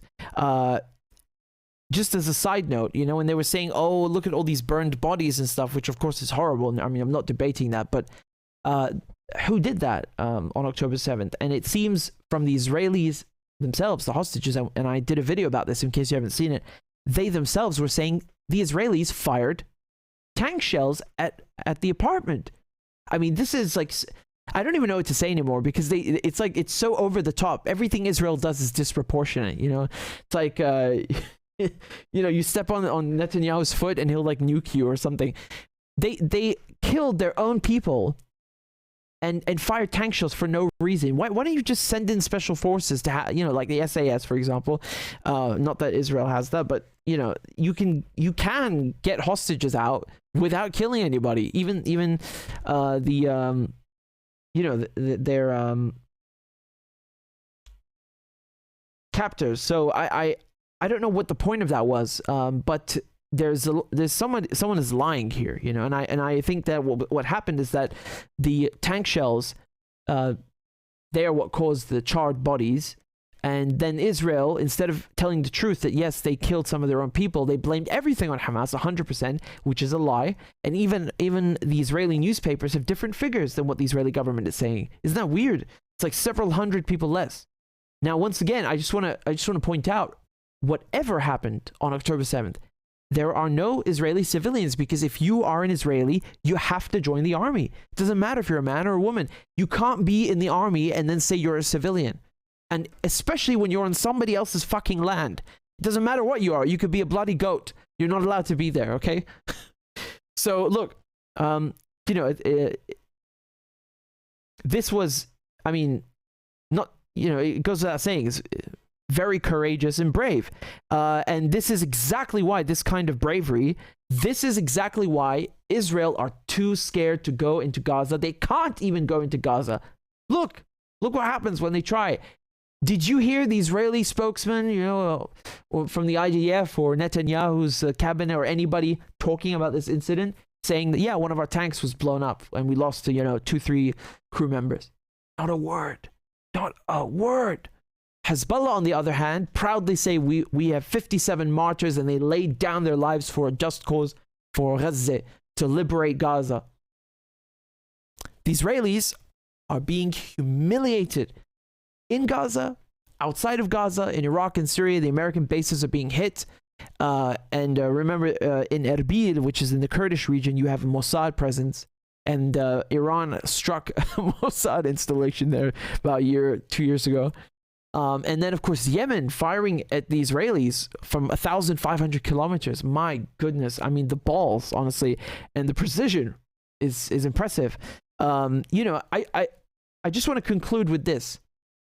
Everything I showed you in the last 10 minutes, everything I read to you, who are they firing at? Hezbollah, Yemen, Hamas. Military targets. This is a tank. This is a tank. Okay? That is not a hospital. That's not a church. It's not a mosque. It's not a school. It's a military target. It's a tank. The Iraqi resistance, when they fired at the Dead Sea, that was a military target, an Israeli military target in the Dead Sea. Yemen fired at military targets. Syria and Iraq are hitting United States military bases. Those are military targets. They're illegal bases. They have no permission to be there. They're thieving. I mean, in Syria, they didn't even bother coming up with an excuse or a pretext. In Iraq, it was like, oh yeah, we fucked up your country and now there's ISIS, so we're going to come and fix the shit that we caused. But of course, they never admit that. In Syria, it's nothing. It's just like they go in and take the oil. They don't even bother coming up with a lie.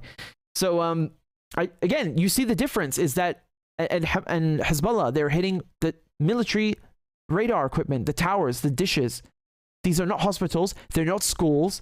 They're military targets. Do you see how they have principled, rules of engagement? They are really legitimately going after military infrastructure because it's the smart thing to do anyway. Not only the legal and correct thing to do, the smart thing. What the fuck do you get out of killing civilians? So I just want to show you the difference. You see what Israel does and what the resistance do, and then Israel has the nerve to call other people terrorists. My goodness, they just bombed the biggest hospital in Gaza. Look at the map. So we put this together. I got, so the team in context, again, that's my outlet, and you really need to follow in context. You are missing out if you don't. I promise you're missing out. We're doing things like this all the time. Every single clip I showed you here, the tanks, the rockets being fired, the one with the trophy system when he goes and blows it up, they're all on in context on my news outlet. So please follow it on Twitter, on Facebook. You'll really enjoy it. And I just want to show you the map that we made. We made this, right? So look at all the bases that have been attacked. Jesus, I mean, these are super conservative figures because this is now, we're now 3rd of November, and this was only up until the 29th of October. So, actually in total, these American bases in Iraq and Syria have been attacked 30 times. It's on a daily basis. They cannot even, they don't know what to do. They're overwhelmed. And they won't make a peep about this. Not a peep. because it's so embarrassing. If only, like I said, if only the Arab kingdoms would, move their backsides and actually get with the program, that would be good. We shouldn't have to rely on, a bunch of brave men, in Syria and Iraq, to do what the Arab countries should be helping to do, or we shouldn't have to rely on Hamas to be defending Gaza. Where's Egypt? Where's Jordan? Where are all the great Arab countries with their armies? They should be coming to help. What is this shit? In any case, I don't want to create divides or sow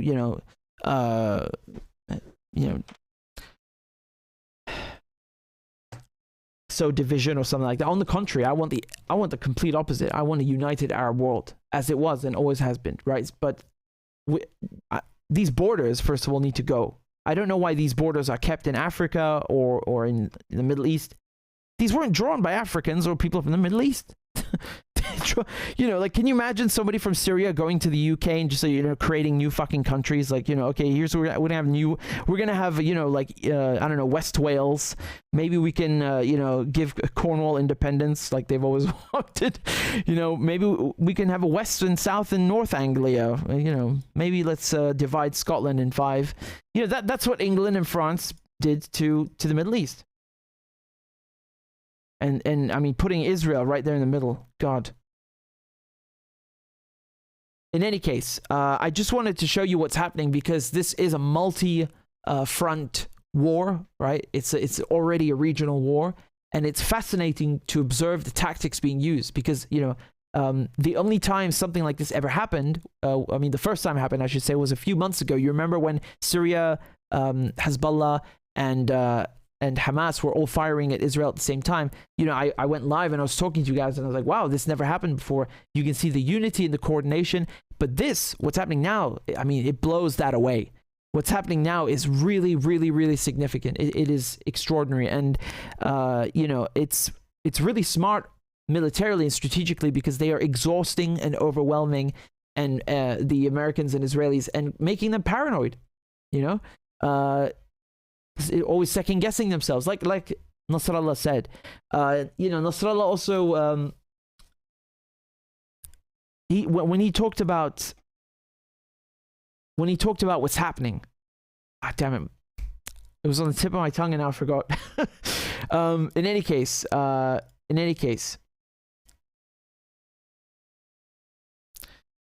not to mention, of course, the infrastructure is intact. The tunnels that Hamas have are not going to be bombed because, or rather destroyed because you bombed a hospital.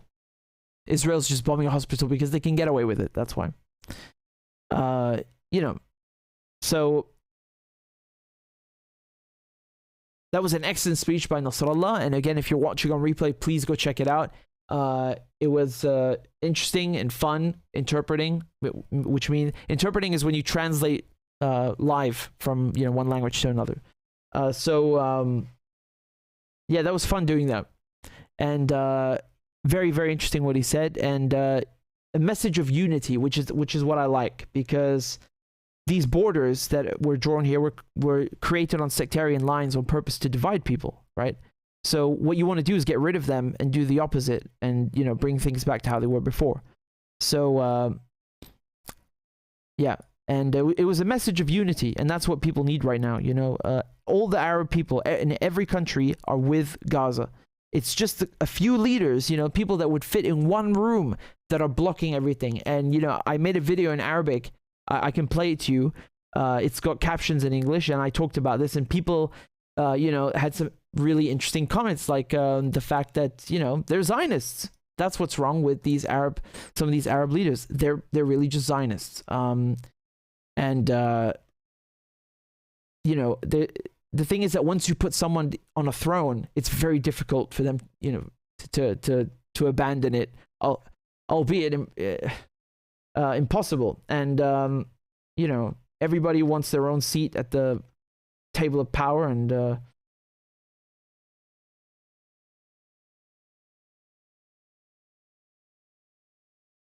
right. So this is after Jordan recalled the ambassador that they have in Israel or occupied Palestine, and Here, take a look. أخي هذا الشيء بخجل، يعني أنا ما بفهم كيف واحد بيشوف هيك مناظر بتوجع القلب بغزة. Where the captions go? There we go. Okay. أخي هذا الشيء بخجل، يعني أنا ما بفهم كيف واحد بيشوف هيك مناظر بتوجع القلب بغزة. ما بفهم شلون واحد بيشوفهم وما بيعمل شيء. أنا شخص بريطاني، العرب عندهم كل مفاتيح القوة، الغاز والنفط، بس ليش ما بيستعملوها؟ ليش السعودية مثلا ما بتقطع النفط على الغرب هيك؟ ليش مصر ما بتسكر قناة السويس وتقطع حركة الملاحة البحرية؟ ليش؟ ليش الأردن ما بتوقف اتفاقية الغاز مع إسرائيل؟ يعني لما حدا بيشتري غاز من عدوه؟ ليش الإمارات والبحرين والسودان والمغرب ومصر ما يقطعوا علاقاتهم الدبلوماسية؟ لما حتى بوليفيا اللي بآخر الدنيا وما لها علاقة بكل القصة اليوم قطعت علاقاتها الدبلوماسية مع إسرائيل، بس العرب لسه عاملين حالهم إنه ما لهم شايفين شو عم يصير. والله أنتم ما بتمثلوا شعبكم، ولا واحد من شعبكم بتمثلوه. الشعوب العربية ما قصرت، بس ليش أنتم يا حكام عم تقصروا؟ والله شيء مو طبيعي. ليش مصر والأردن ما بيفتحوا حدودهم حتى تفوت المساعدات وحتى تفوت العالم تحارب مع أهل غزة؟ العالم ميتة بس لتفوت وتساعدهم. مين كامشون؟ مين كامشكم يا حكام؟ ما في غير جواب واحد. المثل بيقول إذا مو معهم عليهم.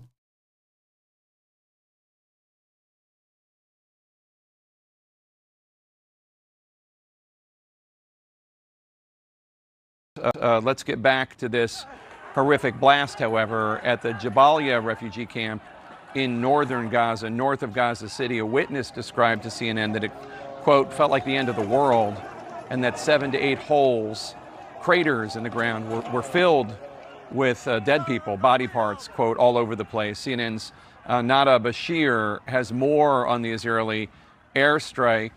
We want to warn our viewers that the images in this report are quite disturbing. Sorry, so I don't know what that was doing in there, but it went, yeah, back to Jabalia. But in any case, at least some of the Arab countries are doing their bits, and you know, in the 70s when I was talking about Saudi Arabia and they cut oil to the west, that was King Faisal, right? And well, I think they got rid of him, if you catch my drift. Which is not surprising. You see what, I mean, you've seen what they do in public, how they got Gaddafi lynched, how they try to kill how they try to destroy Syria and get rid of Bashar al-Assad, and they hanged Saddam Hussein in public. Yeah, it's yeah. If you don't play ball, or when they're done using you, it's like the mob. I told you, it's like the mob. So in any case, that's what's happening on these multiple fronts. Very, very important. And Nasrallah's speech, he said it very clear. He said, "I'm warning you, Israel and America, if you think that you can expand this war and, hit Lebanon or escalate in any way, and if you keep doing what you're doing in Gaza, we are going to show you military action that you have never seen, never heard of, and that you cannot even contemplate or begin to understand." And he's not joking around. As I said, Hezbollah have proven themselves on the battlefield multiple times before, and they are. And the liberators of South Lebanon, that is their legacy forever. If it weren't for Hezbollah, South Lebanon would still be under Israeli occupation. And the Israelis committed massacres. They literally massacred refugee camps, just like you're seeing them do that right now. Yesterday in Jabalia, and then Shati, and now the hospital. Horrible. It's like a constant process of ethnic cleansing and murder.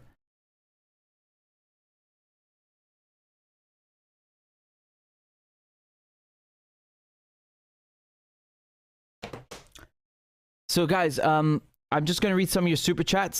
Sorry I didn't read them before. I was doing my thing. And thank you, Rational List Faith. Says hold on, let me see. Some jizya coming back to make up for Arab leaders failing to protect Christians. This Muslim Arab knows better. Well, that's that's very funny.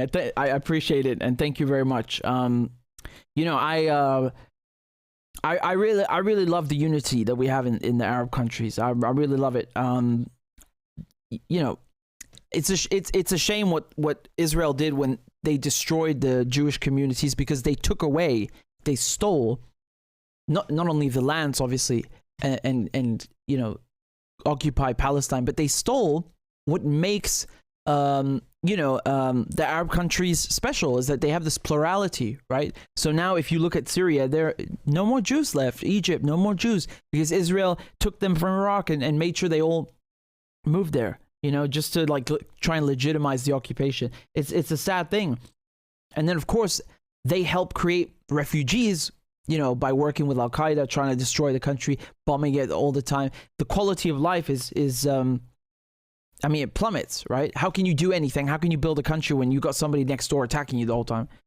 Anyway, I'm going off on a tangent, but thank you very much again, Rationalist Faith. I appreciate it very much. And thank you as well to Prince1130. The Anglophone Caribbean states were originally supposed to form one country called the West Indies Federation. However, the US and Great Britain worked together to keep the islands divided. There you go. Divide and conquer. The dirtiest, I think we should call it the dirtiest trick in the book. Not the oldest trick, the dirtiest trick. It truly is dirty. You know, no, look, I want to be clear. If we take, for example, Lebanon or Iraq as examples, because I mentioned them in the analysis video, which I keep mentioning. Yes, no one is saying that it's perfect. You know, no one is saying it's a utopia. Yeah, you had some, you know, tiny problems between Shia and Sunni. But what America did after they invaded Iraq, where they on purpose made Sunni and Shia, start fighting each other and killed them also, you know, because they're playing both sides, like war profiteers do, and agents of chaos do. That is something completely different. This is, it's incomparable. No society is perfect, but this shit. And then they say, oh, it's a civil war. No, it's not a civil war. How come this never happened before until you came here? The nerve! They're literally occupying the country. They removed, Saddam. They dissolved the Ba'ath Party. They've destroyed the country, and then they're like, oh yeah, this has nothing to do with us. It's just a bunch of crazy Muslims who hate each other. They always play the sectarian card, and if it's not the sectarian card, they'll find something else to divide people on, wherever it is, whether it's India and Pakistan, whether it's, putting Israel in the Middle East, whether it's the Caribbean, they always find something. And it's funny because the UK, they were saying, well, we want to quit the EU. Not that the EU is like a respectable institution anyway, but listen to this. They were quitting, they say we want to leave the EU, but, Scotland, you're not allowed to have another referendum. You're going to stay part of Britain. We are stronger together. We want to keep the UK as it is. So, that kind of unity is fine. But when it comes to other people, we're going to go and ruin their countries and their regions. You guys are very kind, and I saw super chats. I'm trying to scroll up to find them, so you please be patient as I deliberate, find them. Wallflower says it's common sense. Killing civilians is not going to get rid of opposition military. Only idiots think that will work. Killing civilians is only going to breed more hate. Yeah. I mean, you saw the clips. How can you blame Palestinians for wanting to fight against somebody who treats them like that? I mean, when they say like Israel has the right to defend itself, this is like saying a rapist has the right to fight a woman, to punch a woman that fights back when he tries to rape her. That's what that means. You're saying Israel can kill civilians that are fighting against a system that is designed to kill them and steal their land and treat them like shit. I mean, it's like the world is upside down, And like you said, Wallflower, it's not. On the contrary, more people are going to join Hamas, and I mean, like I said, it's the closest thing Gaza has to an official army because they're the government. And one more thing, actually, I'm glad you reminded me. Just one more thing. Let me show you this clip from the BBC. I love these things. I really love these things,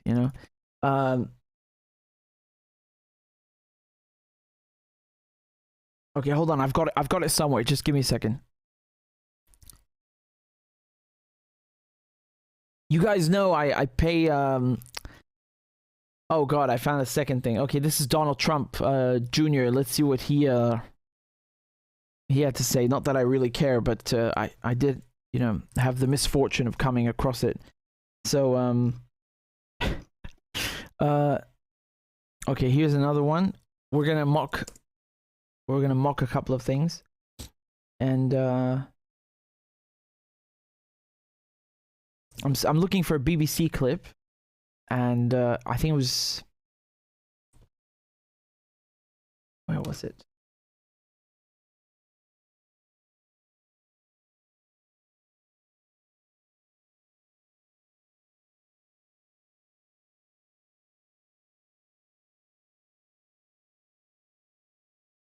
What the hell?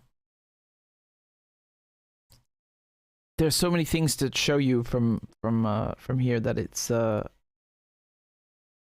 overwhelming. Jesus Christ. Oh god. I was gonna show you something funny, and now I come across I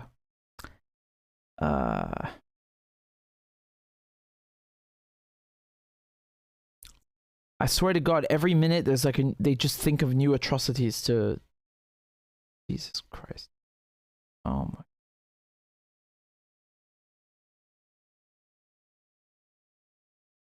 You know, the Palestinians tried diplomacy, right? I mean, they certainly did, and look what that got them. Besides, I don't understand why you have to be diplomatic with someone who's killing you and taking your, you know, your property, your land. Why do you have to be diplomatic with a thief, with someone who's out to get you? They should be so lucky as to have Palestinians being diplomatic. They're under no obligation to be diplomatic or engage in any way with you know, someone who's stealing from them and subjugating them. Bloody hell, where's the bloody BBC clip? Okay, I think I have a way to find it.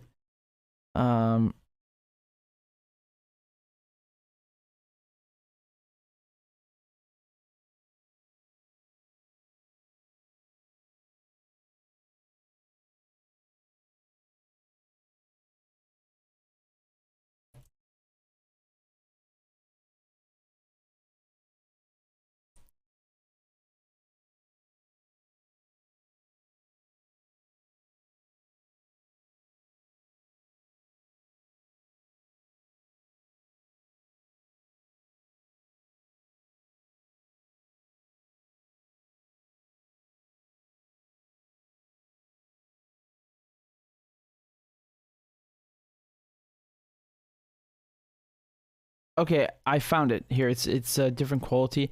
So look, let's take a look at the language here, yeah? So this is a clip from the BBC, and I'm just going to show you the ticker. Look at the ticker underneath and what it says. Okay. Let's play the clip. The boy is saying, we didn't do anything wrong. We didn't do anything wrong. Do you see how underneath it says Hamas-run health ministry and 9,061 people killed in Gaza? Okay, why are they specifying that it's the Hamas-run health ministry? Do the BBC think that we don't know who the government is in Gaza? We do know it's Hamas. Yes. Okay. And so either they think we're idiots and they're trying to give us, you know, a crash course on Gazan politics, or, and this is the more likely option, they are trying to poison the well. They are trying to, because they've conditioned you to think, oh, Hamas, bad, right? That you have this trigger and response from all the brainwashing that the mainstream media do. And so they're putting this on purpose because the death toll is so enormous and you know, inexcusable and grotesque that they need to put Hamas in there now that they've dirtied and stained and attacked and smeared Hamas's name, so that when you read that you might start, you know, questioning the figure, and then you basically the BBC help cover Israel's crimes. This is not a joke. Because if this were not the intent, then they would write this about every health ministry. You know, why don't they write, for example, the Democrat-run Department of Health and Human Services? Look how fucking silly that sounds. The Democrat-run Department of Health and Human Services, or the Tory-run National Health Service. Why would you put that there? Who gives a shit? I know I know who's in charge. So, how many people died? Do you have the figure or not? Because if you're telling me Hamas, are providing a false figure, well, then you're a news agency, so tell me what the real figure is, right? Or Mr. Biden, who says, oh, I don't think the figure is real. Okay, well, you're the president of the United States. You have the CIA, the NSA. You're the one arming the Israelis. You can't find out how many people you've murdered? You just don't know. But you want to, smear the real, or rather, put into, you want to cast the death toll, under a cloud of doubt. Is that what you're trying to do? So that people, don't trust it, and then you cover for Israel's crimes. What bastards! What dirty bastards they are. They're really malicious and cunning. It's like when they do this also with Iran-backed militias. Iran-backed militia. Okay, so do you want to tell me what country made their shoes as well and their underwear? Iran-backed militias. What does that mean? That could mean anything. What militia? Oh, it doesn't matter. It's Iran-backed. I mean, okay, is it Yemen? Is it Syria? Is it Iraq? No, we don't know. It's just Iran-backed. There are no Iranians in these groups. Why are you bringing up Iran? I know Iran supports them. And do you call Israel, an American-backed militia, or the Ukrainians, you call them an American-backed militia or a NATO-backed militia? No, you just say fucking Ukraine. That's it. Or you say Israel. Why do you do this? Because they have conditioned you to think that Iran, which is one of the oldest civilizations on this planet, they have, look at how evil this is. They've conditioned people in the West to have this trigger, this negative emotional response when they hear the word Iran. And they've smeared Syria's name as well, which is also, the cradle of civilization. I mean, how disgusting and how evil, how conniving and cunning and malicious. Why would you do that? Because it's propaganda, that's why. It's propaganda. I don't give a crap who runs the health ministry. How many people has Israel killed in Gaza? You don't need to give me this giant sentence. I mean, maybe you guys, like me, you're neutral when you read Hamas on health ministry. Yeah, okay, fine. What's the figure? You're focusing on the figure. But like I said, the media, they constantly repeat, they condition you, they basically brainwash most people into having a negative emotional response in regards to certain words, key words, right? They do this, as I said, with Hamas and so on, and Hezbollah. And then they want you to doubt the figure. I mean, by how much? Okay, let's doubt it. Let's say it's a lie. What? It's 7,000 instead of 9,000? That's excusable? 5,000 is excusable? 4,000? What? How much do you want me to doubt the figure? It's still inexcusable. Clowns. Real clowns, I swear. Who else is supposed to run the health ministry? Mickey Mouse? I don't give a crap who runs the health ministry. Those figures are real. They publish the names. The names are out. What more do you want? They don't even let Palestinians die in peace. You can't, even when you die, they don't treat you like a human being. Like, oh no, it's fake. What ghoulish motherfuckers.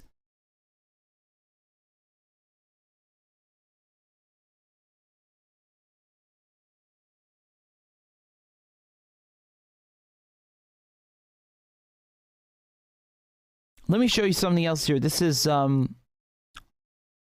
just want to add to what I said before. So,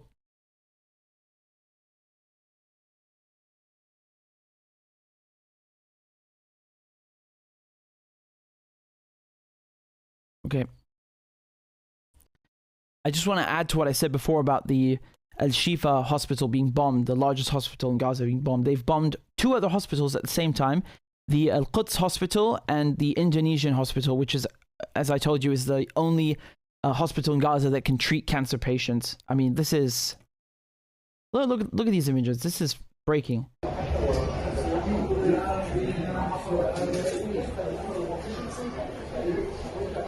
My God.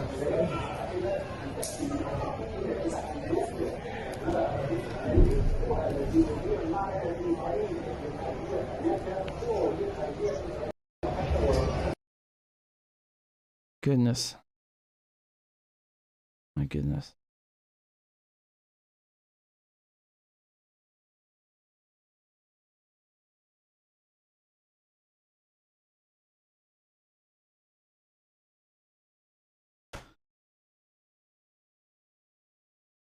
You know, like I said before, okay, it's great that Indonesia and Turkey, you know, helped to build hospitals and contributed to Gaza's infrastructure, but they should do something instead of just, you know, condemning. Remember, Indonesia and Turkey are also Muslim countries. There's supposed to be solidarity between Muslims. It's not about, you know, it's not just about Muslims, but still the Ummah, you know, it means both the Arabic world and the Muslim world. So, you know, why don't they do something that you know, is you know, more like industrial action. As I said before, you know, if we talk about Saudi Arabia, for example, cutting the oil, you know, cutting oil production, Jordan annulling its gas deal with the Israelis. I mean, who buys gas from their enemy? So, you know, they need to do something like this, and instead of just, you know, issuing statements. The Israelis don't give a crap about statements. They really don't. They'll just shut you up. That's what they do.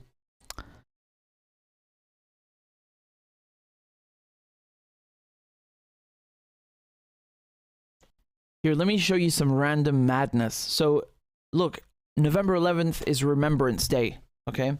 In the UK. So, in the US, I think you call it Veterans Day, right? So, you know, it's Armistice Day originally. So that's when World War I was ended, right? So when they in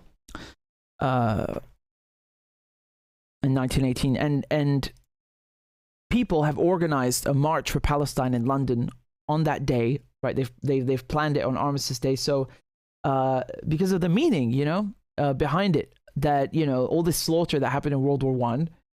I mean, that's what Remembrance Day is about, is to respect the dead and, you know, honor them and not do the same things that happened in World War I and so on, you know, and the problem is nobody respects their wishes. Nobody thinks about how insulting this is, not just to, you know, past generations, but to humanity itself, and how evil this is.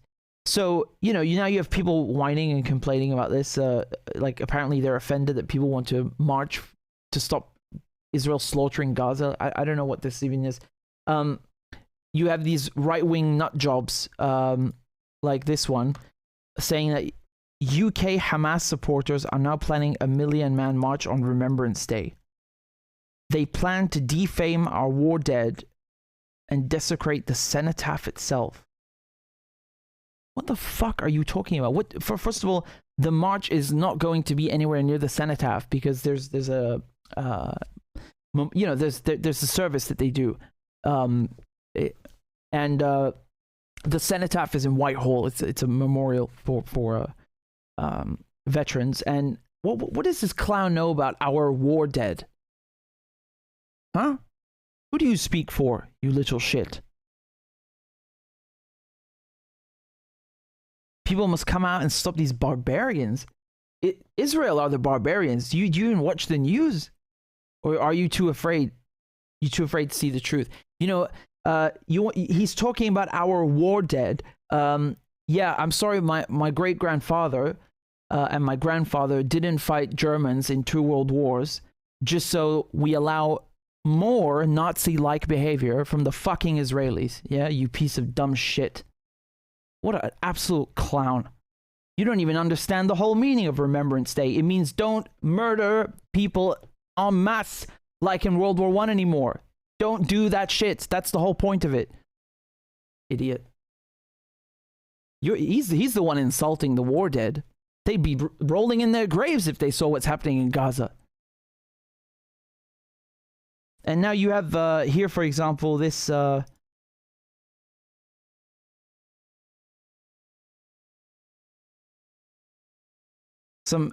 again, the Daily Mail in England is considered a rag, you know, similarly to the Sun. Okay, so this one works with the Daily Mail. She says, if police don't block the planned pro-Palestinian march on Remembrance Day, we will lose faith forever in the cops to protect what is sacred in our country. What, so murdering children is sacred in England? Wow. Maybe, I don't think we come from the same country. These people are psychotic. I don't know what their problem is, really. They don't understand anything behind that. That's a cenotaph, by the way, just in case you've never seen a photo.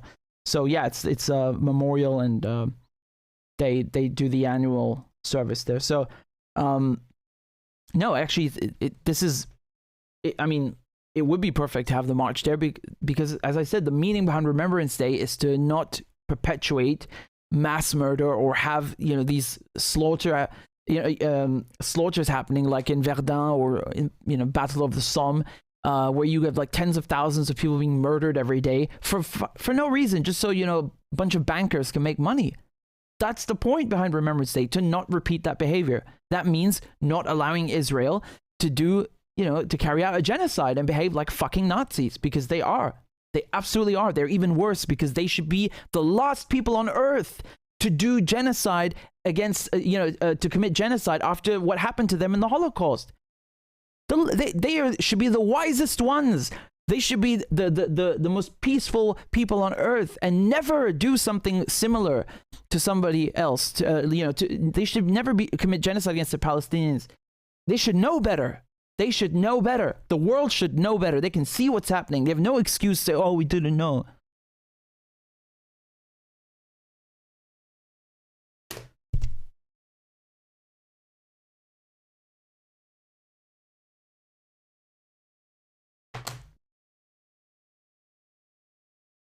George Galloway.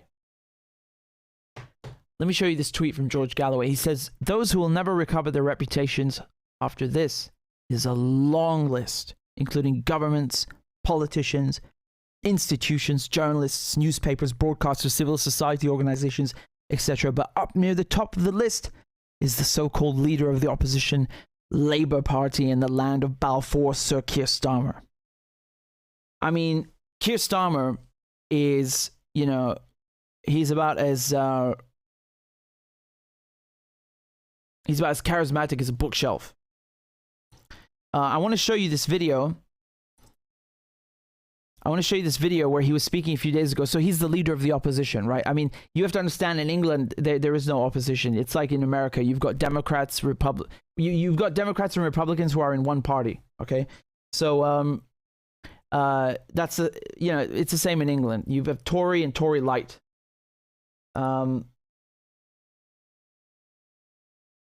Just give me a second.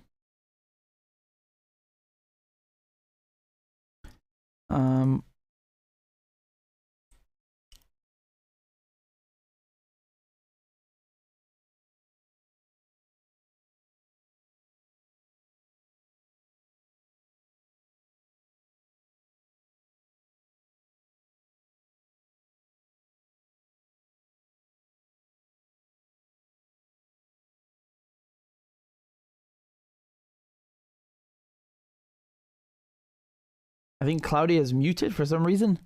I don't know why, but I don't know how that happened. What the heck?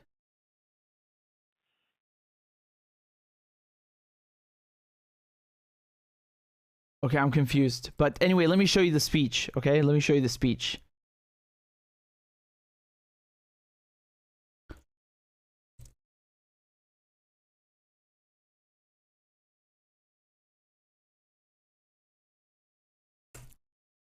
So just like in America, where you have Democrats and Republicans who are the same crap, it's the same thing in England. And I want you to see it like the hypocrisy here, really hypocrisy at its finest.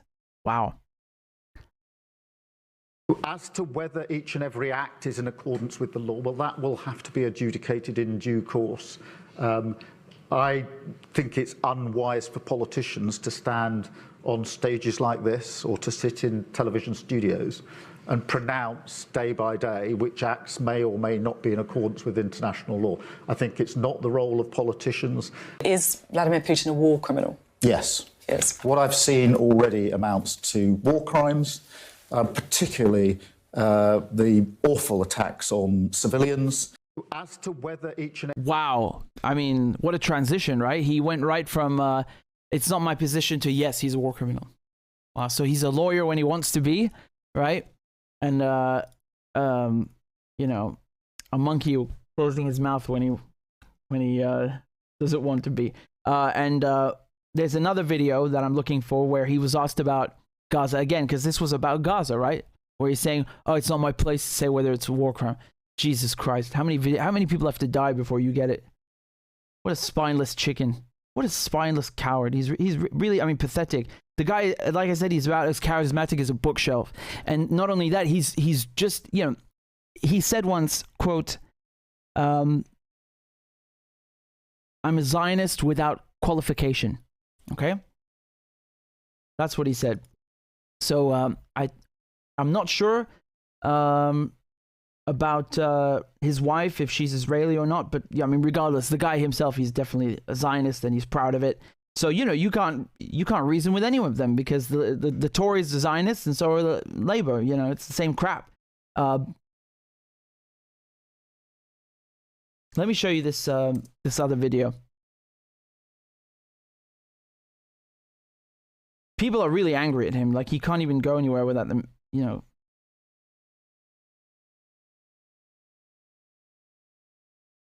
I think it was at Chatham House. Hold on. Yeah, there it is. Okay, I found it. Take a look.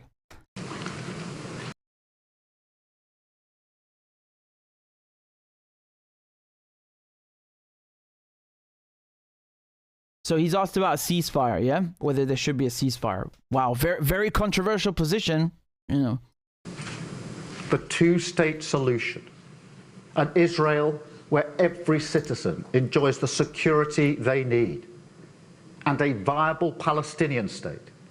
What the fuck? Why do they always change the words, you know? First he's saying Israel and, you know, security, and they always say these things, then a viable Palestinian state. No, why don't you use the same words? Also, two-state solution is dead, and, you know, even Netanyahu doesn't bother pretending with that crap. Actually, especially Netanyahu doesn't bother pretending.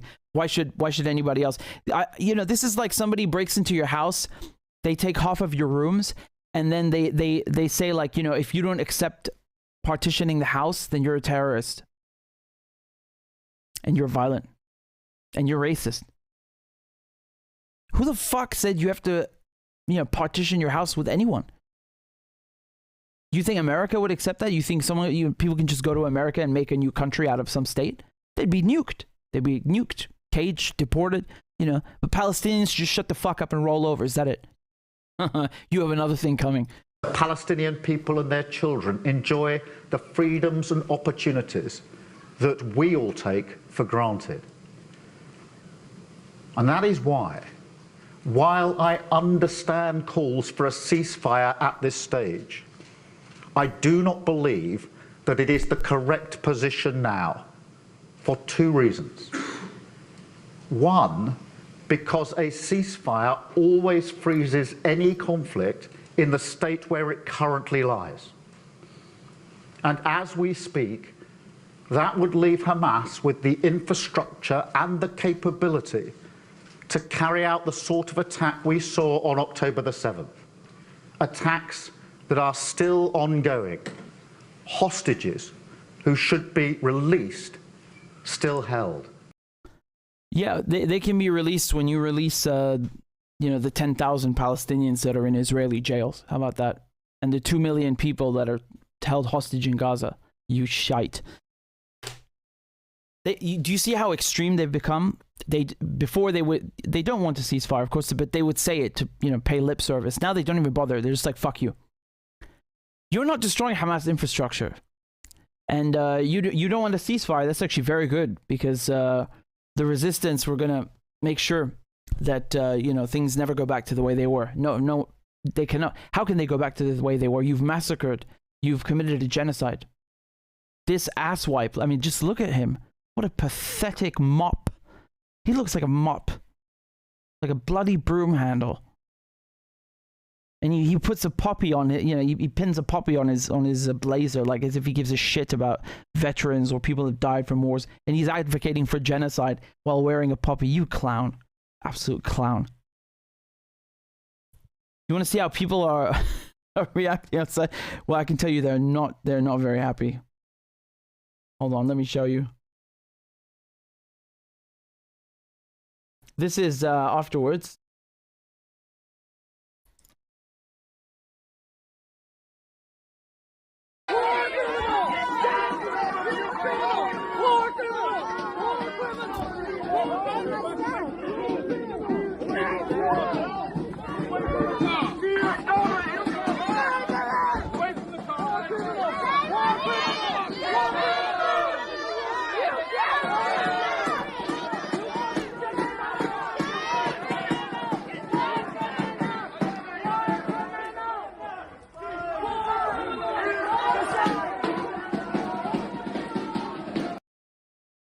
I mean, look, let me say, I don't understand what ceasefire now is going to accomplish, because it's just, you know, basically the Israelis are going to do it again. They're going to keep massacring people, and they've done it in so many countries. I mean, every single neighbor they've invaded, attacked, you know, killed, all of them, infiltrated with spies.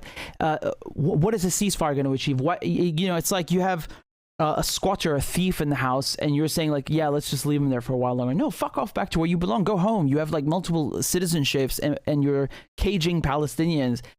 Who said Palestinians owe you anything? Whether it's diplomacy, whether it's a ceasefire, look what that got them. It's been 75 years. It's been 30 years since Oslo Accords. What did diplomacy get the Palestinians? The Arab League signed on to the Arab Peace Initiative in the early 2000s. The Israelis said, fuck off. And do you guys do you want to know a fun fact?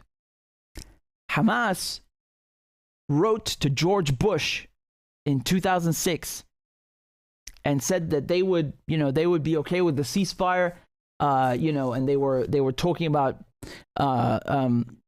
you know, basically finding peaceful alternatives. They said that if the borders were returned to 1967, that they would recognize Israel. George Bush, the White House, never replied. So who is the one that doesn't want diplomacy?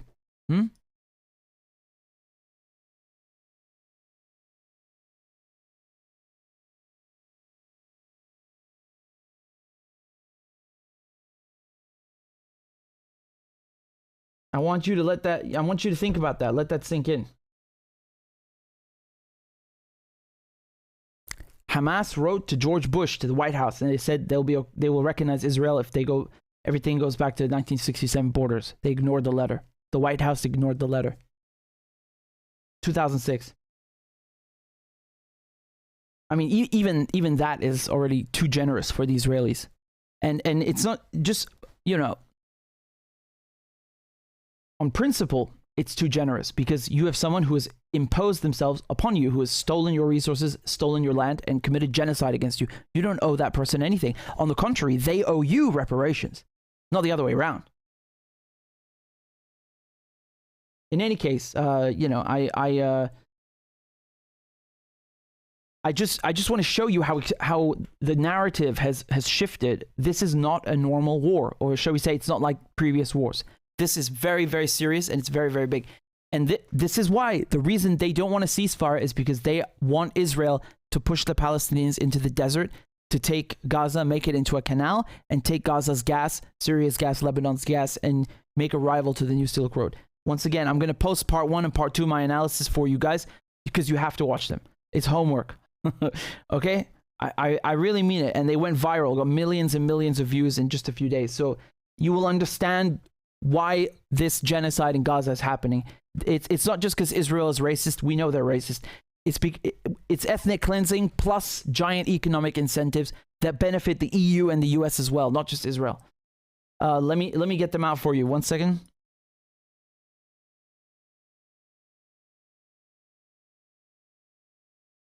Thank you for the super chats, guys. I appreciate that.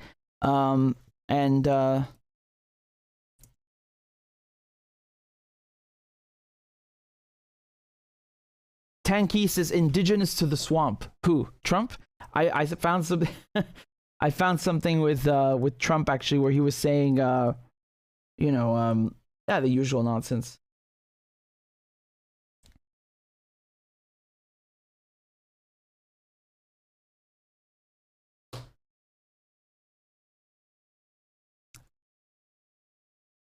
Again, we how long we've been live? I think about 4 hours. Yeah, that's good. Thank you, Andrea. Says thanks for all you are doing. You are an inspiration. Much obliged. And we have also Mev K says thanks, Richard. Apparently Shrek is from Newton Mearns, the most expensive area to buy in Glasgow.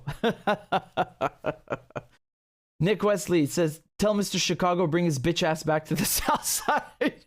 I love you guys. You really made me laugh with these jokes, man. Scotland, Chicago, amazing.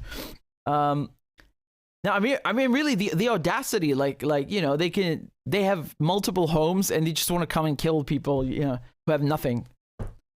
Rupam says Hitler's name to the Jew is visionary rats, although all Jewish people don't represent Zionists, but they're kind of. Yeah, I mean, I don't look. Jews are not Zionists. Like, we need to be really clear about that. And the Zionism is inherently anti-Semitic because it was created by Europeans, and the reason Europe support it is because they don't want Jews in Europe. So I mean, it's mind-boggling, right? And the Israelis are happy to ally themselves with anti-Semites just because they support Israel, because they don't want Jews in Europe. Do you understand what I'm saying? Like Churchill, for example, he wanted that the Israelis take Palestine because because he hates Jews and doesn't want them in Europe. What the fuck?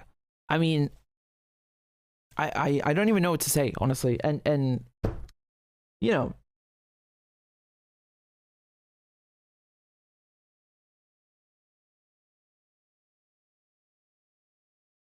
Thank you very much, guys, for your donations and your comments. I'm just kind of going through all your comments. It's really nice. Yeah, and we also had some. No, excuse me. We had some here, and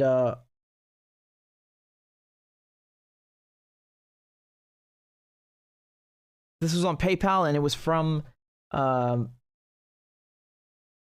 Johnson. Thank you very much, Johnson. His donation, and we have another one over here from.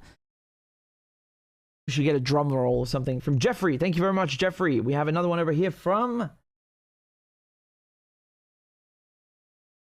Andreas. This says thanks for your great work. Thank you. I'm much obliged. And we have another one over here from Samia. Thank you. They say thank you for your amazing work. Please do not let them stop you from the river to the sea.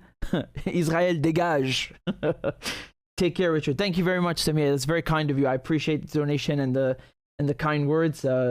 Merci beaucoup. And we have another one over here. This is from Jane. Jane says, thank you for your good work. Keep exposing the stains on people's souls for supporting an apartheid state and the corruption of this world. Lots of love, Jane. Thank you, Jane. You're very kind. And I don't know. I feel like I still feel a bit frustrated because I feel like when you see what's happening in Gaza, it's like you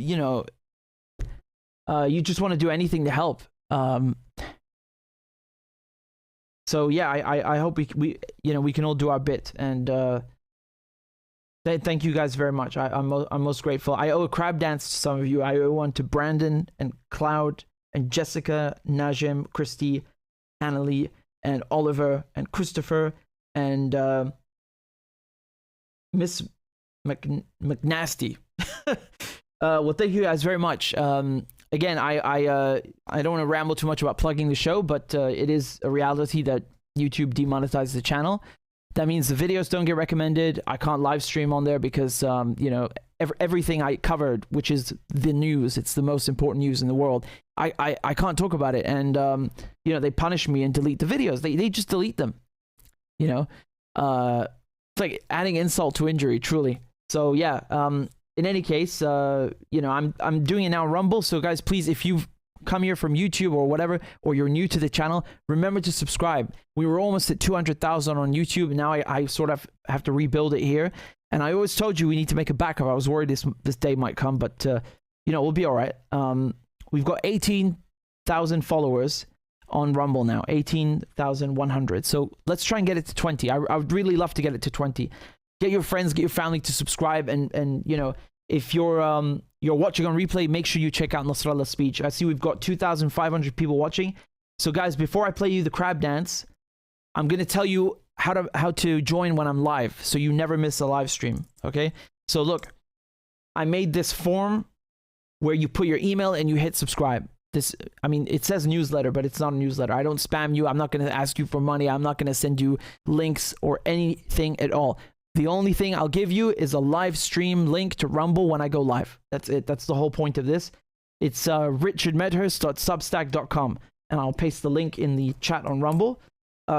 It's really that easy. You put your email and you hit subscribe. There's nothing to it. The other way, because I don't know how it works on Rumble, if there's like a bell or something. I really don't know. So, you know, I'm kind of reliant on this. And of course, if you want to follow me on Twitter, it's that's my handle. It's RICHI Medhurst, so Richie Medhurst. And excuse me, sorry. And yeah, I'd be most grateful if you guys could please support the show, because they took away, you know, my main source of revenue was YouTube. That's what I've been building up for years. I don't know if I'll ever give it back. I hope so, God willing. And in the meantime, you know, I need to make up for it and compensate for it. So if you can throw a few dollars on PayPal, or if you can join on Patreon and do monthly thing, it could be €1, $1. If it works for you, because I know the economy screwed up since the Ukraine war, and you'd like to, and you enjoy my work, I'd be most grateful. You'd be supporting independent media, and it goes a long way. So thank you for that. And I'll play a crab dance now for those who joined on Patreon. Thank you very much, guys. Clap for that, you stupid bastard. Corn Pop was a bad dude, and he ran a bunch of bad boys. Listen, fuckhead, you have fucking crossed the line, claiming I'm the enemy. You got that, you goddamn son of a bitch? I don't give a fuck what you think, bitch. Good morning. Sunday morning. Cut that bitch off. Thank you for Iron Dome. Thank you. والله انت كلاب بصراحة يعني. ماشي نشتغل عادي. We lied, we cheated, we stole. China. And you ain't black. There's always the macro. And then there's the micro.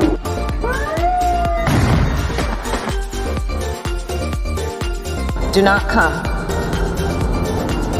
Do not come. I'm gonna come. You talking to me? Ladies and gentlemen, I'll have 2 number 9s. A number 9 large. we got him. Because I have to do it myself. I know it's not. I've fallen and I can't get up.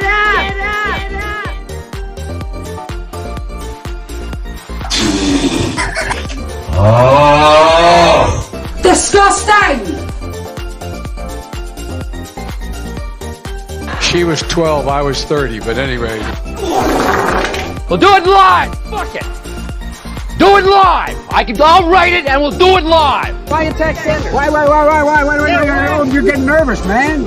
Calm down. It's okay. Okay. Suck my dick and choke on it. I yield my time. Fuck you!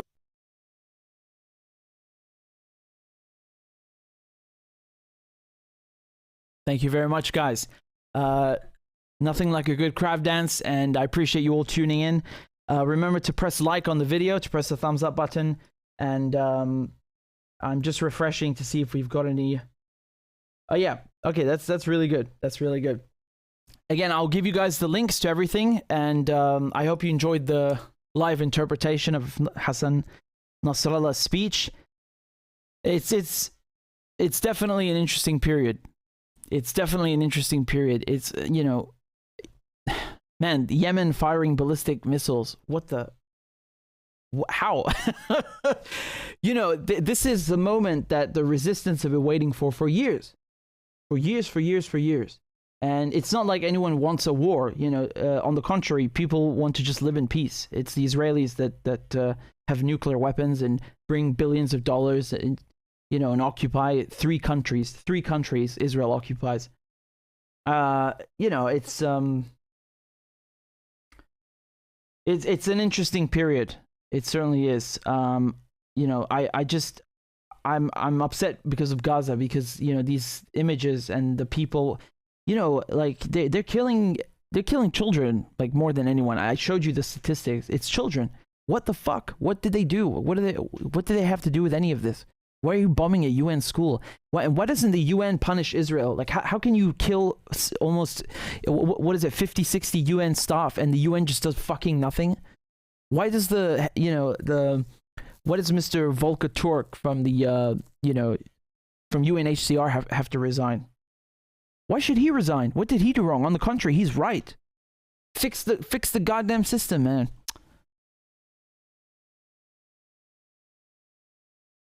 It's really upsetting, honestly. And like I said, all the crimes that are happening, you can lay the blame squarely at America's feet and in Britain's feet, because they're equally complicit. And the people that are making it worse, unfortunately, are are a few Arab kingdoms. And you know, you know, they are basically, they're not really kings. They are more like, you know, they're more like vassals to Israel and to to the UK and US. That's what they are. It's a sad state of affairs. We need to fix that. In any case, guys, thank you very much for tuning in. I'm most grateful. I love this community that we built, and I love you guys, and I'm really you know, I'm just very grateful for the nice things that you've said, and I'm happy you enjoyed the coverage, even though the topics are, you know, frankly heartbreaking. But you know, I'm really trying as hard as I can to just get everything out. So in the meantime, between live streams, I'm trying to do them daily, but between live streams, if you want to get updates on the war and what's happening, I'm always on Twitter, so you can just follow me there, and I'll put the link in the chat. And of course, I'm gonna plug my analysis video again, because it got 5 million views on Instagram in a few days. It's got 1 million views on Twitter. You really have to watch it. Then you will understand this ruthless, evil bombing that they're carrying out in Gaza. And not that it makes it okay, but you will understand the bigger picture. Okay, so here, let me write these down for you. This is part 1, and now I'm going to give you part 2.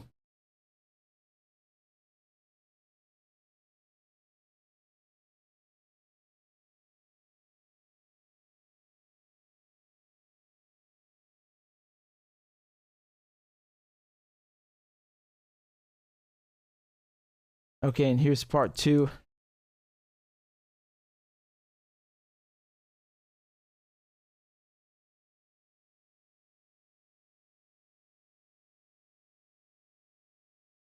Oh, thank you, Claudia. Actually prepared. Okay, thank you, Claudia. That's really good. I was going and searching for the thing. Okay, hold on.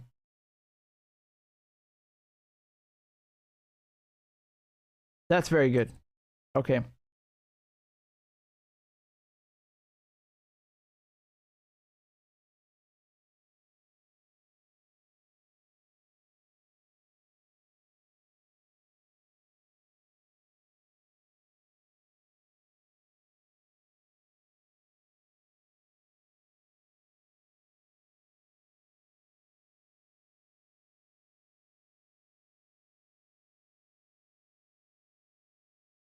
Okay, perfect. So they're posted in the chat. You guys should be able to see them. And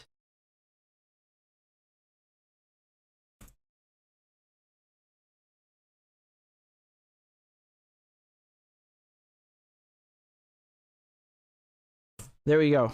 Okay, guys. Thanks for tuning in. Glory to the resistance. Long live the resistance. تحيا المقاومة. Take care. مع السلامة. Bye-bye.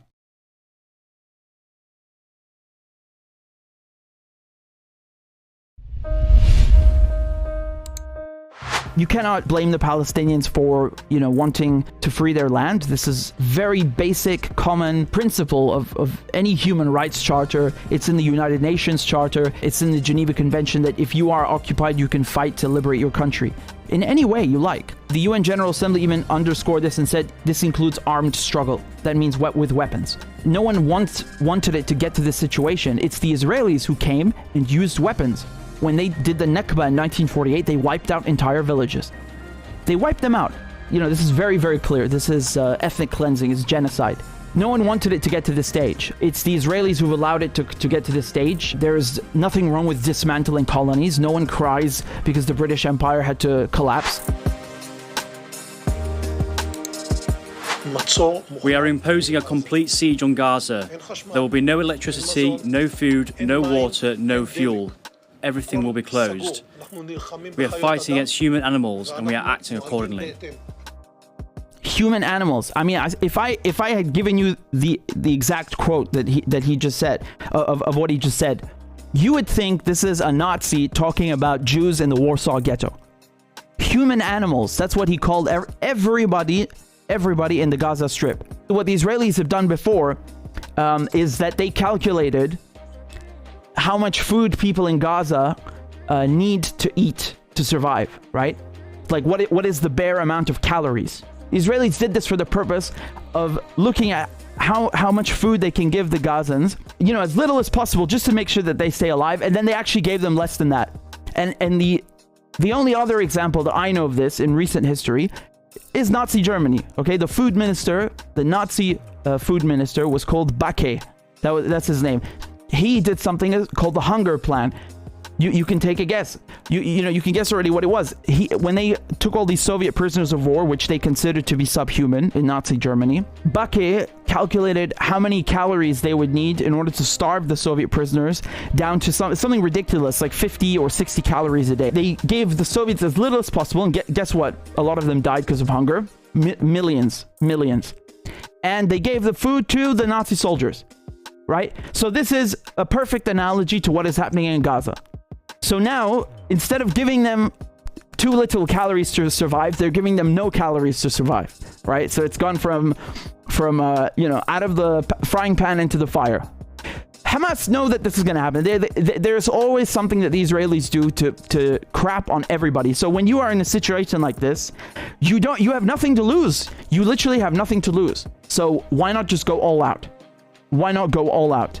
Again, the Israelis want you to think, oh, they're victims. Oh, Hamas are terrorists. No, man. You're starving 2 million people. You've surpassed terrorists. You become genocidal at this point. Let's call him General Genocide. Right? That's his rank. They need to plunder Niger. You got hundreds of trucks lining up at the border. They can't get in the country because of the situation that ECOWAS has created, and of course at the behest of France and the United States. These sanctions are biting hard and they're illegal. They have no moral or legal basis whatsoever. Niger is the poorest country on earth, and they bite it and smite it with these sanctions. How can you be so evil to do such a thing like that? People have had enough. When you have been subjugated and forced into poverty like this, you have no option but to give a middle finger and say goodbye, get out of my country, go now. I'm happy that I'm alive to see this. This is real decolonization. This is it. This is the real thing. The real thing. If it weren't real, they wouldn't be so upset in Paris. Now, would they? Would they? I rest my case.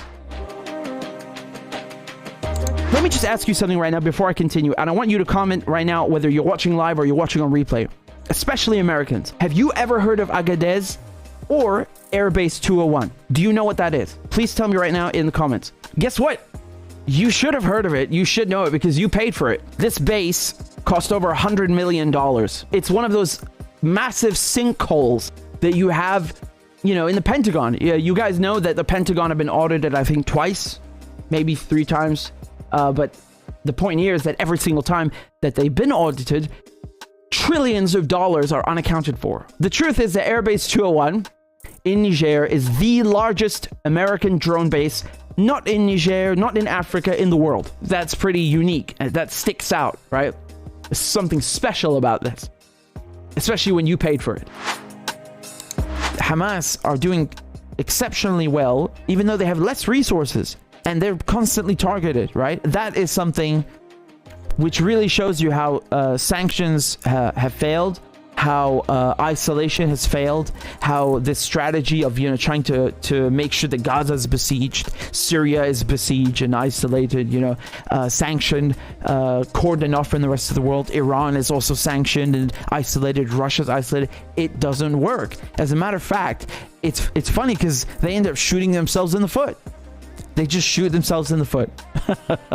I take it the Israelis will insist on overstaying their non-existent welcome a tad bit more, but nevertheless, there is no question about it. What happened today makes the 2006 war with Lebanon, where Lebanon and specifically Hezbollah humiliated Israel, look like a joke. That's how bad today is, right? Like, that's how humiliating it is for Israel. The Canadian Parliament gave a standing ovation, literally a standing ovation for a Nazi. Not a neo-Nazi, no, a Ukrainian Nazi.